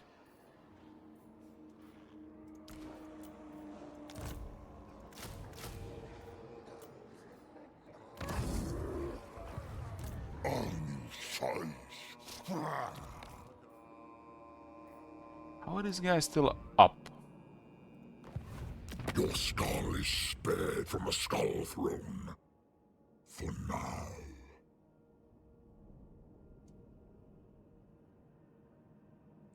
They're at war with the Sentinels and Knights of Origo. Here we go. Stop mumbling and say what you want. But I love mumbling. You gotta be the real deal to wield the mangler. Make it quick, or I'm gonna chop you to bits. You gotta be the real. Make it quick. Talk, talk, talk. Ah! Get to the point. Stop mumbling and say what you want. You know, guys, how I imagine these meetings to go. They don't really meet in person. This is basically like a Skype call with a camera. So they're basically just you know, having a video chat. Make it quick, or I'm gonna chop you to bits. Skulls. Clanmores! Citra does I can totally backdoor Hamry. Any special boost potential this campaign? Just the air mode.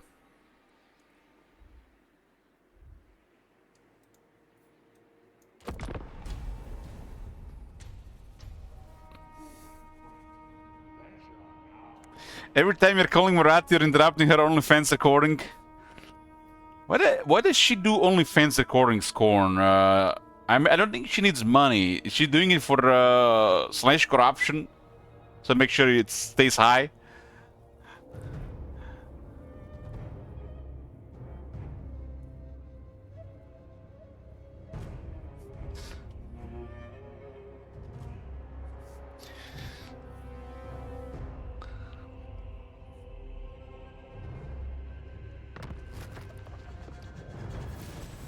The Sentinel is poof, turn 15. Recruit additional Lord. I get a strong or beast Lord. Weapon Master Doombull.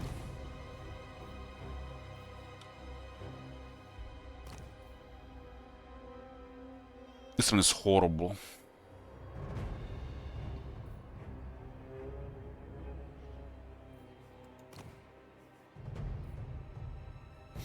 Strong beast Lord is okay.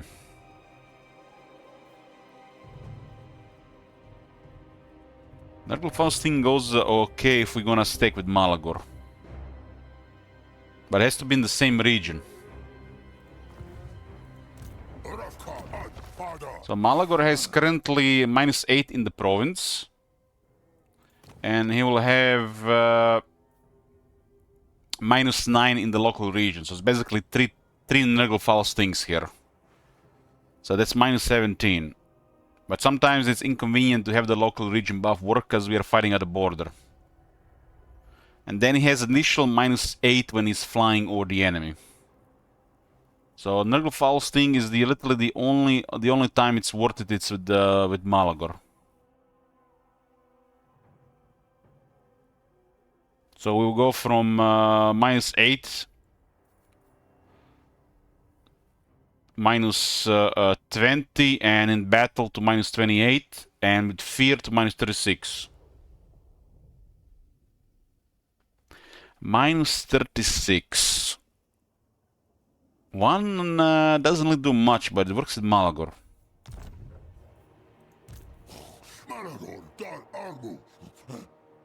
I don't think it's worth bothering with. What is this extra effect here? Hit points and Cloud of Flies.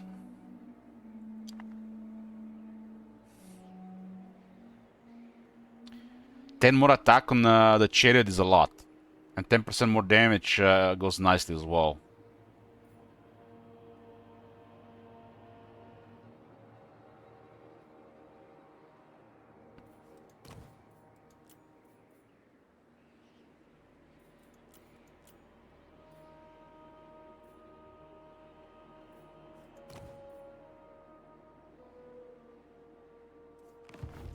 Da workshop, dance me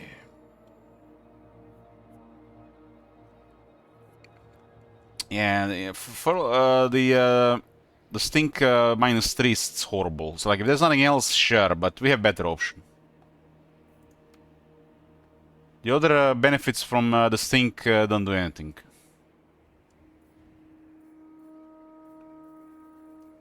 For example, if this guy spawned with stink already, I would have taken another stink. But since he didn't, no. If there was nothing else, then I would have taken it as well. War darkness. Say your piece. Scarbrand, listen. When we have to ask for military access as the beastmen. When are they going to solve this that the beastmen don't trespass? They literally live in the world.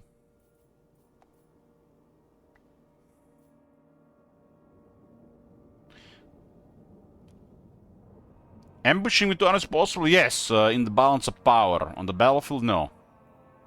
Because one will be always reinforcements. It's the strongest balance of power, ambushing with the reinforcements.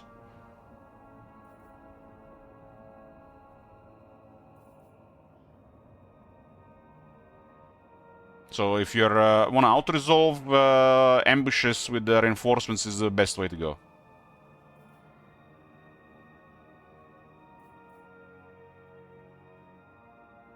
Agreed. Scarbrand's gonna be pretty good for a while.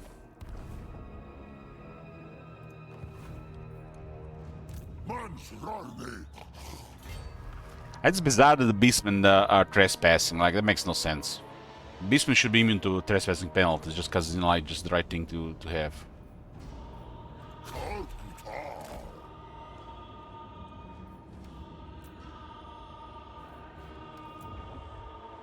For our second lord, we get a beast lord.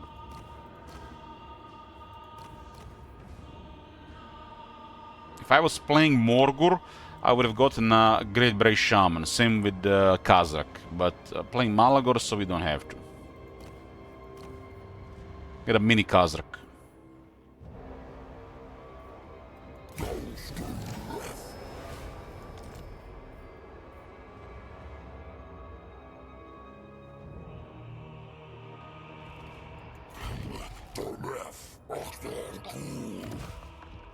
Get the mini Kazakh.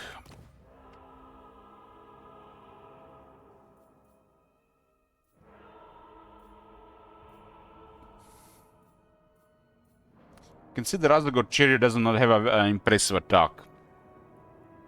So 10 attack from the strong is a big deal for the Beast Lord. I mean, all those properties are pretty good for the Razagor Chariot. This is a overkill anti-infantry unit. It's a really big bully of the infantry, and all these properties benefit it. Beast Lord should always be on the best enemy infantry unit.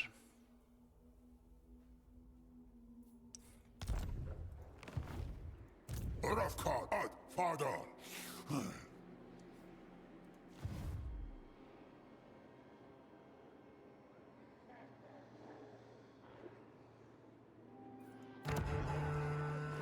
Okay, money-wise, I'm saving for this. We just have to find somebody to fight.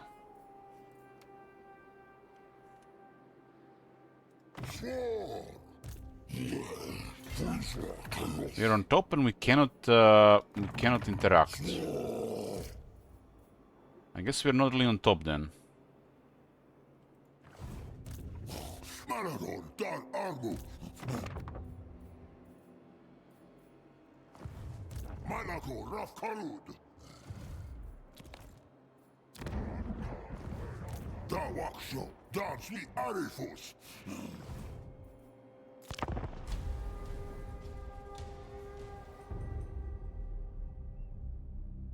There's a lot of outdated Total War things that still don't fit Warhammer series. So the game is suffering from being, you know, still built on the old Total War. This is what I'm expecting from Warhammer 4000 and Medieval 3, a new Total War. A lot of these things were gonna go away. So like this old Total War is gonna just go away.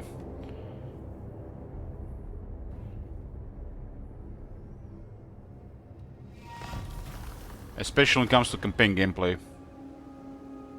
It does look like both Medieval 3 and Warhammer 4000 is gonna retire this old campaign gameplay.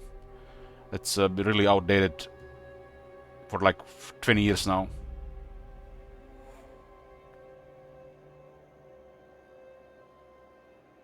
So we would have had enough if from extra 30% there.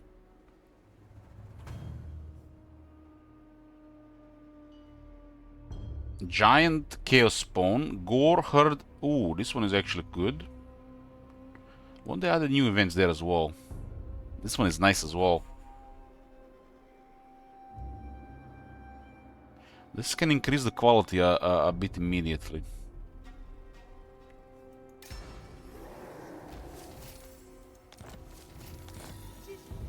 Crooked Moon has defeated Gorbert. Wow. That's crazy, Crooked Moon, right? Crazy. Yeah, just... What the hell? Crazy.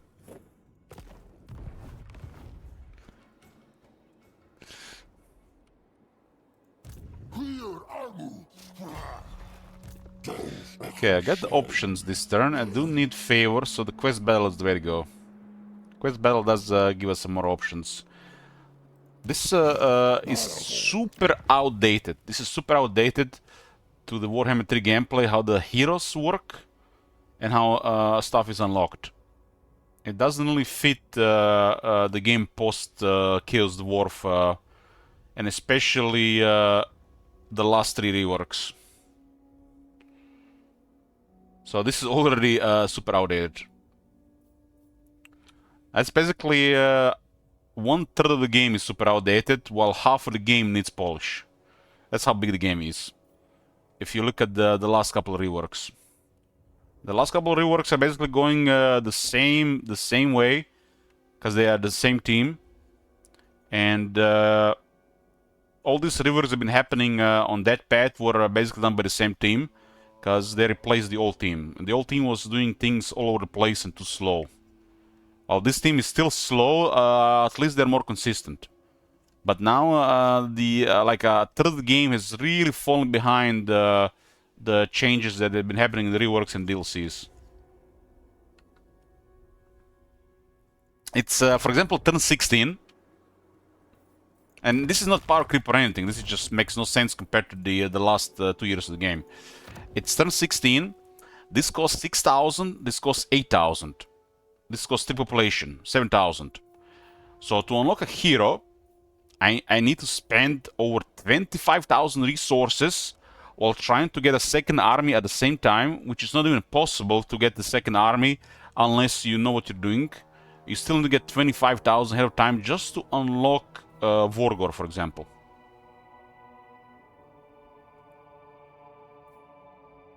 If this was reworked, this thing would have cost 3,000, this thing would have cost 4,000, and Vorgor unlock would have been here. And this would have been the normal game.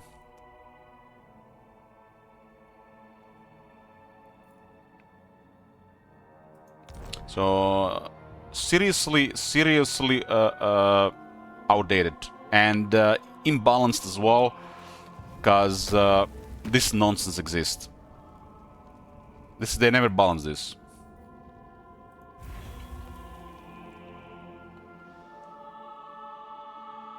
I highly recommend against confederating with the Beastmen, otherwise all the campaigns will feel samey. And when you see that, and then you see what the resources can be used for, and then you compare the last almost 2 years of Warhammer 3, and you can see how outdated this design is.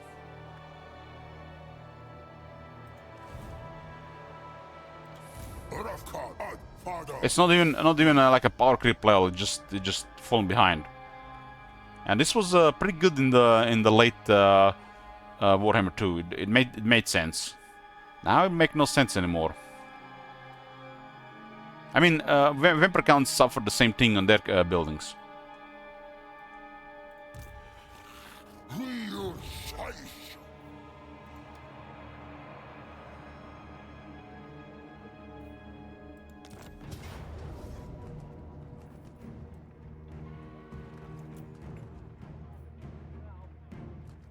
This is a quest bell.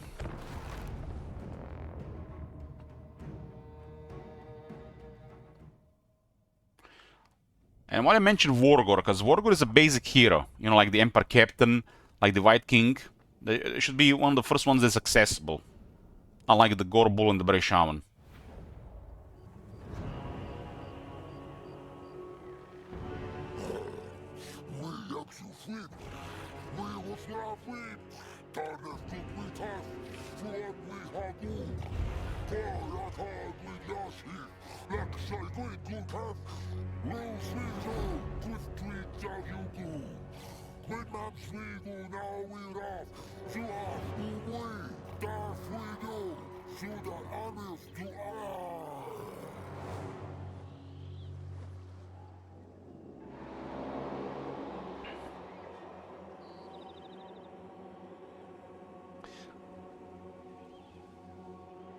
Me personally thinking the way the confederations currently work and how they are costed with the beastmen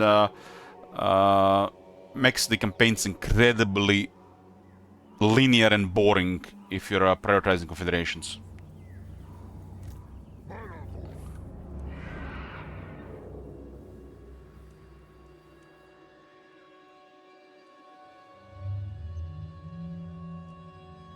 I don't even remember this battle for this battle.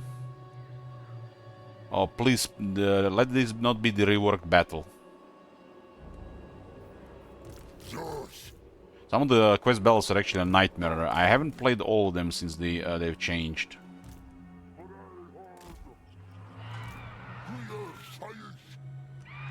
They do have some armor on the right side. They actually have quite a bit of armor.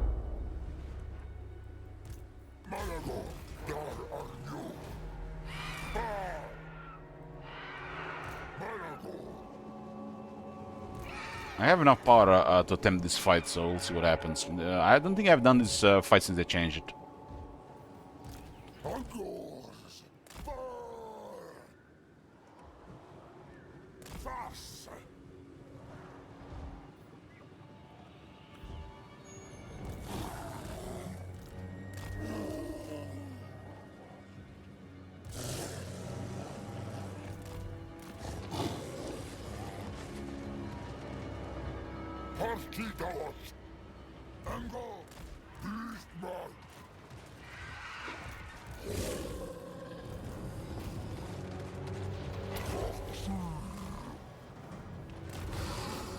Everybody on those Demigryph Knights, route!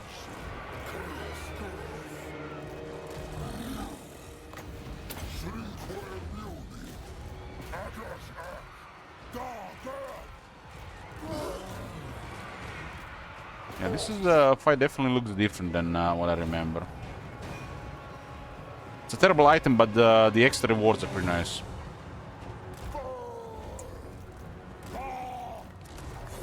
I do need those resources right now.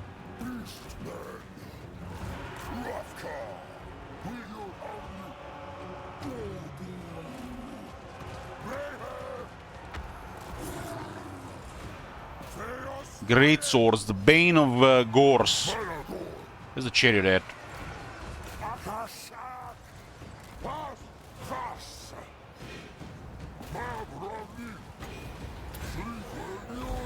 Should have put it a little bit on the other side. Oh, that charge. Let's do the halberds as well. In the forest.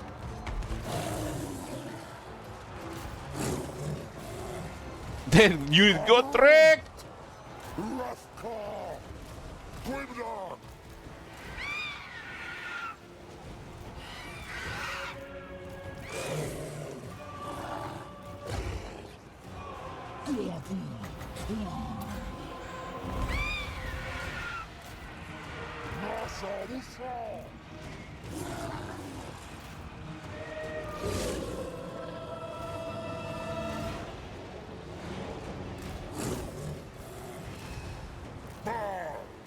The giant should hold that side.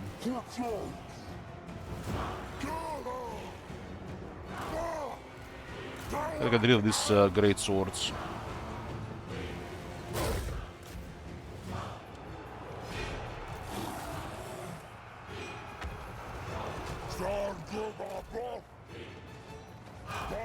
Must have been at the full acceleration to cause that much damage.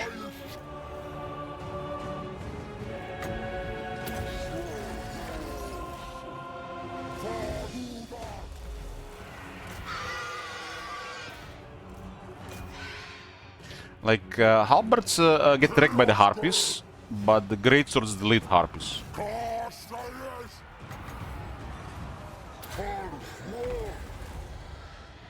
It's a long range stuff there.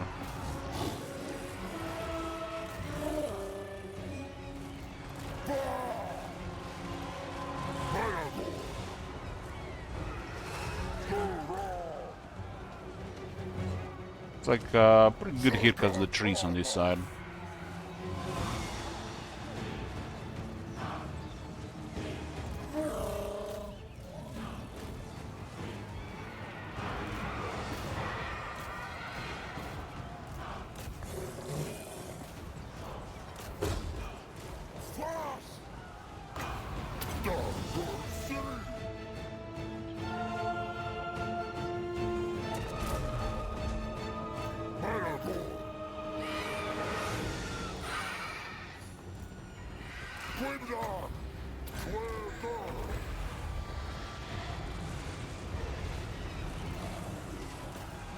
One third of the game needs guarded. That's over 30 factions.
A unit should literally just destroy the war machines on contact instead of getting obstructed by them.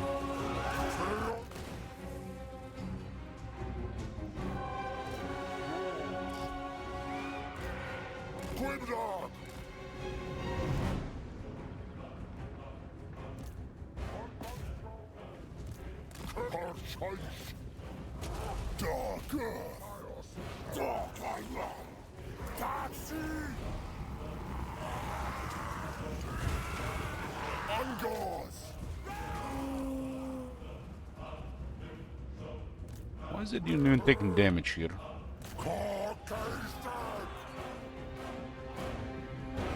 80 armor.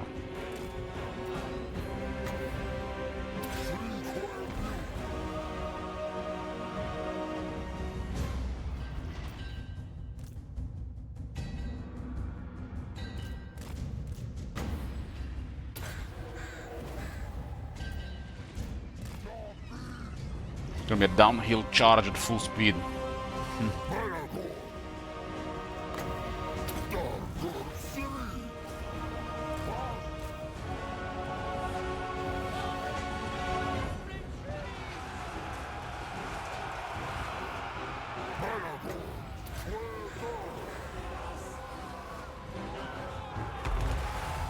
They don't care about leadership loss.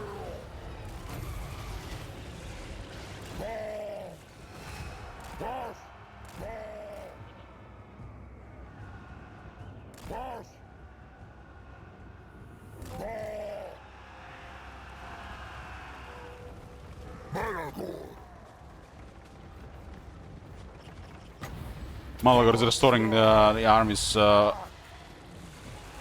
vigor.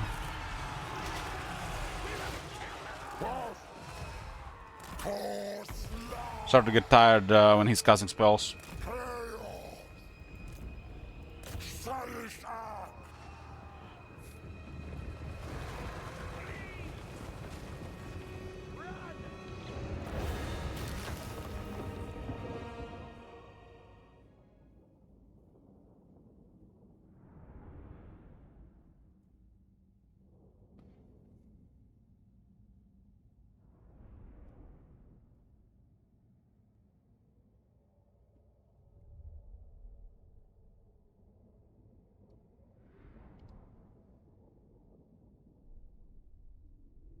The Knight's Griffin.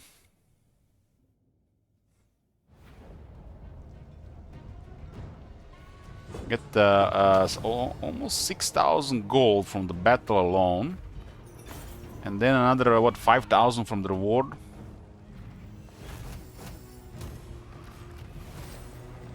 Actually, there's 5,000 for reward. That's actually quite a bit of shekels.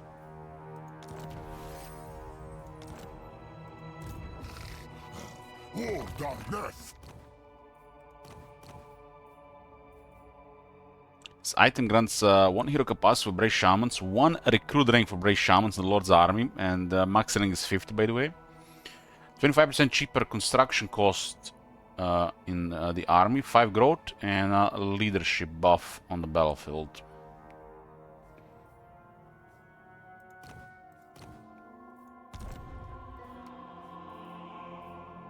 And the construction reduction does work.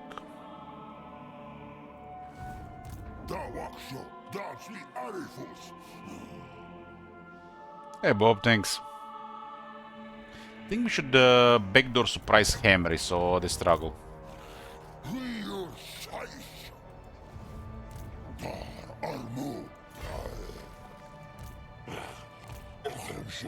I mean, it does get you some buildings cheaper.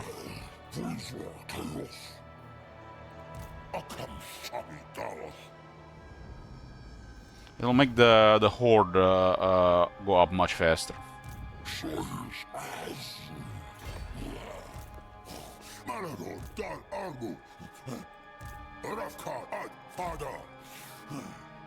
I can surprise Setter for sure.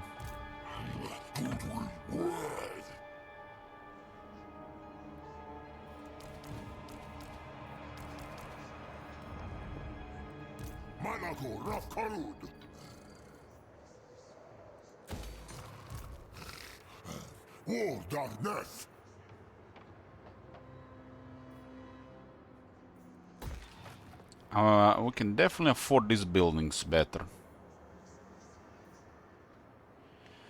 10 more battle loot and 10 more magic finds.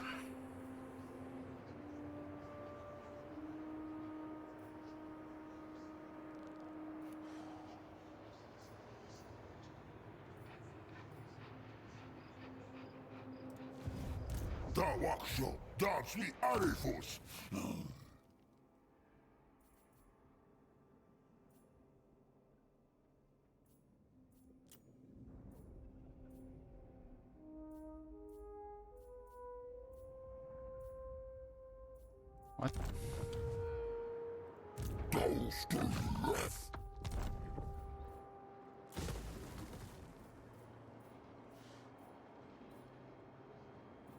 It's 8,000s, 10,000s. The dread building is the most important building. Once we get the tier 3 dread building, I think the next best thing to get is this and the War Gore. I think War Gore is a bit better because we get a variety of units only for the second army.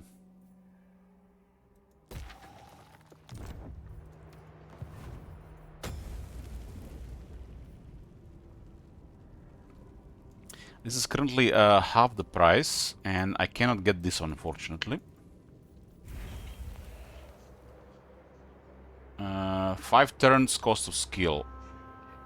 50% cheaper capacity increases. It's for the Gore Herds.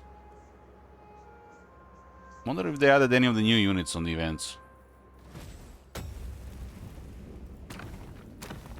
It's also pretty nice. I mean, for 400, this is nonsense, but for 200 is okay.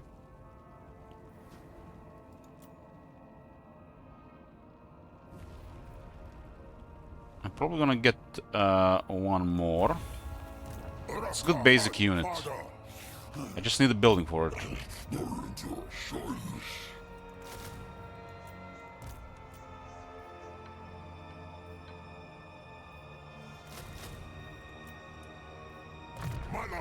Karud.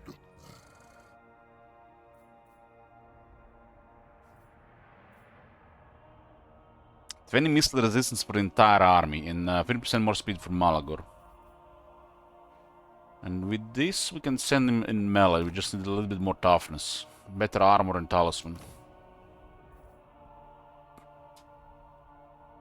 This is a huge leadership penalty if you get this on a lot of units.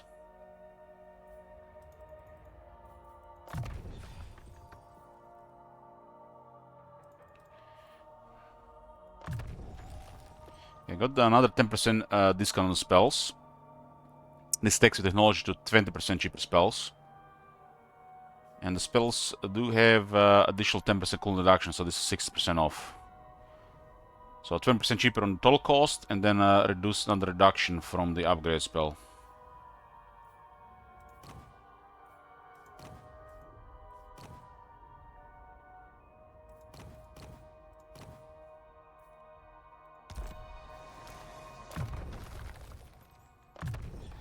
This guy still doesn't have a weapon.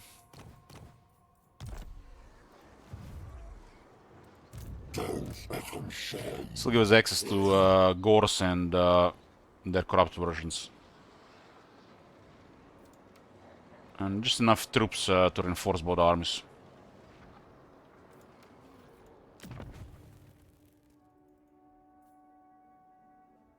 Malagor has this item is 25% cheaper construction, so it does add up. With Malagor, you get this item earlier. You do save over 3,000 favor over time. Malagor. You don't want to use that item in Malagor though, unless you're constructing. You want to use the other Trickster Shard. That item is only to construct.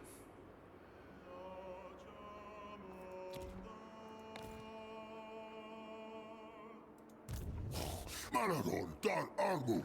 The other Trickster Shard is crazy for Malagor. I can raise. This is the beauty of the Beastman. You can literally enter area, and you can just destroy a city and disappear. And we can do this to Cetra. We can do Cetra dirty. We can start a war with Cetra and not even follow up on it, just to cripple him. Nothing he can do about it. And Malagor at this point is a master of siege warfare.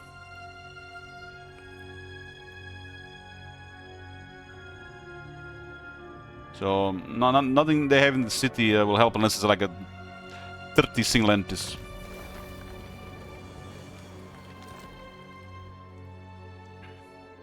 So this is just too good to ignore. And Cetra is busy with what? We literally just shift the balance of power in the area as the Beastman, because we appear out of nowhere. There's no enemies. Interesting. Would be ideal if he starts a war and then we do it. But he will not find us, so we can always... it's a little bit work, but he will not be able to find us. Unless he goes for Hearthstone. But hitting Hammer here gonna hurt him a lot. He has to go through Skarbon area.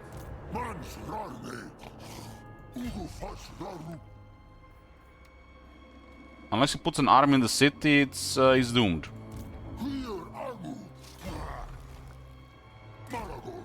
And I have 125 wins with 20% cheaper magic.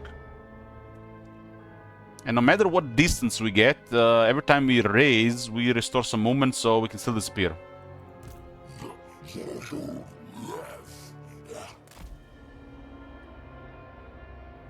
Okay, we enter Southlands. Our main objective for the campaign is here. Volkmar is done with his response. Oh, Tic-Tac-Toe is up. Krogar, Torek, and Teclis. Out of this, the hardest one to deal with probably gonna be Krogar if he survives, because he's gonna be the furthest one away.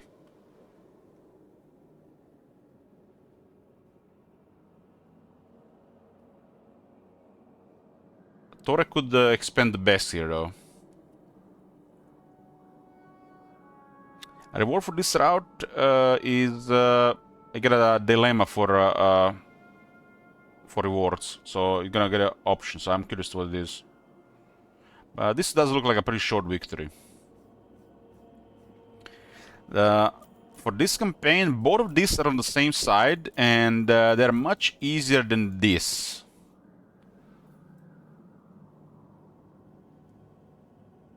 But they split the campaign in two parts. So if you try to do everything, it's gonna be a long time in this area. This is an easier experience and easier opening. Well, this is gonna be hard later.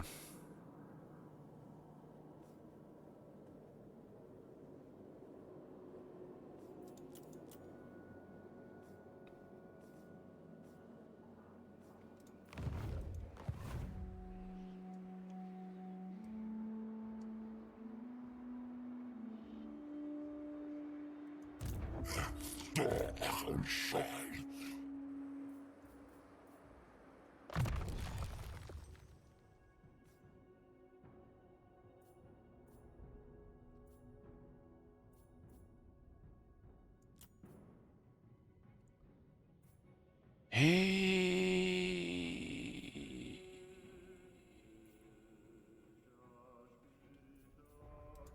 Got the 15 attack buff here. It's a really big buff. Makes him also better for dueling.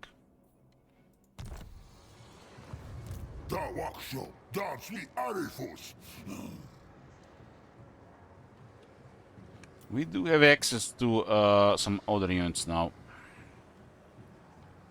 This will be mainly used to reinforce both armies.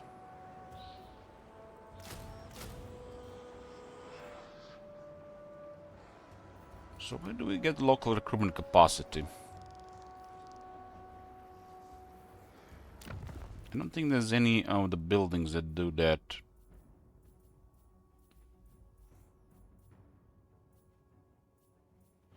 Would be event related.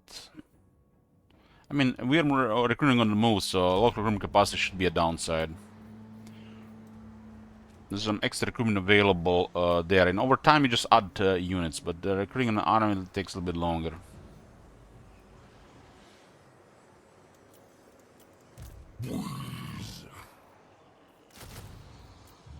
This guy also has a lot of experience.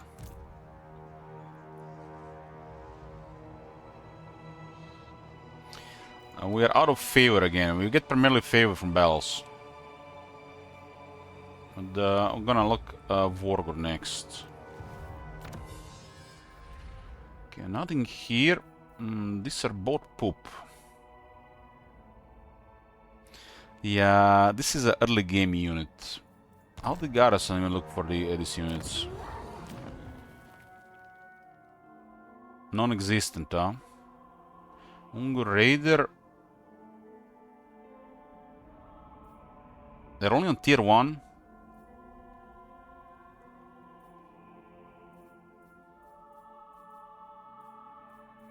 The technology is horrible. There still ought to be +1 AP on top of this as well. This is not good as well, but it has a situational use. More leadership in the blue circle and larger blue circle. We have nothing else to research right now. We are entering a part of the game where Ungur Raiders are not that good anymore. They have no damage. And their range is also really poor.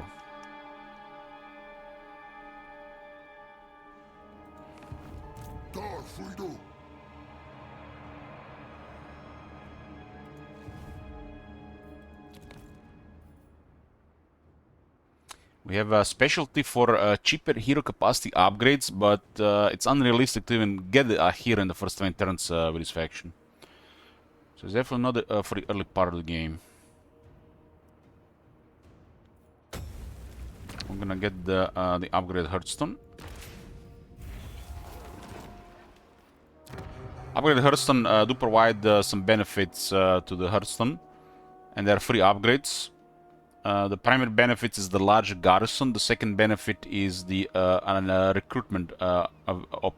Recruitment, and Hearthstones can actually provide access to much easier to build up of an army.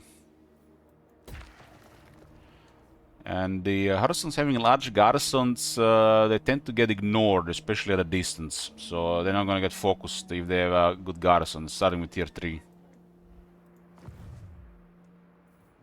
They do tend to have a stronger garrison ahead of time, because you can prioritize building upgrade Hearthstone very early, like we did already. And usually when we leave things this behind, they're usually far from everything, or everything around it is destroyed, so it's unlikely they get targeted. Other than providing an access to some fast recruitment from the Hearthstone building, you get a variety of bonuses on the special buildings. The primary one is to see what is going on in the Blood Ground, or and/or getting more dread from battles. This one is faction wide.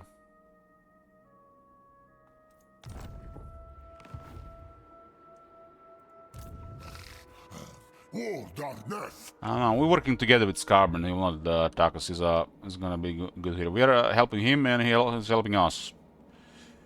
This is a mutually beneficial relationship. The only one who can bother us here are the Skarsnik and Quick, but they're eyeballing each other because of a mutual desire. They have the same target. So Yeah, just get to the this guy is rank 1. And Quick hasn't been doing that crazy. Rank 9, but they have the same enemy, and Barkwar will not survive. lots of plans. So if Crooked Moon clears them, they might attack me. Quick is unlikely to defeat Crooked Moon in this shape. Crooked Moon is just too strong right now.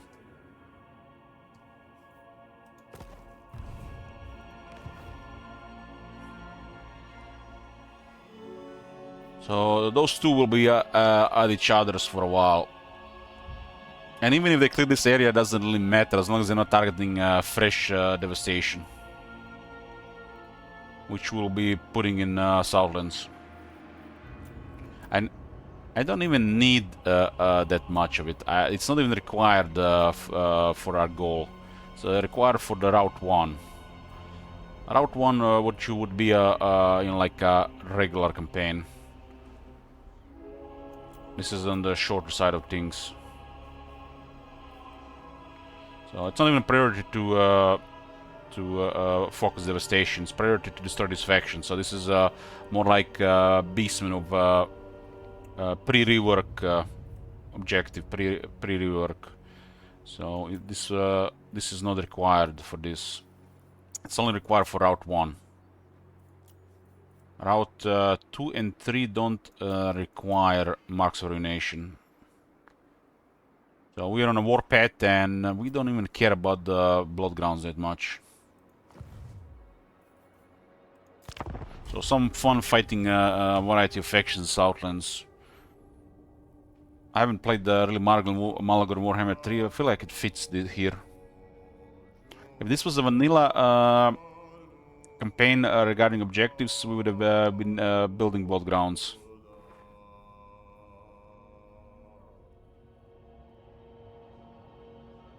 More focused on building blood grounds. I think out of all the beastmen, I mean, both Malgor and Kazark in the same situation. Kazark has a Norska help, and Malgor gets Skarbrand help. Except Norska has a little bit better help than Skarbrand. Skarbrand will out of steam eventually.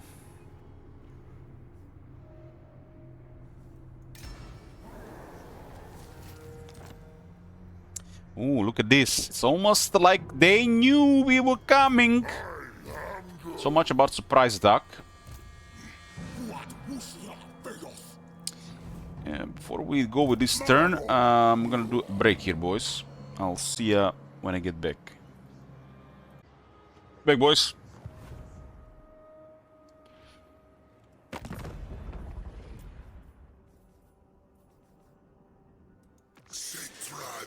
Not at war with Manfred, huh? Manfred is a little bit stronger than Cetra. This night.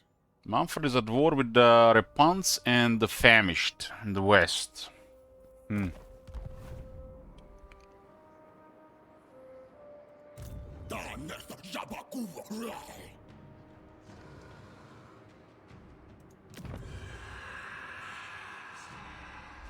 definitely can surprise duck somebody here. Tlaqua is still up on turn 18. Hopefully they're on life support.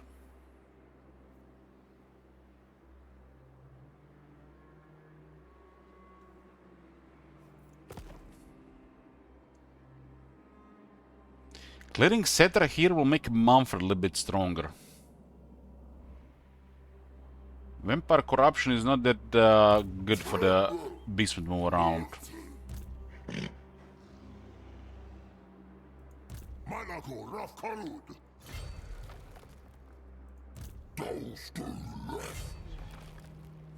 This is Numasa.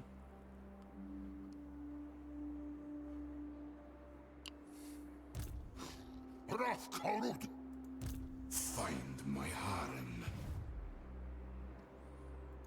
What tribute could you possibly offer other than abject subservience? Surprise!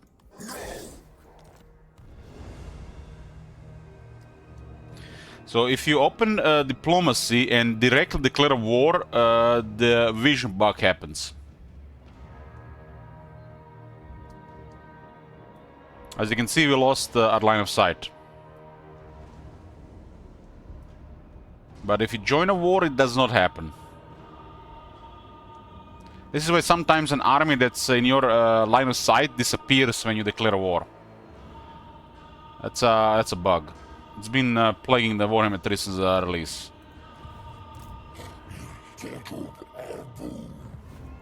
My servant fails me.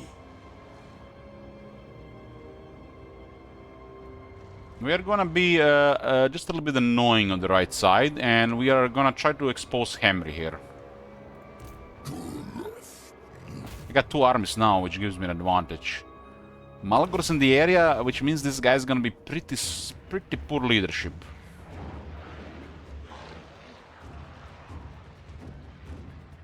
Undead are the weakest to leadership penalties, which is like Kekwi. We can get tier 3 Hearthstones, and they do come with, I think, almost full, should be maybe full strength.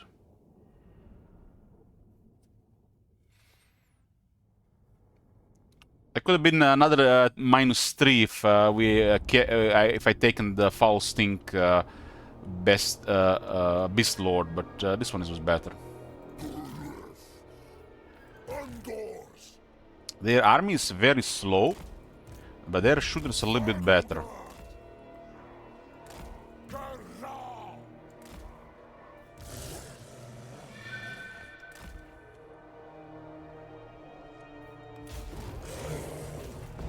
Our shooters have stock though.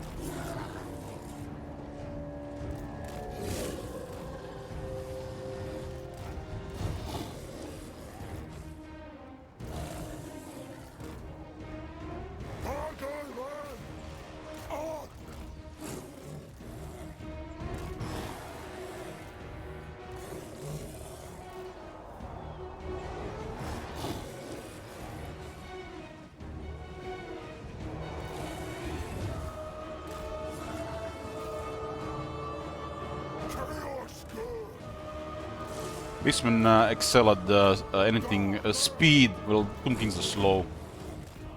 Especially their infantry. They'll not recover from crumbling if they take some damage.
Current warriors are the only problem here.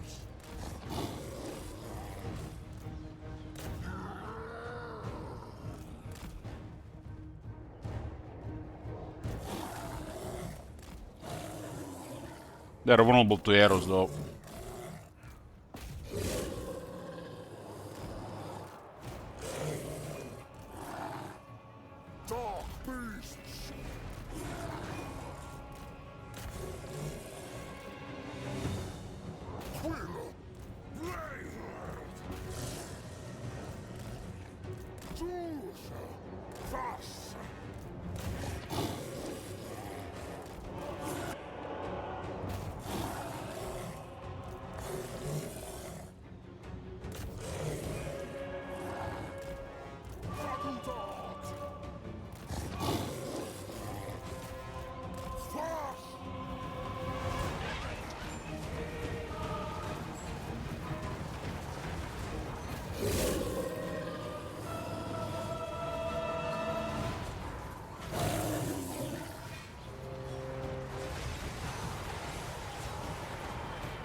$75 dread. We can get a lot more dread with multiple armies.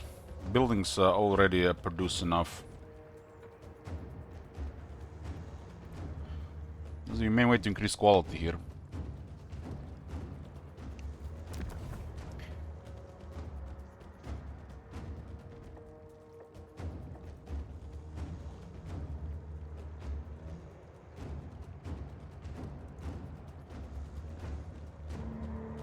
This one is in the same blood ground, huh?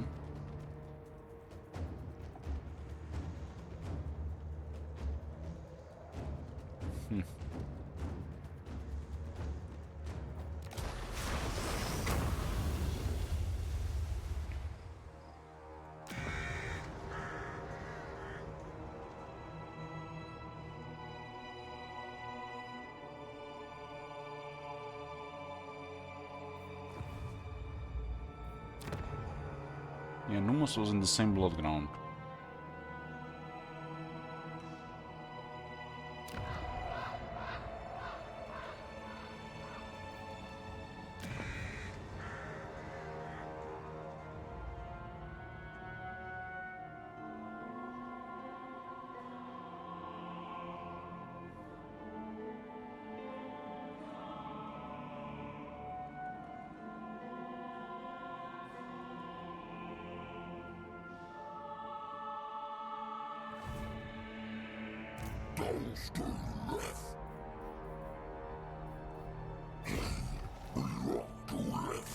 We'll have this guy somewhere closer to Malagor.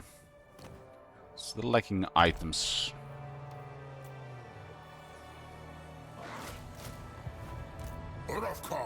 Father.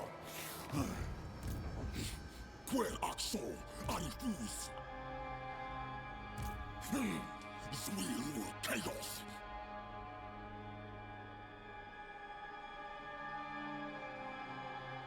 Mulbak supo yaps. Dar Frido.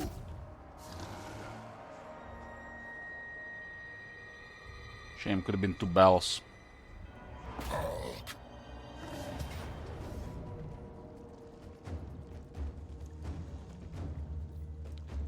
Such a weak army, damn. Auto resolve gives you max dread here, but rules.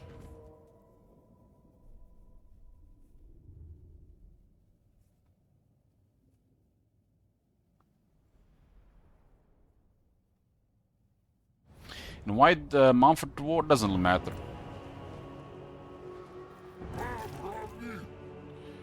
Doesn't really matter.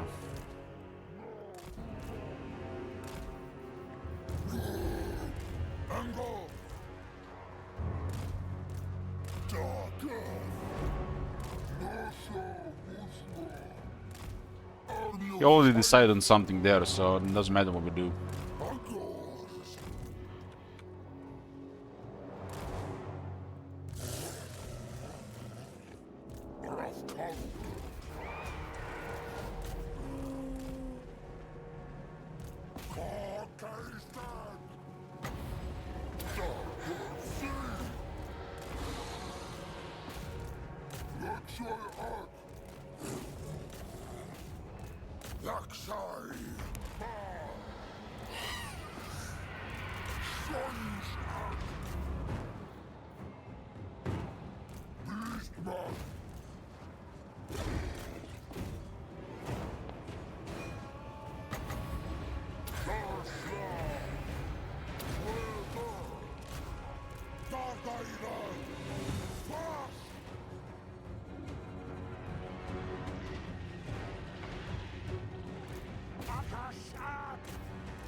It's a Gorbul with 115 speed.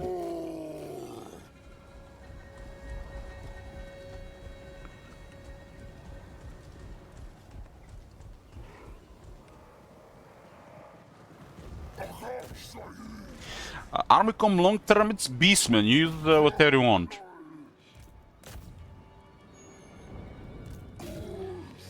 Whatever it's available.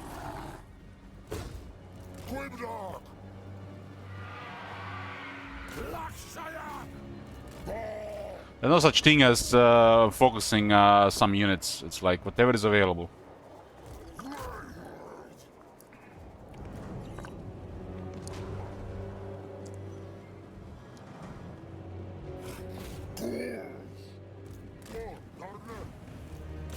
The only thing you need in the army is a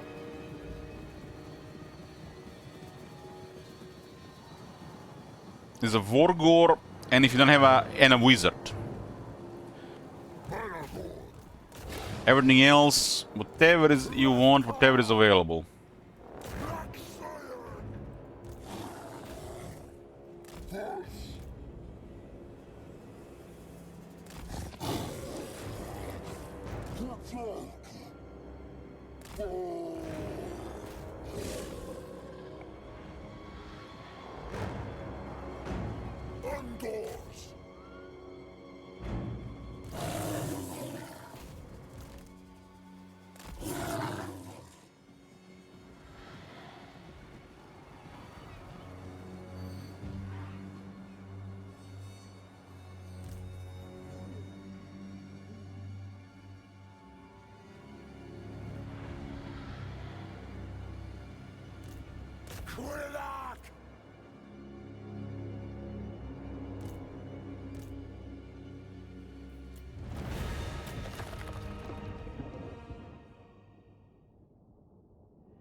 I just destroyed this faction just to get some more resources.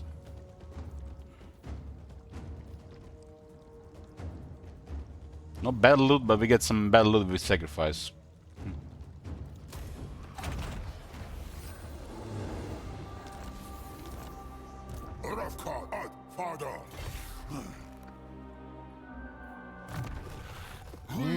Okay. 20 missile resistance for the entire army, plus 4 capacity in the Harpies and 50% speed for Malagor. 20 missile resistance for the entire army for Beeson is great.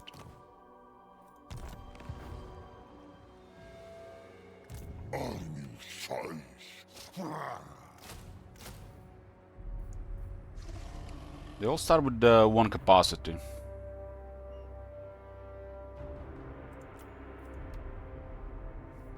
This is 6,000. Even with his 25% reduction.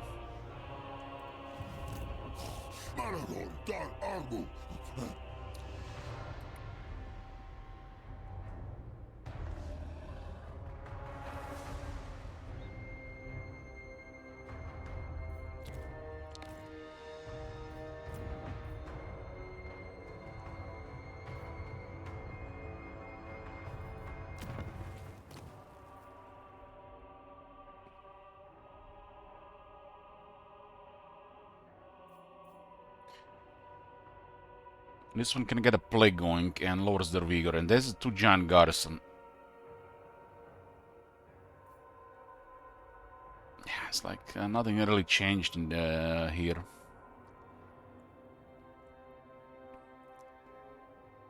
This one is also pretty good, but this one is annoying, so annoying is better.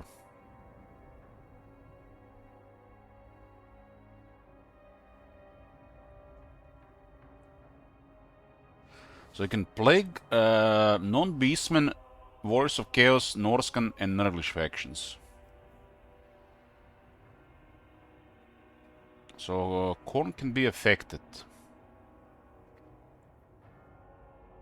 Maybe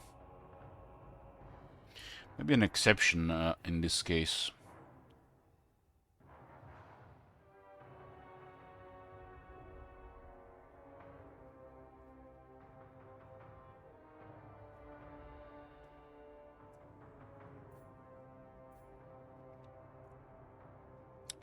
Two giants. I guess since Khorne is here as an exception, otherwise I would definitely build this. I'll go with the garrison option. This is a really strong garrison option.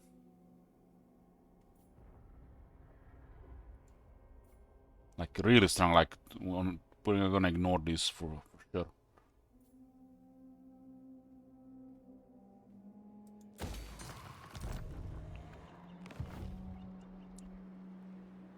Unless the legendary lord goes directly with nothing to do.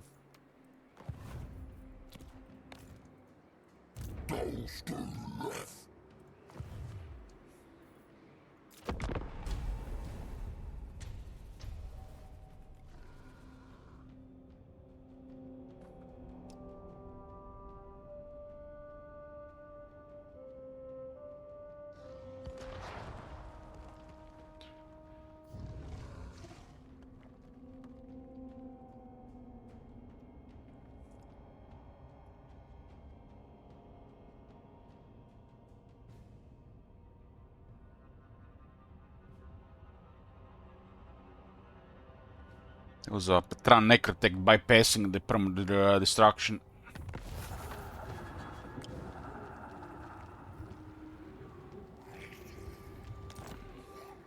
Do not betray your king.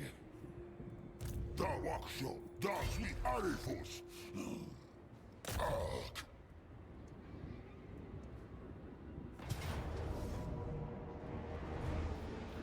Quillock.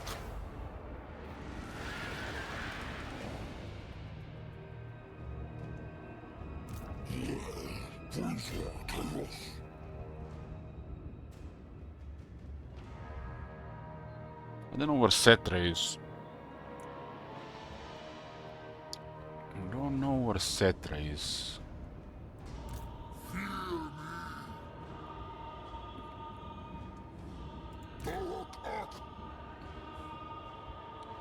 Don't have the information for this, so we're just gonna raise it. They recover Numas immediately. They can bypass the perma destruction, the Tomb Kings. I don't think that's intentional. That's probably needs to be corrected. The only thing that's intentional is the corn passive recolonization. That's intentional, but this is not intentional. Not supposed to work like that. But I wanted to destroy Hamry, and we're gonna destroy it. The Petran Necrotect working like not supposed to work. Make sure the Hammer goes down.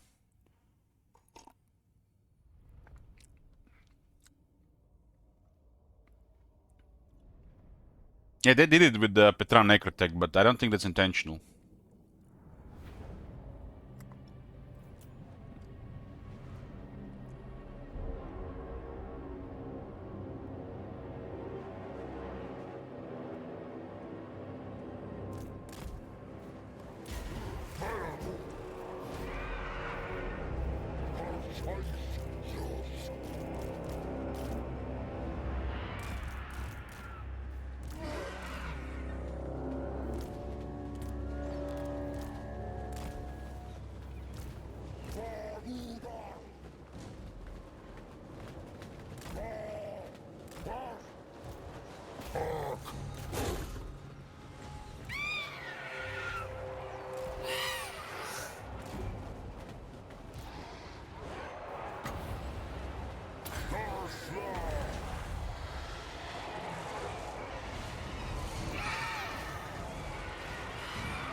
Guards, huh?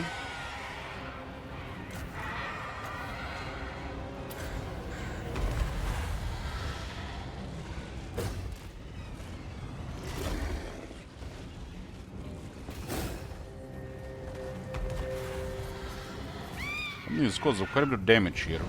I guess they started fighting back. Getting wrecked by anti-infantry.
Cloven ones!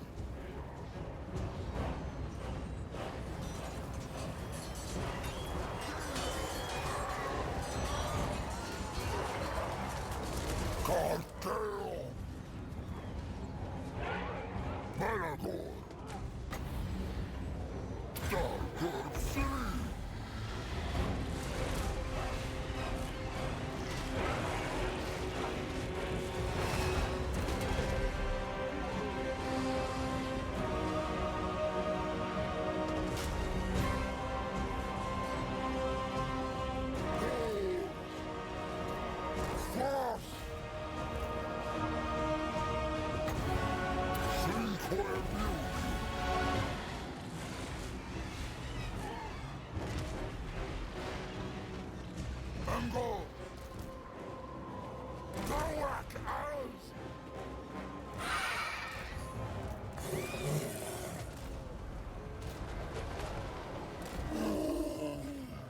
Look, one of the harpies got stuck in the just rubber banding.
Giants making into Chirn Shapti like it's nothing.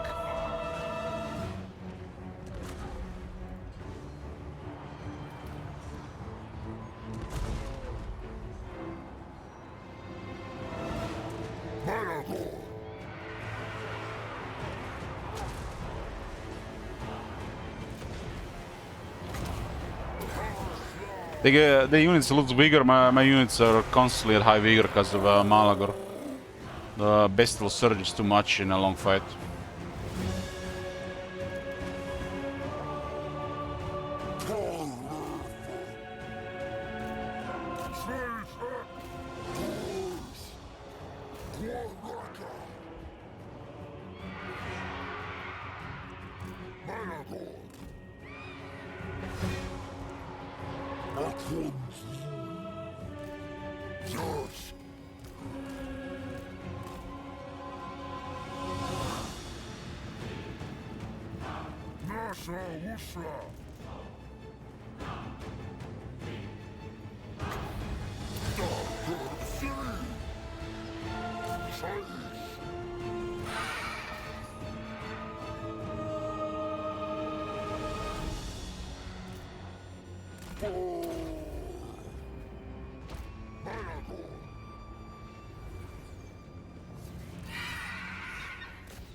You're not giving up with the remaining units.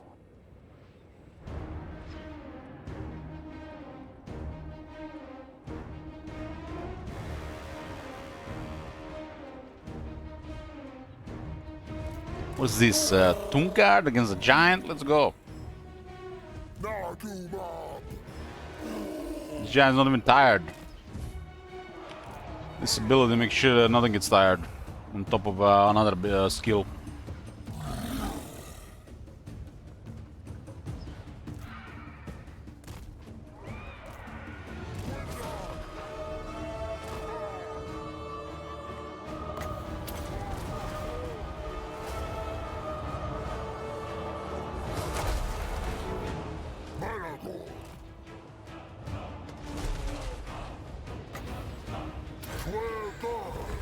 Yoo-hoo!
98 attack on the giant. Gorbel is giving it 23 attack.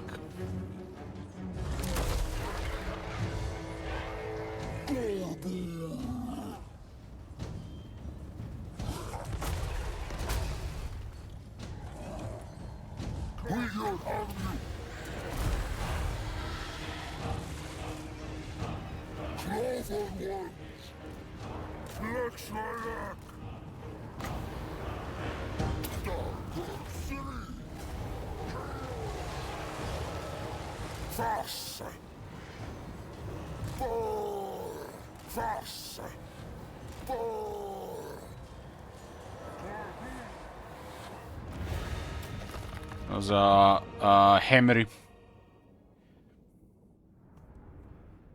We made sure they leave the city to capture Numus. I'm gonna put pressure on Setter so it doesn't have any chance to get anywhere.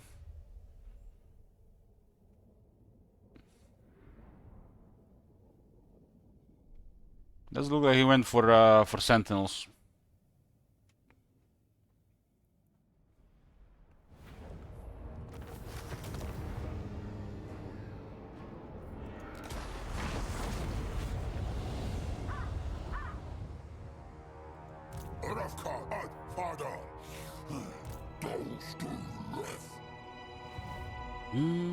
It's a shame.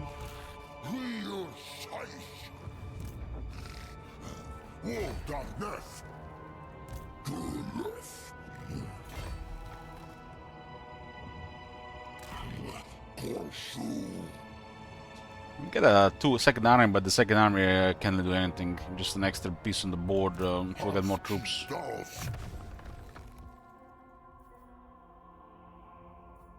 This is 10 more capacity. Your two skills are nothing special.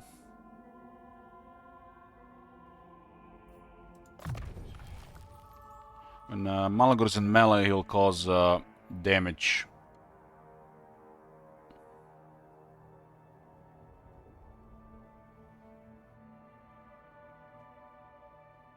This ability tells you that it's gonna cause a lot of damage.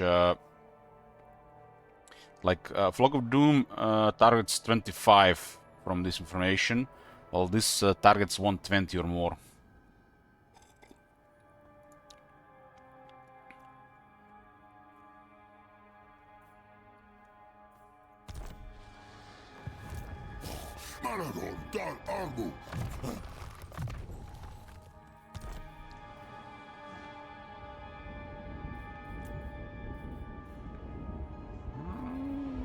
Ungors are kinda like history here.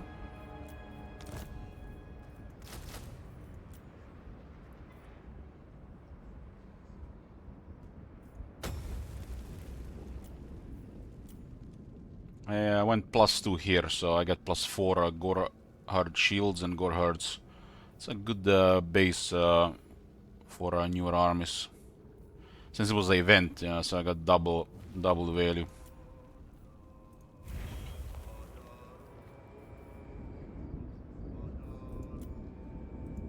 I'm gonna go for a Wargor here. Yeah, Wargor first. This is also one Bestigor.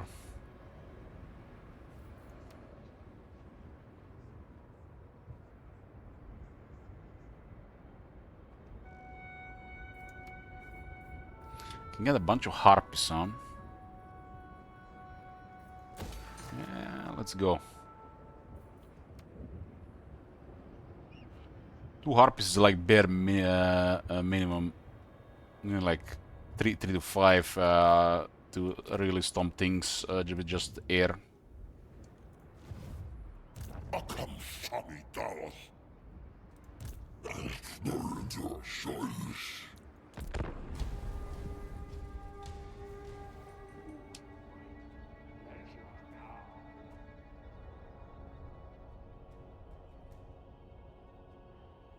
Emmer is not on the list for the Route 2, but they're a big player in the area.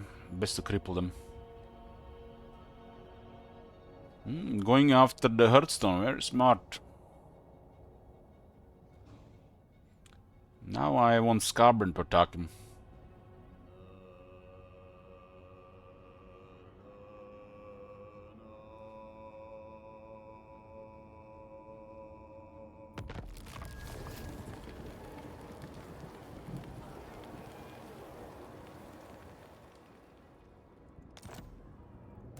This is forbidden.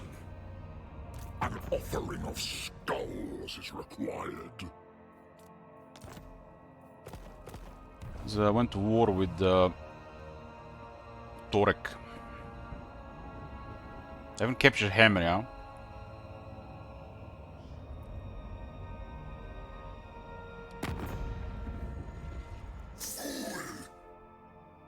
An unblessed path.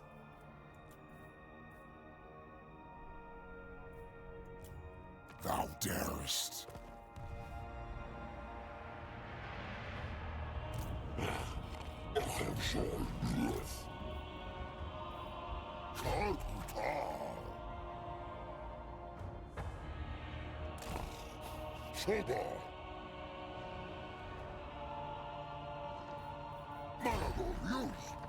These men are unlikely to get scoured.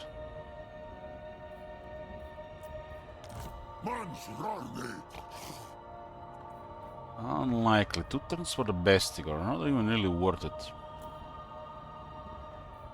Waiting, I mean.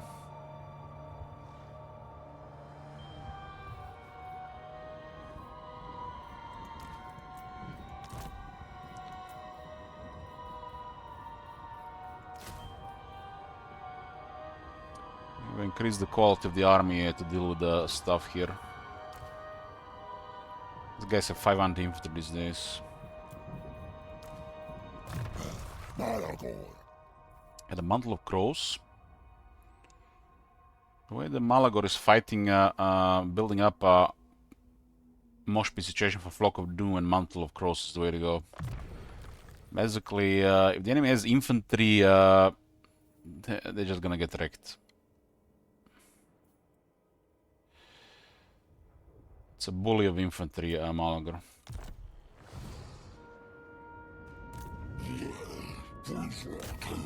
I'm gonna use this guy to bait this army to go back.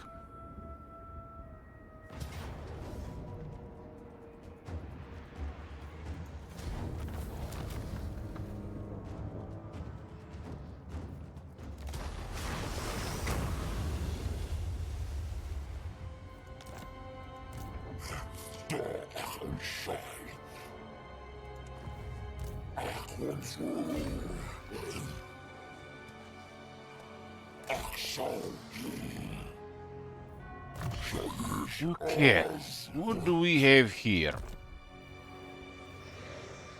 It's turn 20. Ungors don't do really anything. But we can always have an army turreting settlements. Lord alone is gonna be enough. We are at the gore stage. Gore stage plus war beasts and harpies.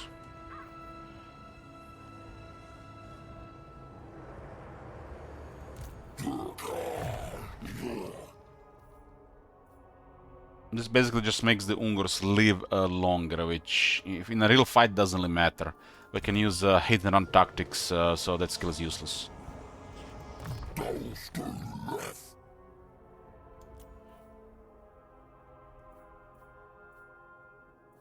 Like, this would be amazing skill over that one, for example, for hit and run.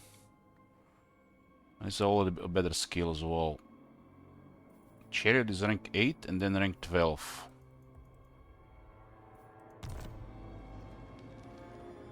This is a hit and run army. It's not really an army. This 3 type of units. These 3 units are they don't have capacity.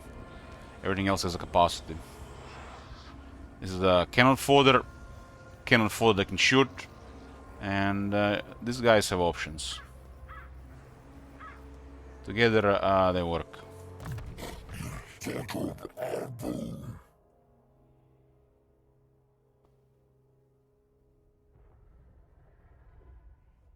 harpies.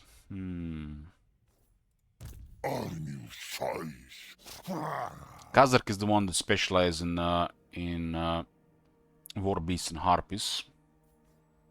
But the harpies always have a use in a beastman army.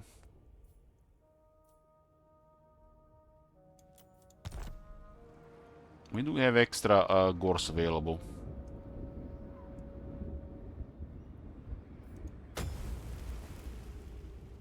This is 260, probably not worth it. Twice 200 is really cheap. This is a really nice get event. Not worth beyond that.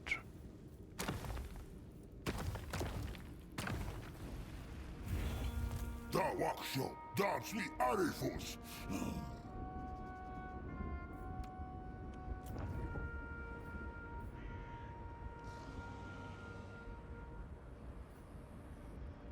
Damn. Damn, they're all beautiful.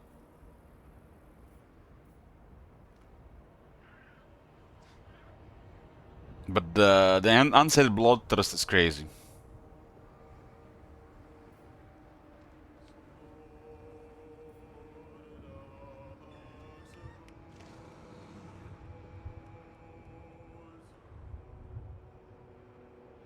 That is crazy amount of damage. Just look at this.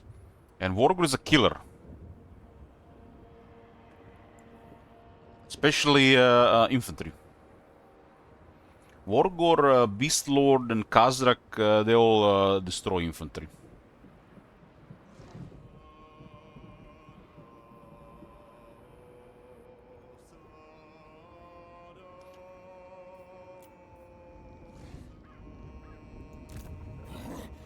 Well, these days this is for pure damage. The Minotaur damage buff is extra.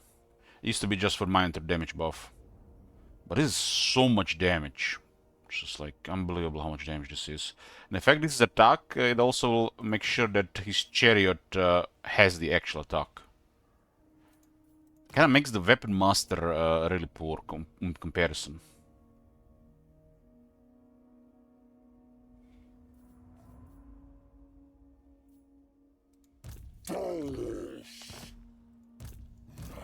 Like how can I understand strong to exist. Strong makes sense.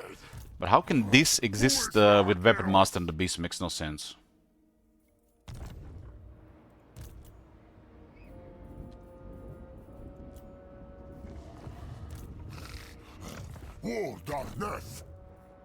Like this is 8 attack and a 65 AP.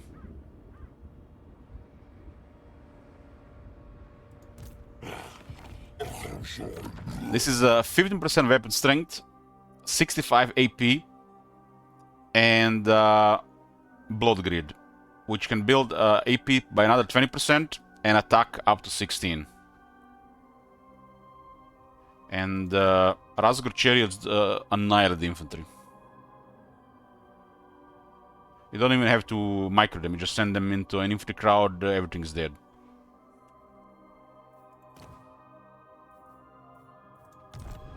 Some gear is required to retain toughness in a prolonged melee though.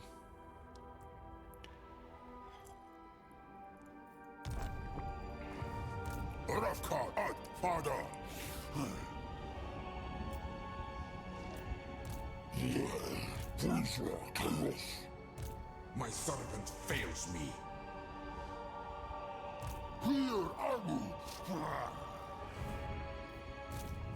Left door.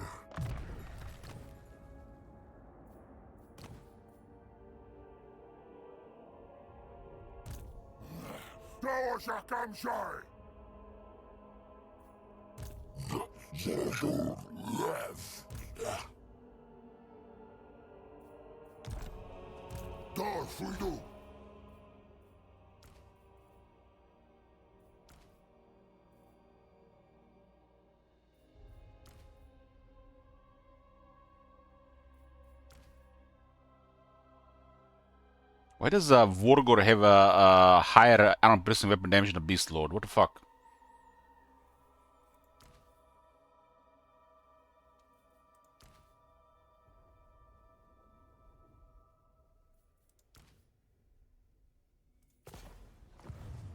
Maragor!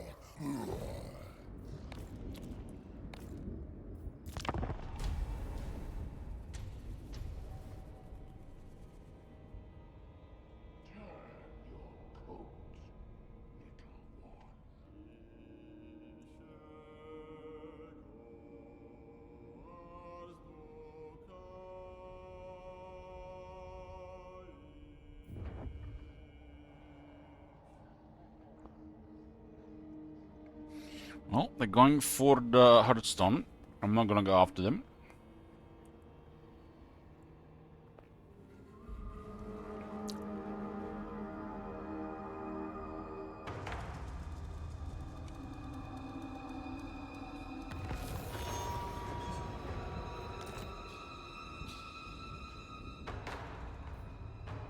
My faith in you wanes. Garrison might not be able to handle this. Do not betray your king. I might get the balance part. It's only rank 6 Lord. We'll see about it. We back you up, Free.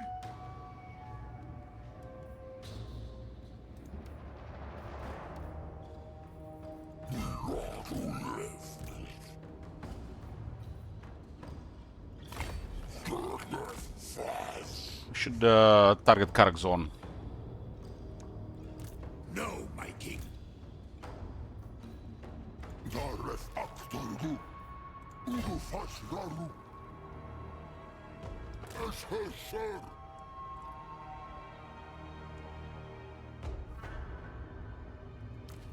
Aksho Wushra. Manago Rafkarud. So Wushra. Why you wanna have a Wargor in the army?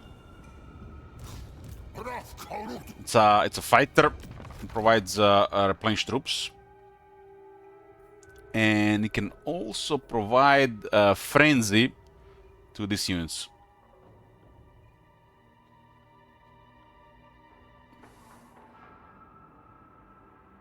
It's a pretty good fighter, actually.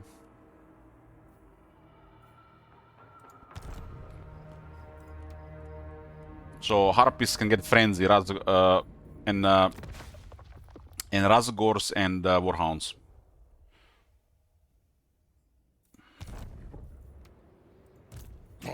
Armu.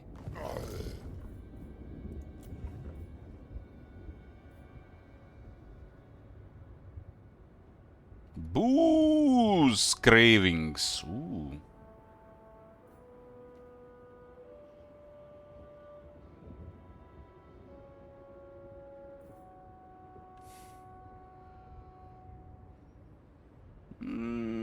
This is better. Tough is better when we get a good enchanted item, but boost craving is better before that.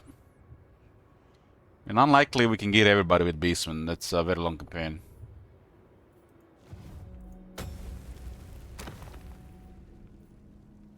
We have this 50% cheaper because of this faction. Dawaksho. Dance the Arifus. I have to be realistic with this. If I had like really good gear available, tough is better. But since I don't have really good gear available, boost craving is better.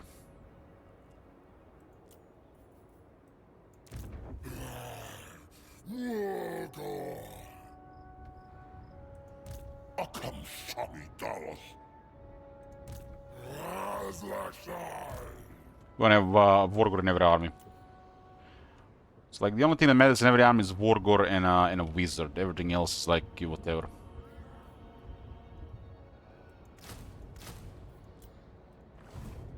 Maragor.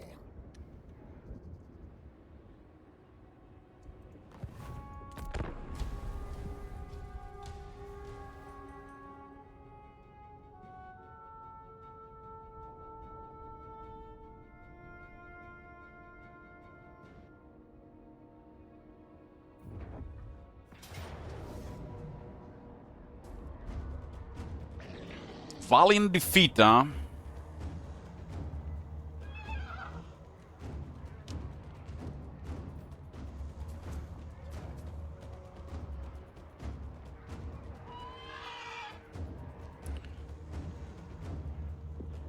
Eight shooters.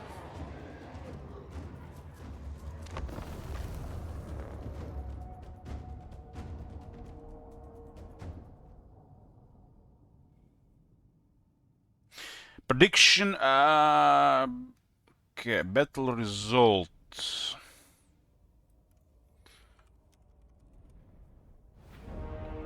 It's prediction, Pyrrhic victory or order.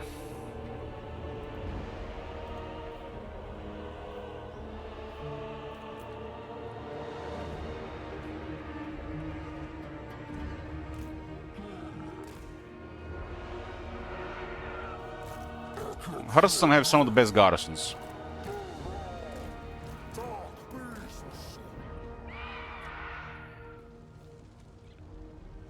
On this battlefield, we still get Siege Defender. Keep that in mind. That's a big deal. Which is plus 10 leadership and plus 15% melee defense to the entire garrison. As long as we hold key building. There's no build points here, huh? Their army is very slow.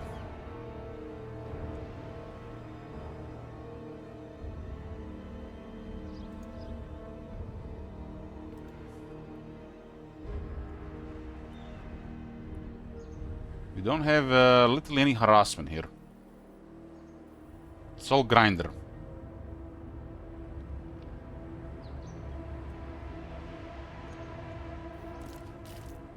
I got a Devolve and a Wild Tide. And a possible bottleneck here.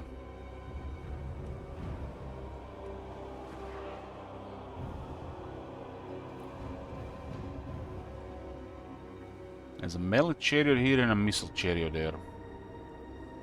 2 shooters. No, 1 shooter here.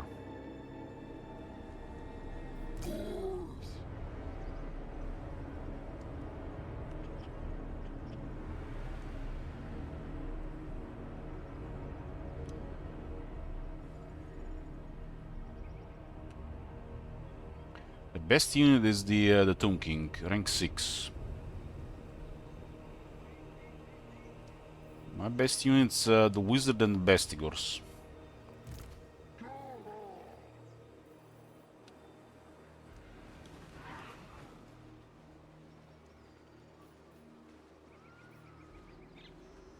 That Sandigor can totally destroy their shooters, but the chariots can somewhat fight it.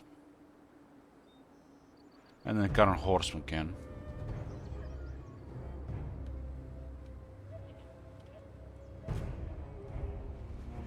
So we have decided where we're gonna invest the Bestigors.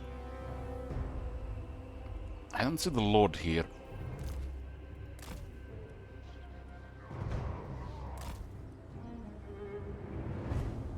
There's a Lord here. It's here. Damn, look at that defense. What the fuck?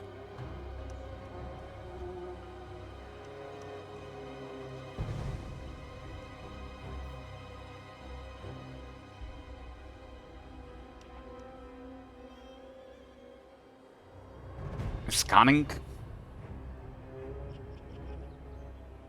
Ooh, gotta have to ignore this guy. It's actually better to try to get him down because of the curse. Kill everything else first.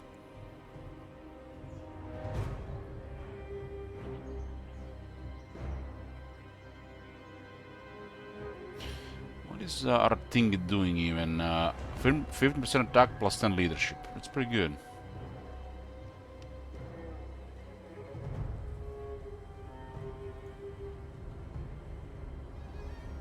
I guess in this area with the buffers and try to get behind.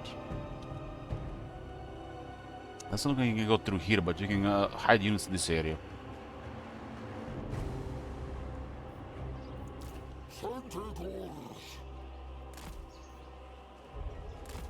Chaos Girth. This is our only 2 anti-large units. I guess Bestigors are anti-everything.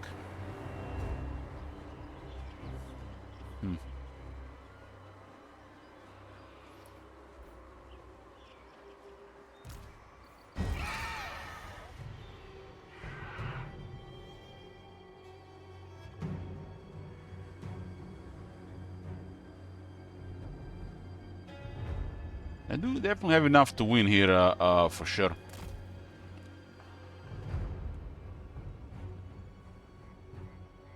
The left side is vulnerable to Wild Tide, the right side is not.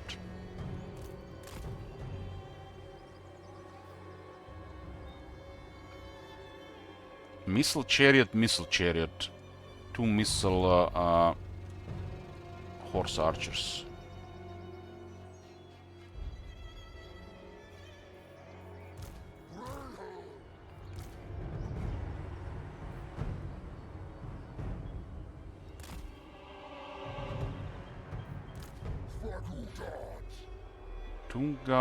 Tombguard. 1 melee chariot.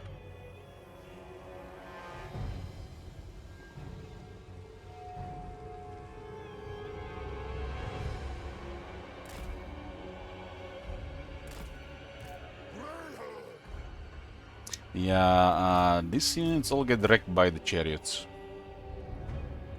Like wrecked. If they use those chariots like, just like, it's like one of those chariots, and if they use them right, this is gonna be it for the garrison.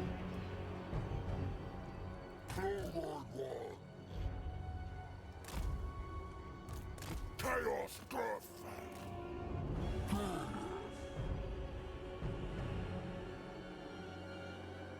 Maybe bottleneck on the left.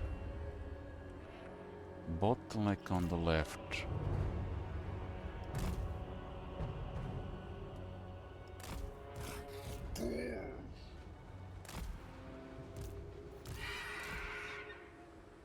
Harpies also get wrecked by the chariots.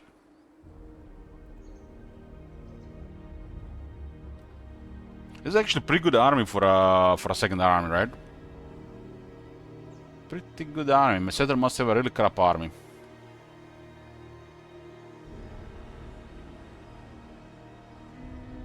The tower here next to useless, and there's a tower here useless. They have nerfed the range on the towers, but they didn't check the battlefields to see if the towers are placed properly after the change.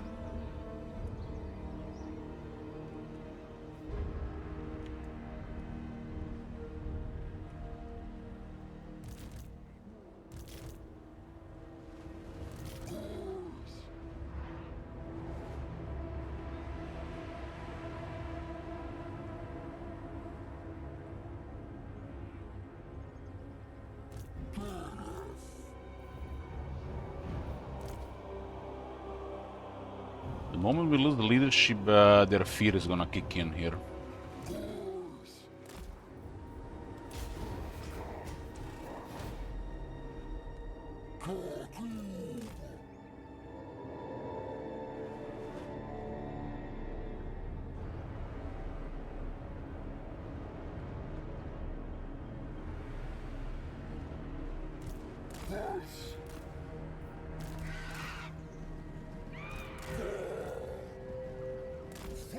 The chariots even hurt Bestigors, but they're probably just gonna fire.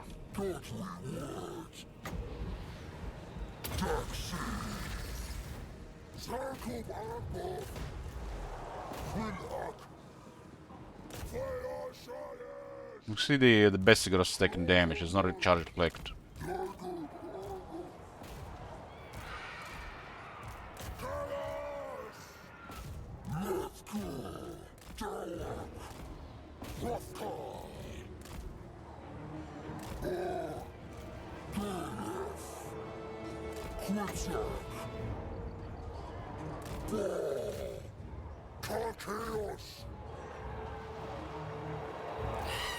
I knew they would do like this, I would have sent more troops here.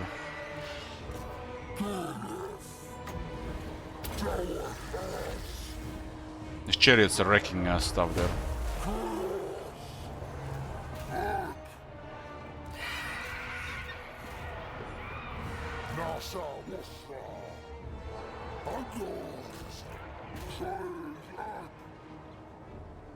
And we're trying to grind down the chariots in a mosh pit fighting here. The second Bestigor could have been way better if he was here already.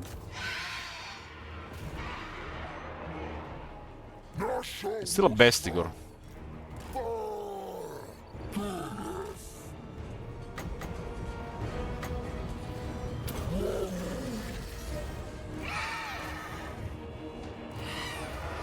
Those guys trying to disengage instead of fighting will be an easy kill.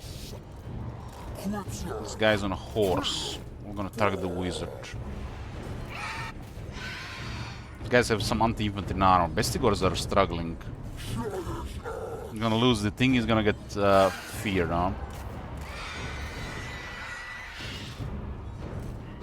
Gotta invade the Harpies. That Bestigor should have been here already!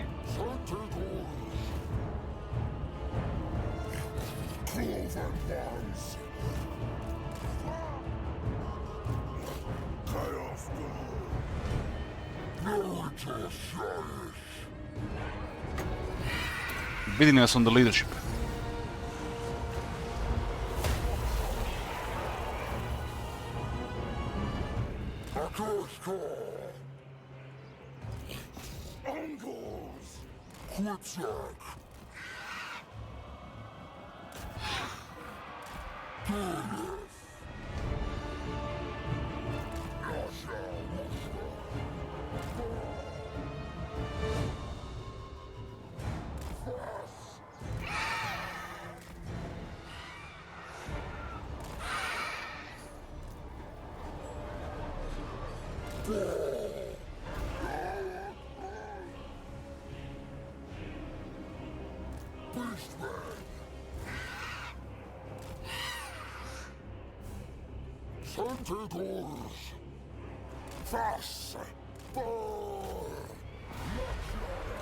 Gotta stay away from those shops there.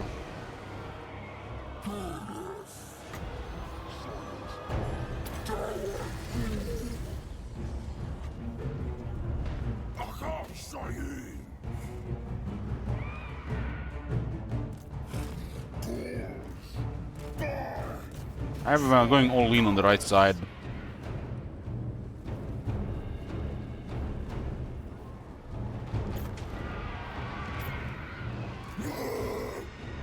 I got the shot into the second Bestigor.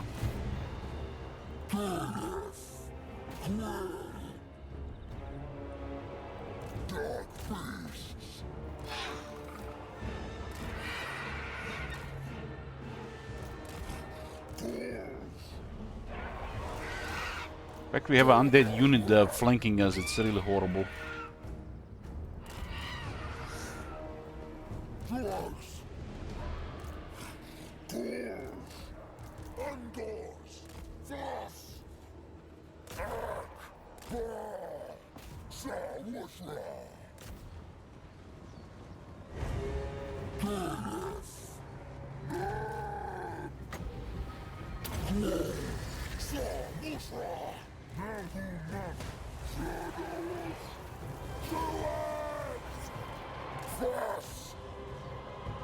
I almost surrounded this Bestigor as well, so full strength.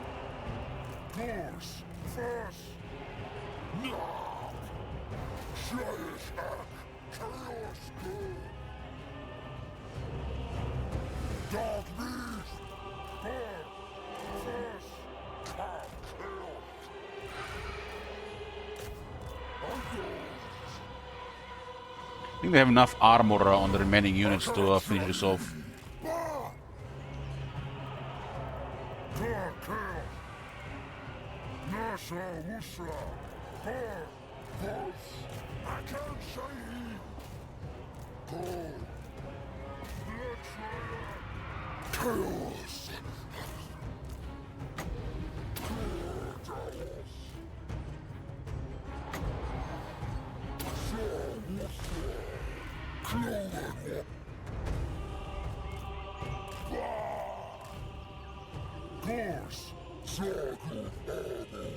This guy is just really hard to hit.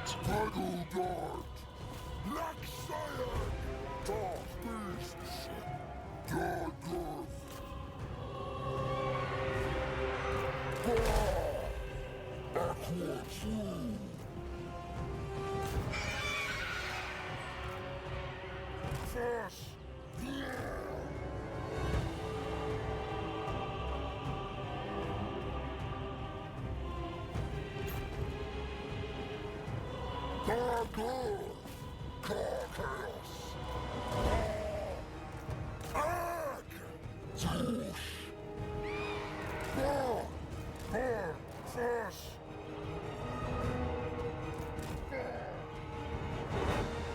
Beastman! Doors!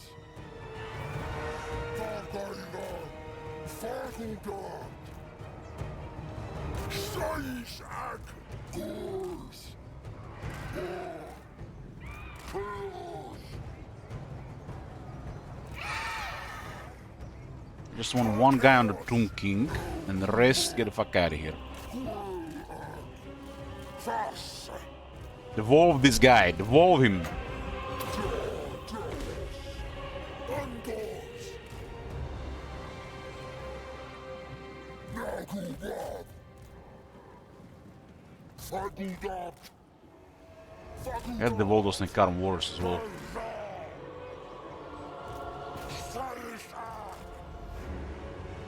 Quipsack!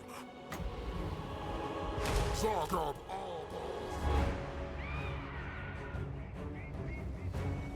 No, this is perfect here. Just wait, boys. Wait. Send in the wizard. Faguldat!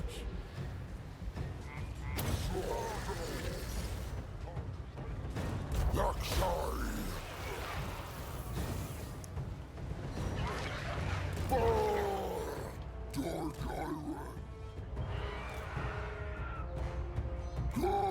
Gotta devolve these guys again.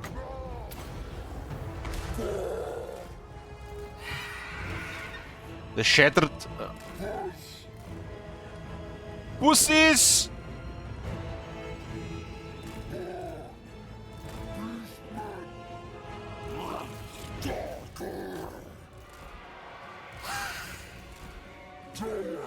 Cities! Laksai up!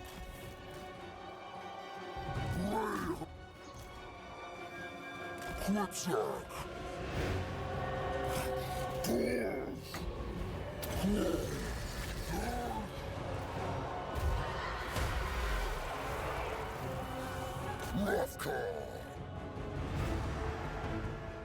Why the fuck is this Tungar still alive? Die already!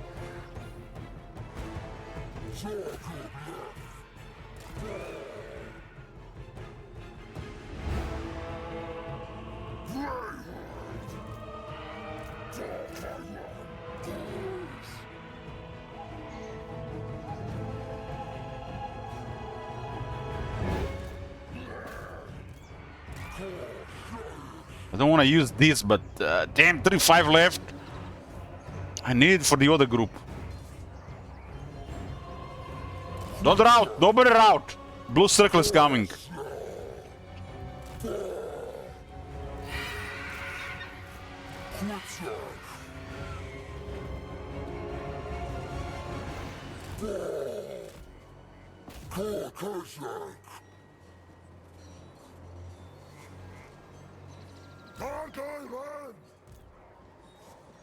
Oh my god. Have you seen that shit? Oh shit. What the hell?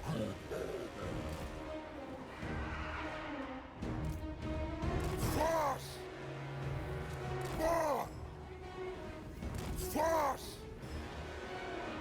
These guys might be able to. This guy's on a horse. Oh. Forgot he's on a horse.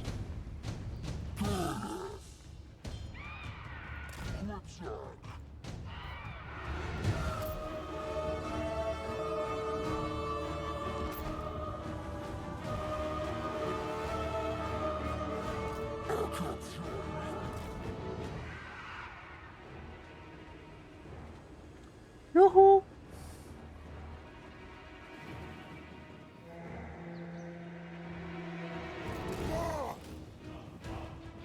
Faster, boys! What the hell?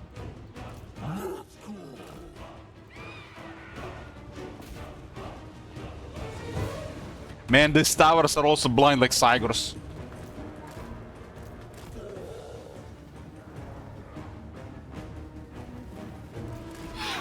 Direct hit! More!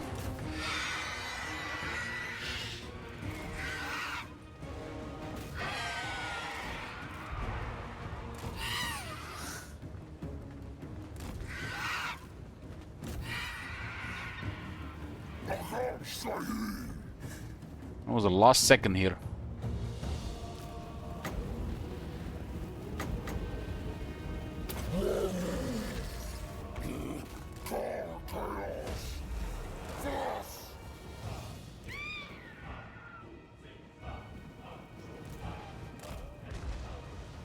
I got 2 Bestigors, the 61 Bestigors, 90 Bestigors.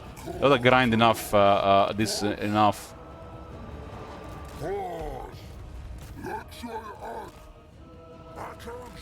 These guys will hit from behind. Keep the wall on them.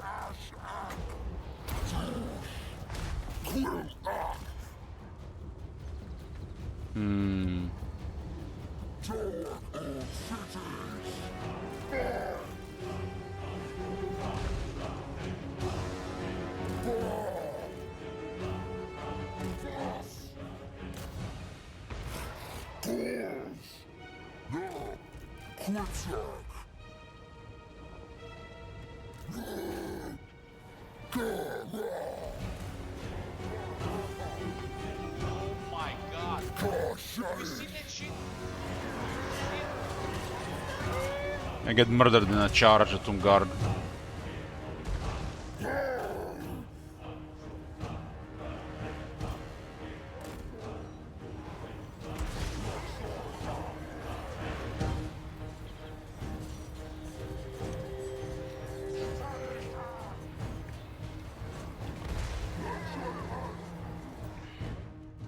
I was definitely bloody. The garrison did enough. I mean, early game, these garrisons are pretty strong.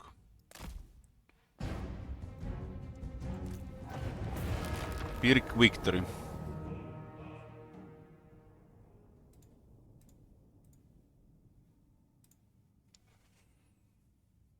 They had a pretty good army for a secondary army this early.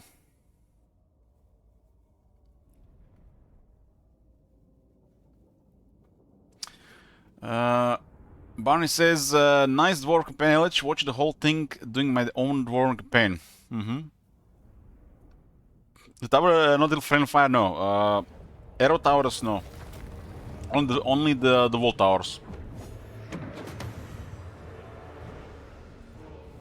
Well, this is definitely a cripple Cetra.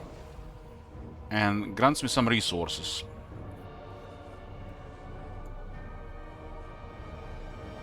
Bestigors definitely MVP here. I mean, Bestigors and the Wizard did a lot, but somebody had to tank stuff. Tungard, 14,000 damage, 9,000 damage, and 2,700 damage. Wizard is the MVP, Bestigors second.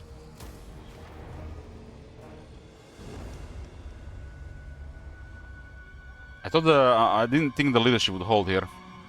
Because the moment we lose the beastman ability, we lose him in psychology, and then the fear kicks in.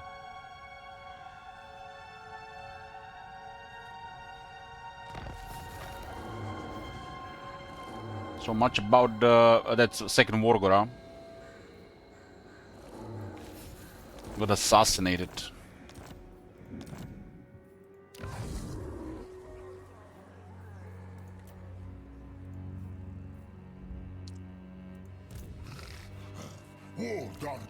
Primal Fury grants him psychology as long as they got leadership going.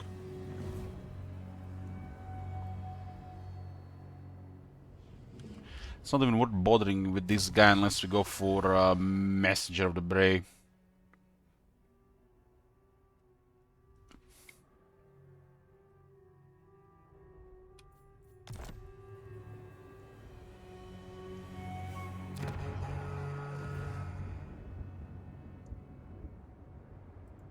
Slayer.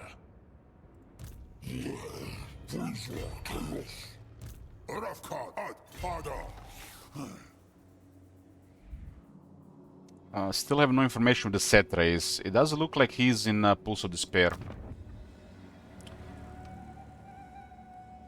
There's actually a secondary army there, so he might be around this area. So this is a freshly recruited one from the looks of it.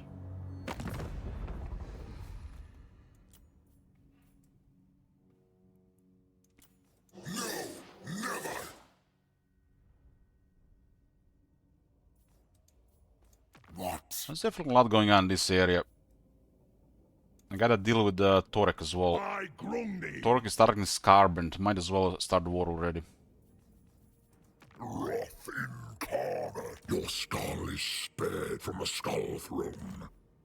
For now.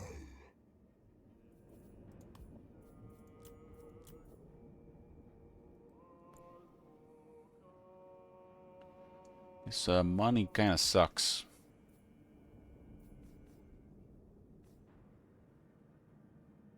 Still has 11,000. Starbrand hopes you bring an opportunity bound together in blood.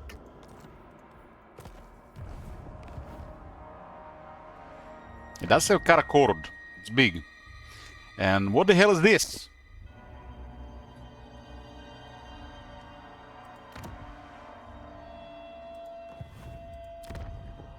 Spy satellites say Khalida controls this. So it looks like early attack on Scarborough by Torek instead of going east. Khalida probably gonna be busy with Krogar unless they open diplomacy.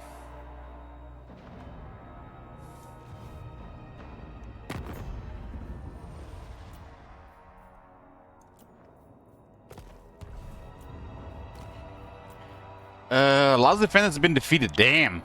Damn! What the hell?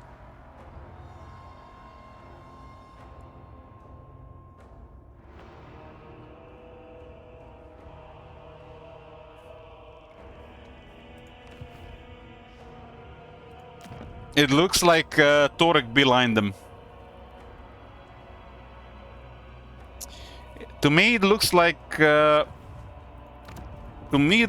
underways.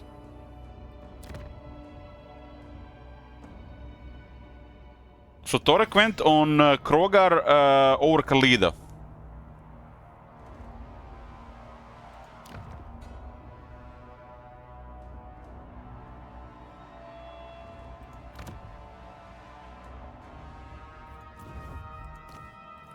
So it looks like the main enemy will be Torek, from the looks right now. Tlaka might have actually defeated Vurzek.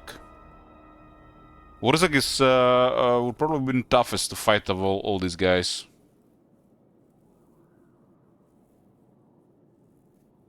We've seen Tlaka win in the past, but it's rare.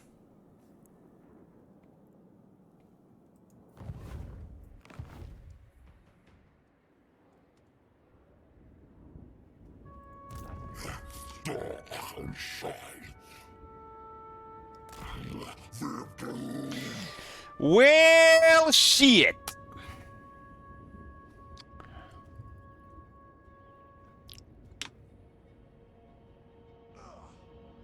That's a lot of dwarves here.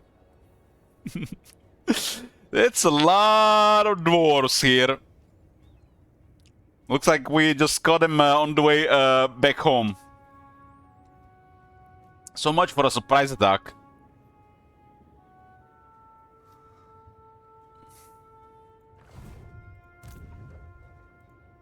I have no time for this. They've been taking attrition from the sandstorm.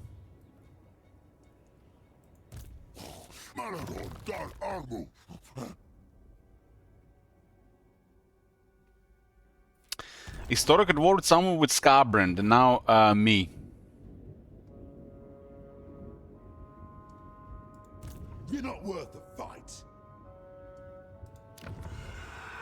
He won't be able to replenish in the Land of Dead.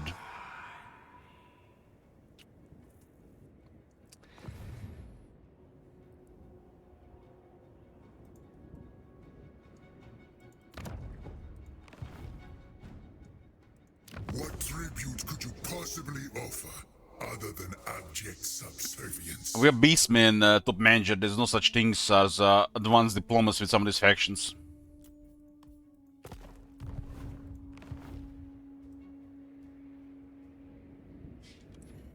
Any mods other than victory conditions, overhaul, and rules? No confederation is one of the rules. We get standard house rules like no settlement trading outside alliances, limitations to auto-resolve,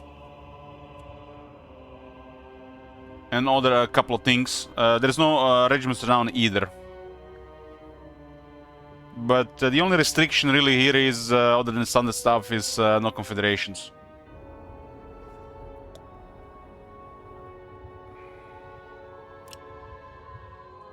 I wanted to kind of surprise attack Karak Zorn on this pad here, but did not expect him to be here. We didn't see this when we joined the war.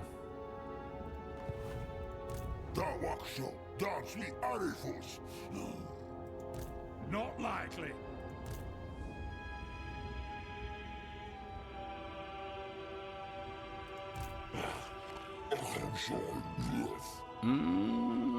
Let's see what kind of vision we get updated here.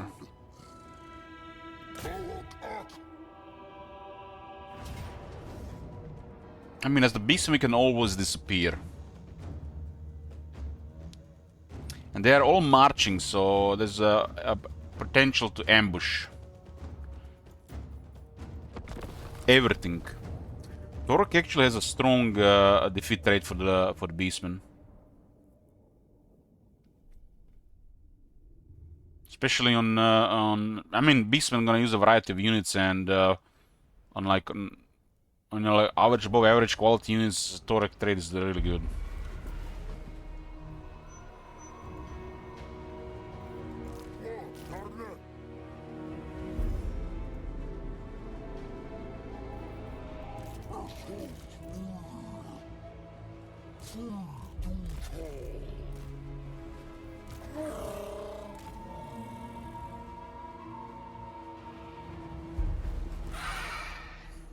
Shooters in the back.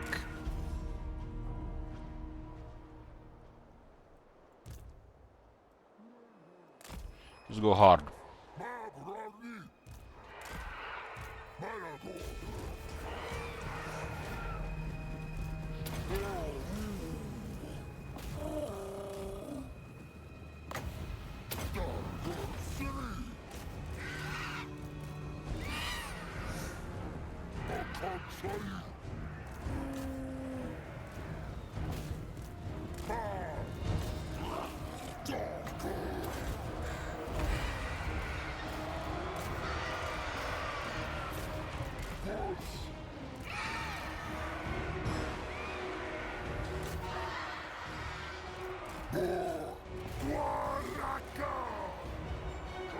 That's a Demon Slayer. Good thing that's not a Giant Slayer. Because Demon Slayer sucks against Giant. Really sucks.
We'll see about the other two armies. I think they're all gonna be kinda on the crappy side, except Torek army. Torek army, they have at least an Iron Breaker, plus this Torek.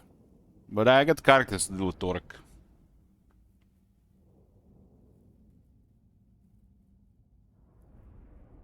Shame I don't have a Blood Ground here. I can ambush all of them, I think, here. They're all marching.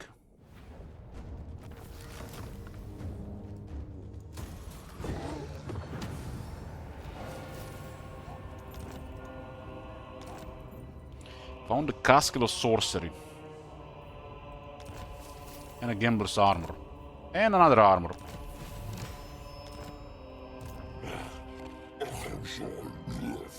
I have no time for this. Never mind. They're all dead.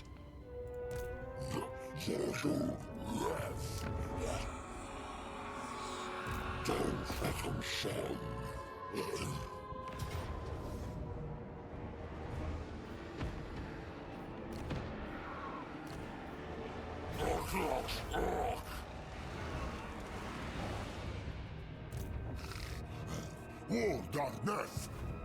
I guess we don't have this one in range, but most of the other stuff is dead. I don't think there's gonna be more here. Never. Even if it is, that's not gonna be doing much.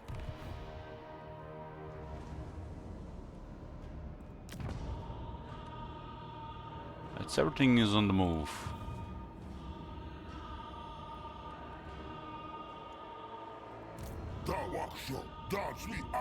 Battle? What battle?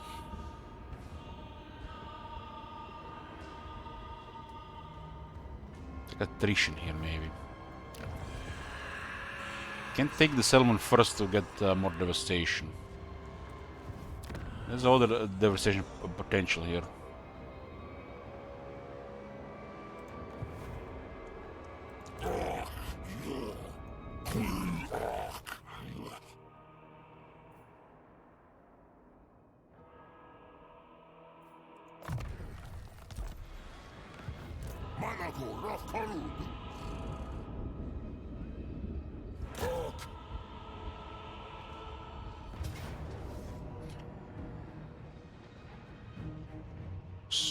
So I ambush them and it's still a defeat.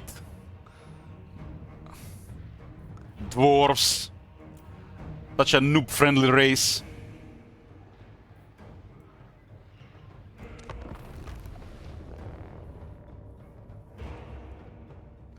They get yeah, they get some solid tier 2 units.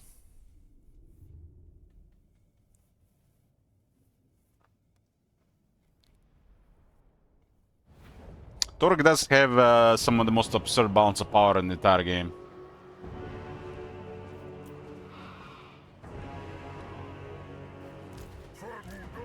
Well, if you were a dwarf here, you would not see the balance of power. Because you would then have no idea who ambushed you. Chaos Girth.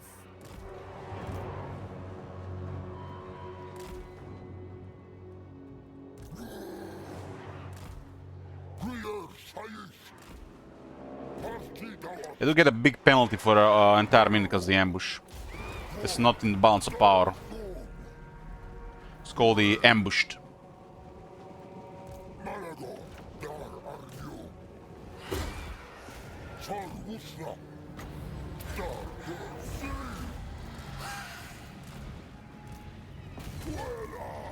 Dwarves can really handle battles like these.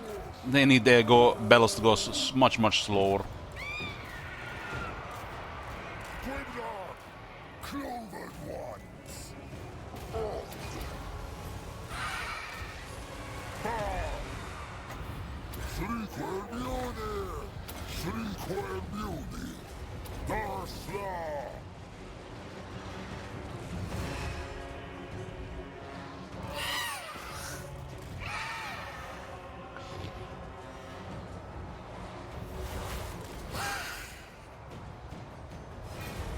Harpies are to kill stuff.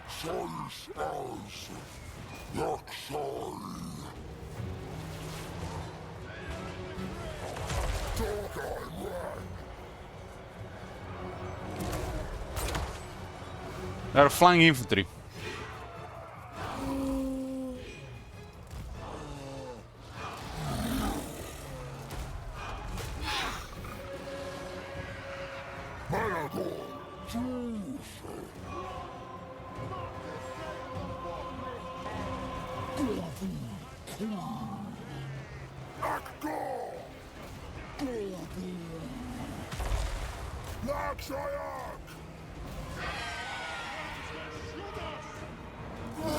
We just send the giant and Torek. Yeah, looks like Torek was high rolling.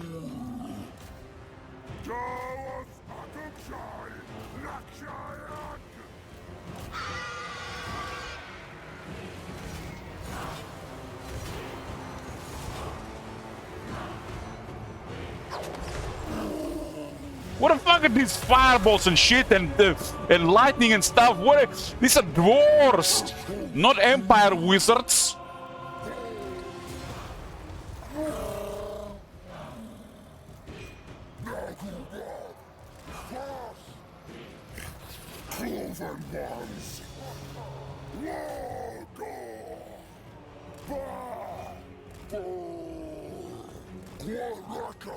There's an arm breaker guarding that area.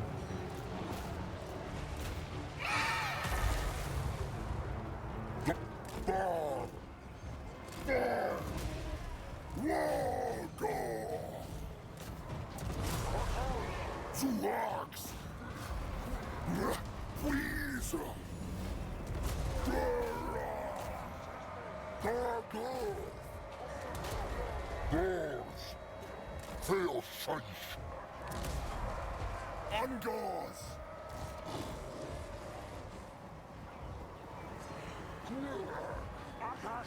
3000 damage to Torek.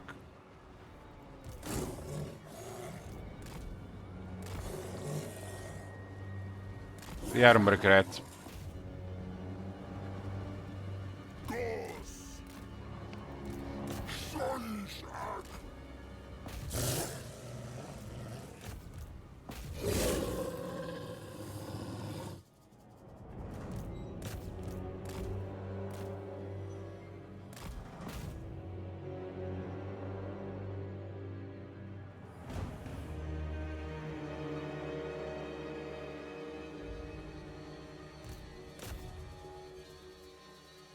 Well, this is nice. Torek's army is gone. There's another army in the area, but we got two.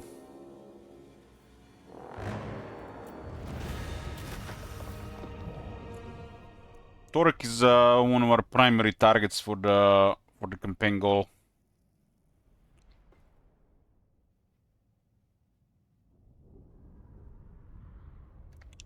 Should have sent a giant on him instead. Giant and a Gorbull.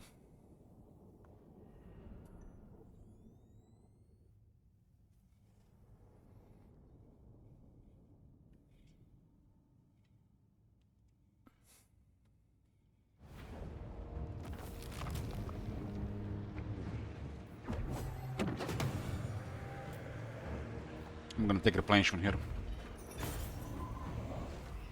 Torek did over 3000 damage. Expected.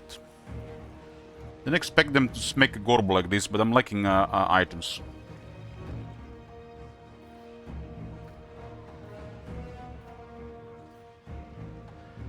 What unit will be the good addition to buy next? If we're gonna keep the arms together, just increase overall quality.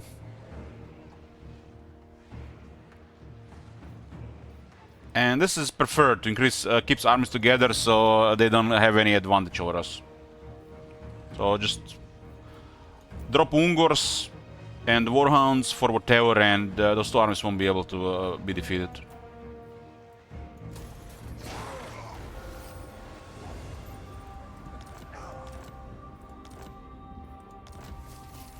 So Malagor has just received a trait, one of the better traits in the game. Magic item drop chance from battle plus 15%. We do need 1 items from every battle because we have plenty of characters over time. An entire army gets plus 3 armor piercing weapon damage. Really good on a lot of units, especially stuff like Gors and Harpies. Fortunately, I can't hide here, but I can do raiding. Not likely. Army have armor, but that's about it. Malagor best benefits from 40 additional armor here. These are poop items.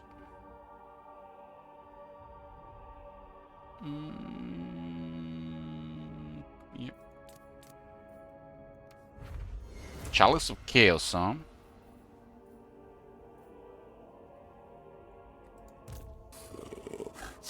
Okay.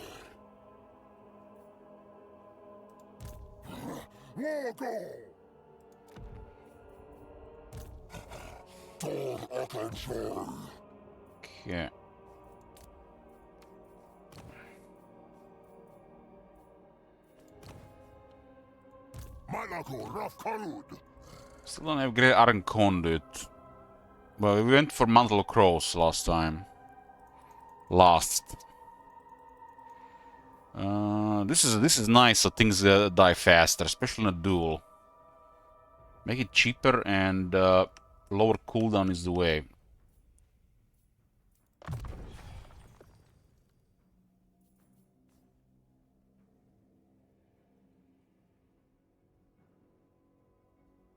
This is such a nice spell. Another spell to trigger passives and to make sure a unit on the battlefield gets killed much faster.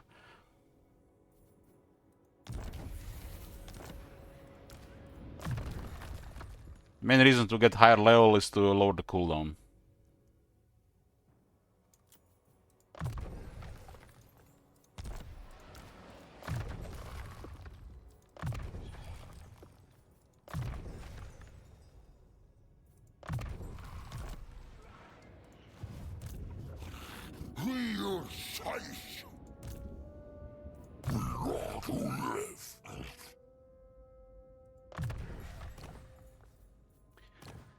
Barbarian.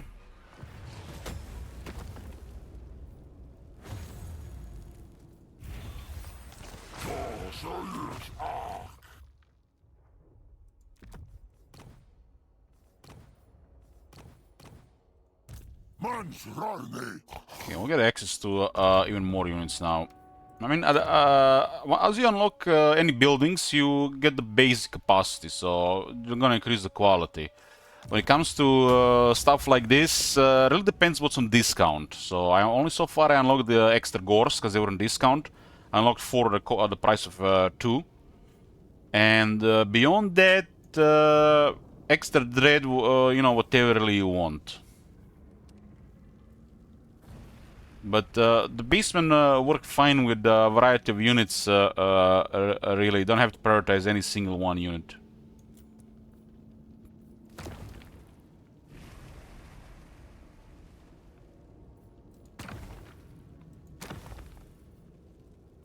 They have a very strong air. Very strong air, now stronger than ever. So a mix of ground and air units is the way.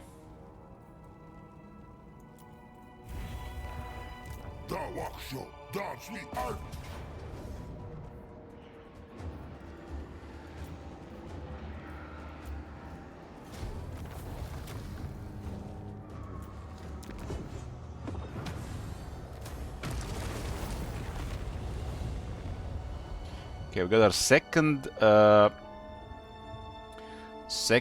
Hearthstone here.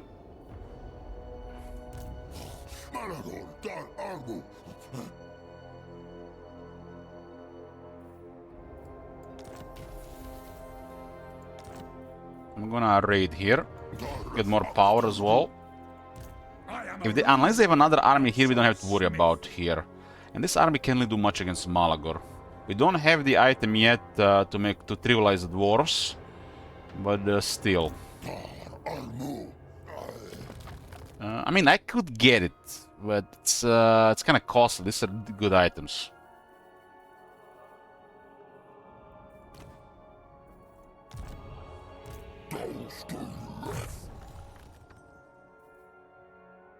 Okay. These are both good on a Beast Lord. Both good.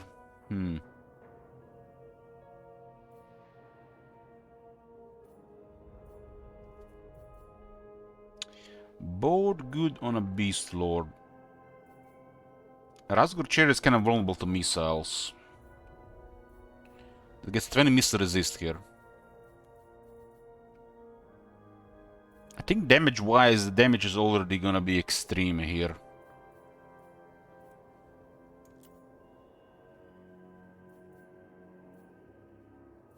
The Razgur Chair is a little bit larger model and it's easier to shoot. So 20% additional missile resistance is a big deal. When it comes to deadliness, it's gonna be really deadly against infantry, even without this.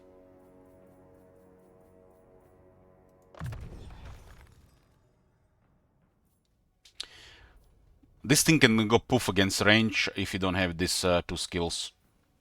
Those two skills plus this one is a priority. And even then, it's gonna take damage, but it's not gonna go poof.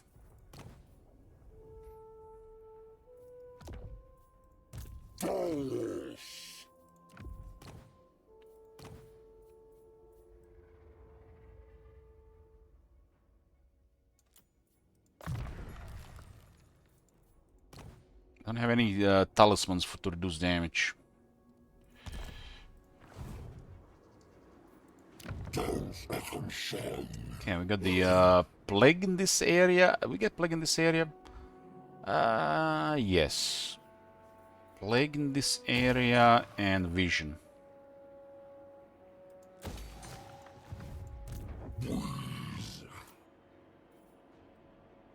Okay.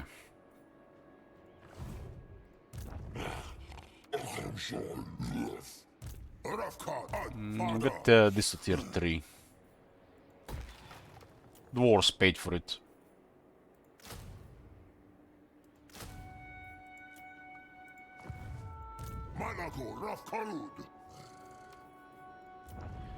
Last guy got assassinated.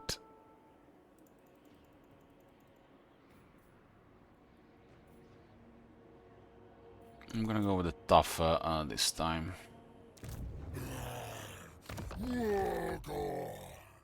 Tough with the Chalice of Chaos is perfect.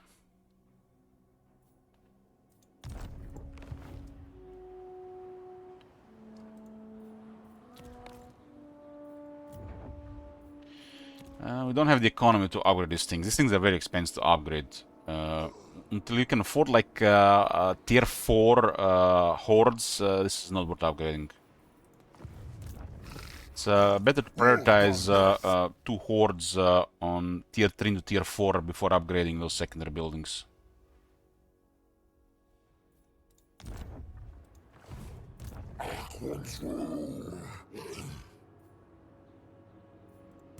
I have no time for this. Okay, we're gonna prioritize Torek here. I don't think I'm gonna be defending this Hearthstone. This is not a top priority. Getting another army would be nice, but it's not critical for this campaign.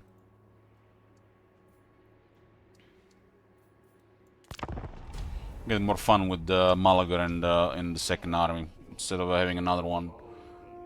Third one would speed things up a bit, make us a little bit more security. But 2 armies is just enough for this type of campaign.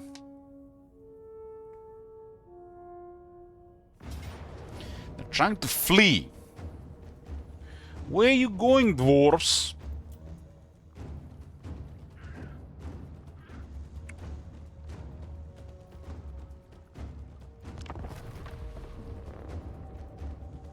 We have a 40% chance to intercept, I believe. So, I guess it's on the lucky side.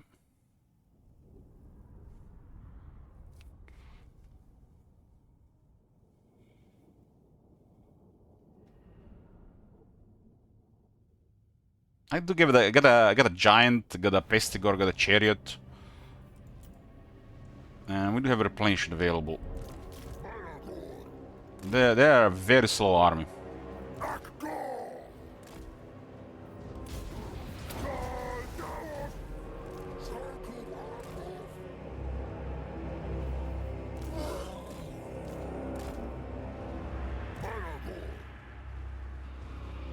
I wouldn't have fought this.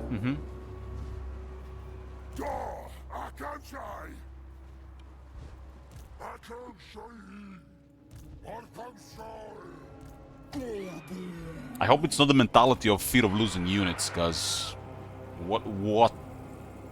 So what? If a unit gets killed, like any of the units, you just get a new one. You have 2 recruitment available every turn. Heroes? Heroes are fine.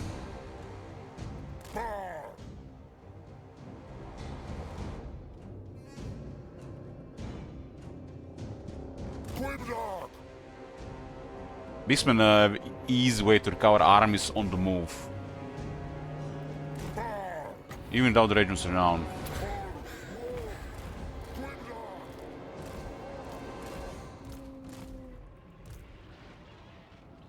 Our army is really slow and we have some nice harassment here.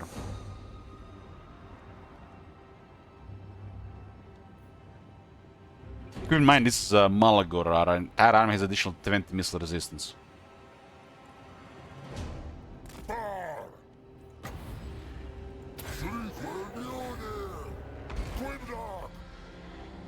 Rough cold.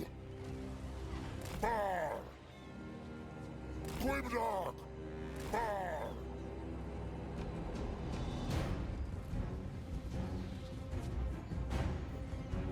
Quimdog! Quimdog! Quimdog!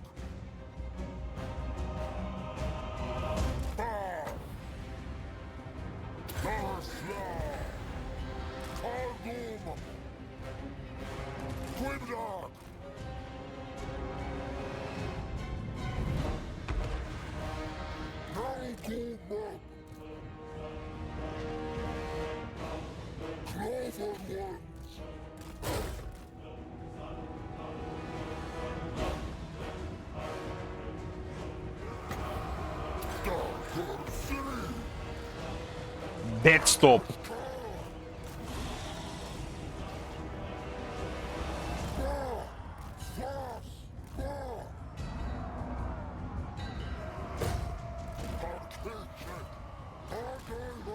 Yours can get easily harassed by these type of units. Dead stop unit doesn't even have charge defense. That's just nonsense.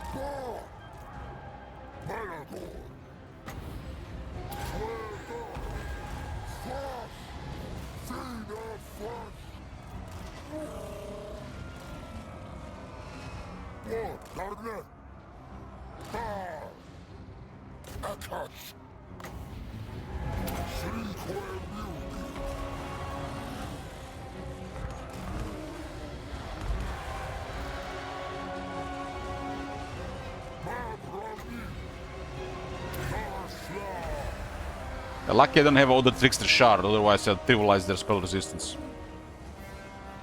I could get it, but it's not worth getting rid of the other two items.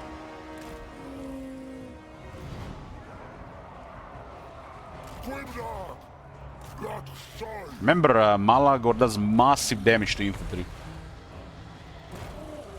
And if I lower the resistance, they just all die, like goblins.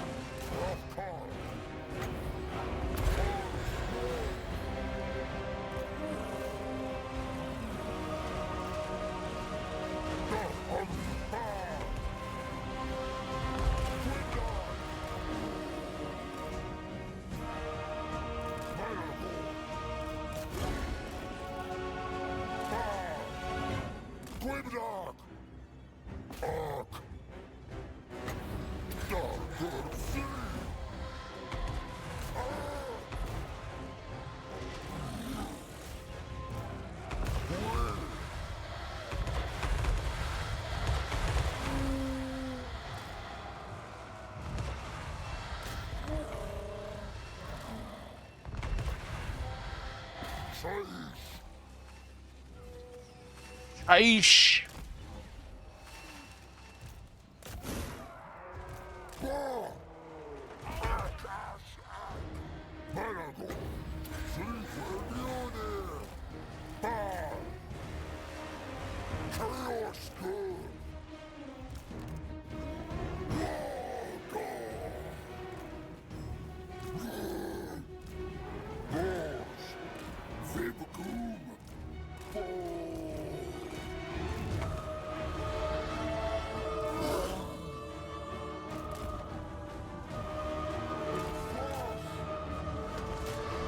There's gonna be a Greenwood campaign happening.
Beastman! Frost!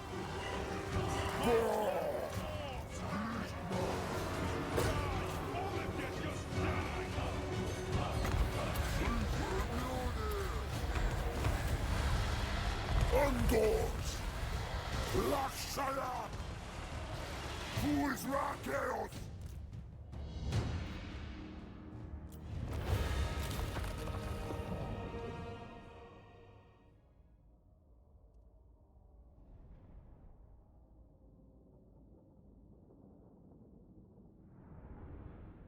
Scorpions for the beastmen, huh?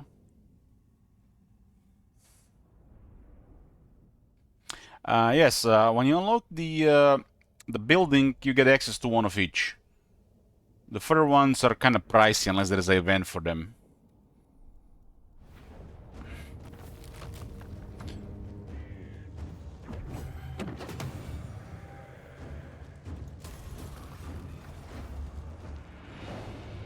Well, the current military of Torag has been destroyed. We'll be able to recruit the tier 3 plus until we reach Karakzorn, so there will definitely be battles, more battles against dwarves.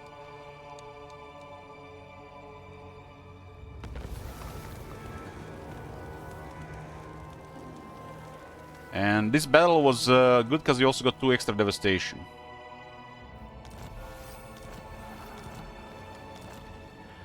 This is gonna be it, boys, for today, part 1 of this campaign. To be continued. This is not gonna be a very long campaign. I have some fights against dwarves, maybe high elves, maybe lizardmen, and maybe Bretonnians. This is kind of like gonna be like a short victory. Thanks for watching, and I'll see you next time. Bye bye, Badge.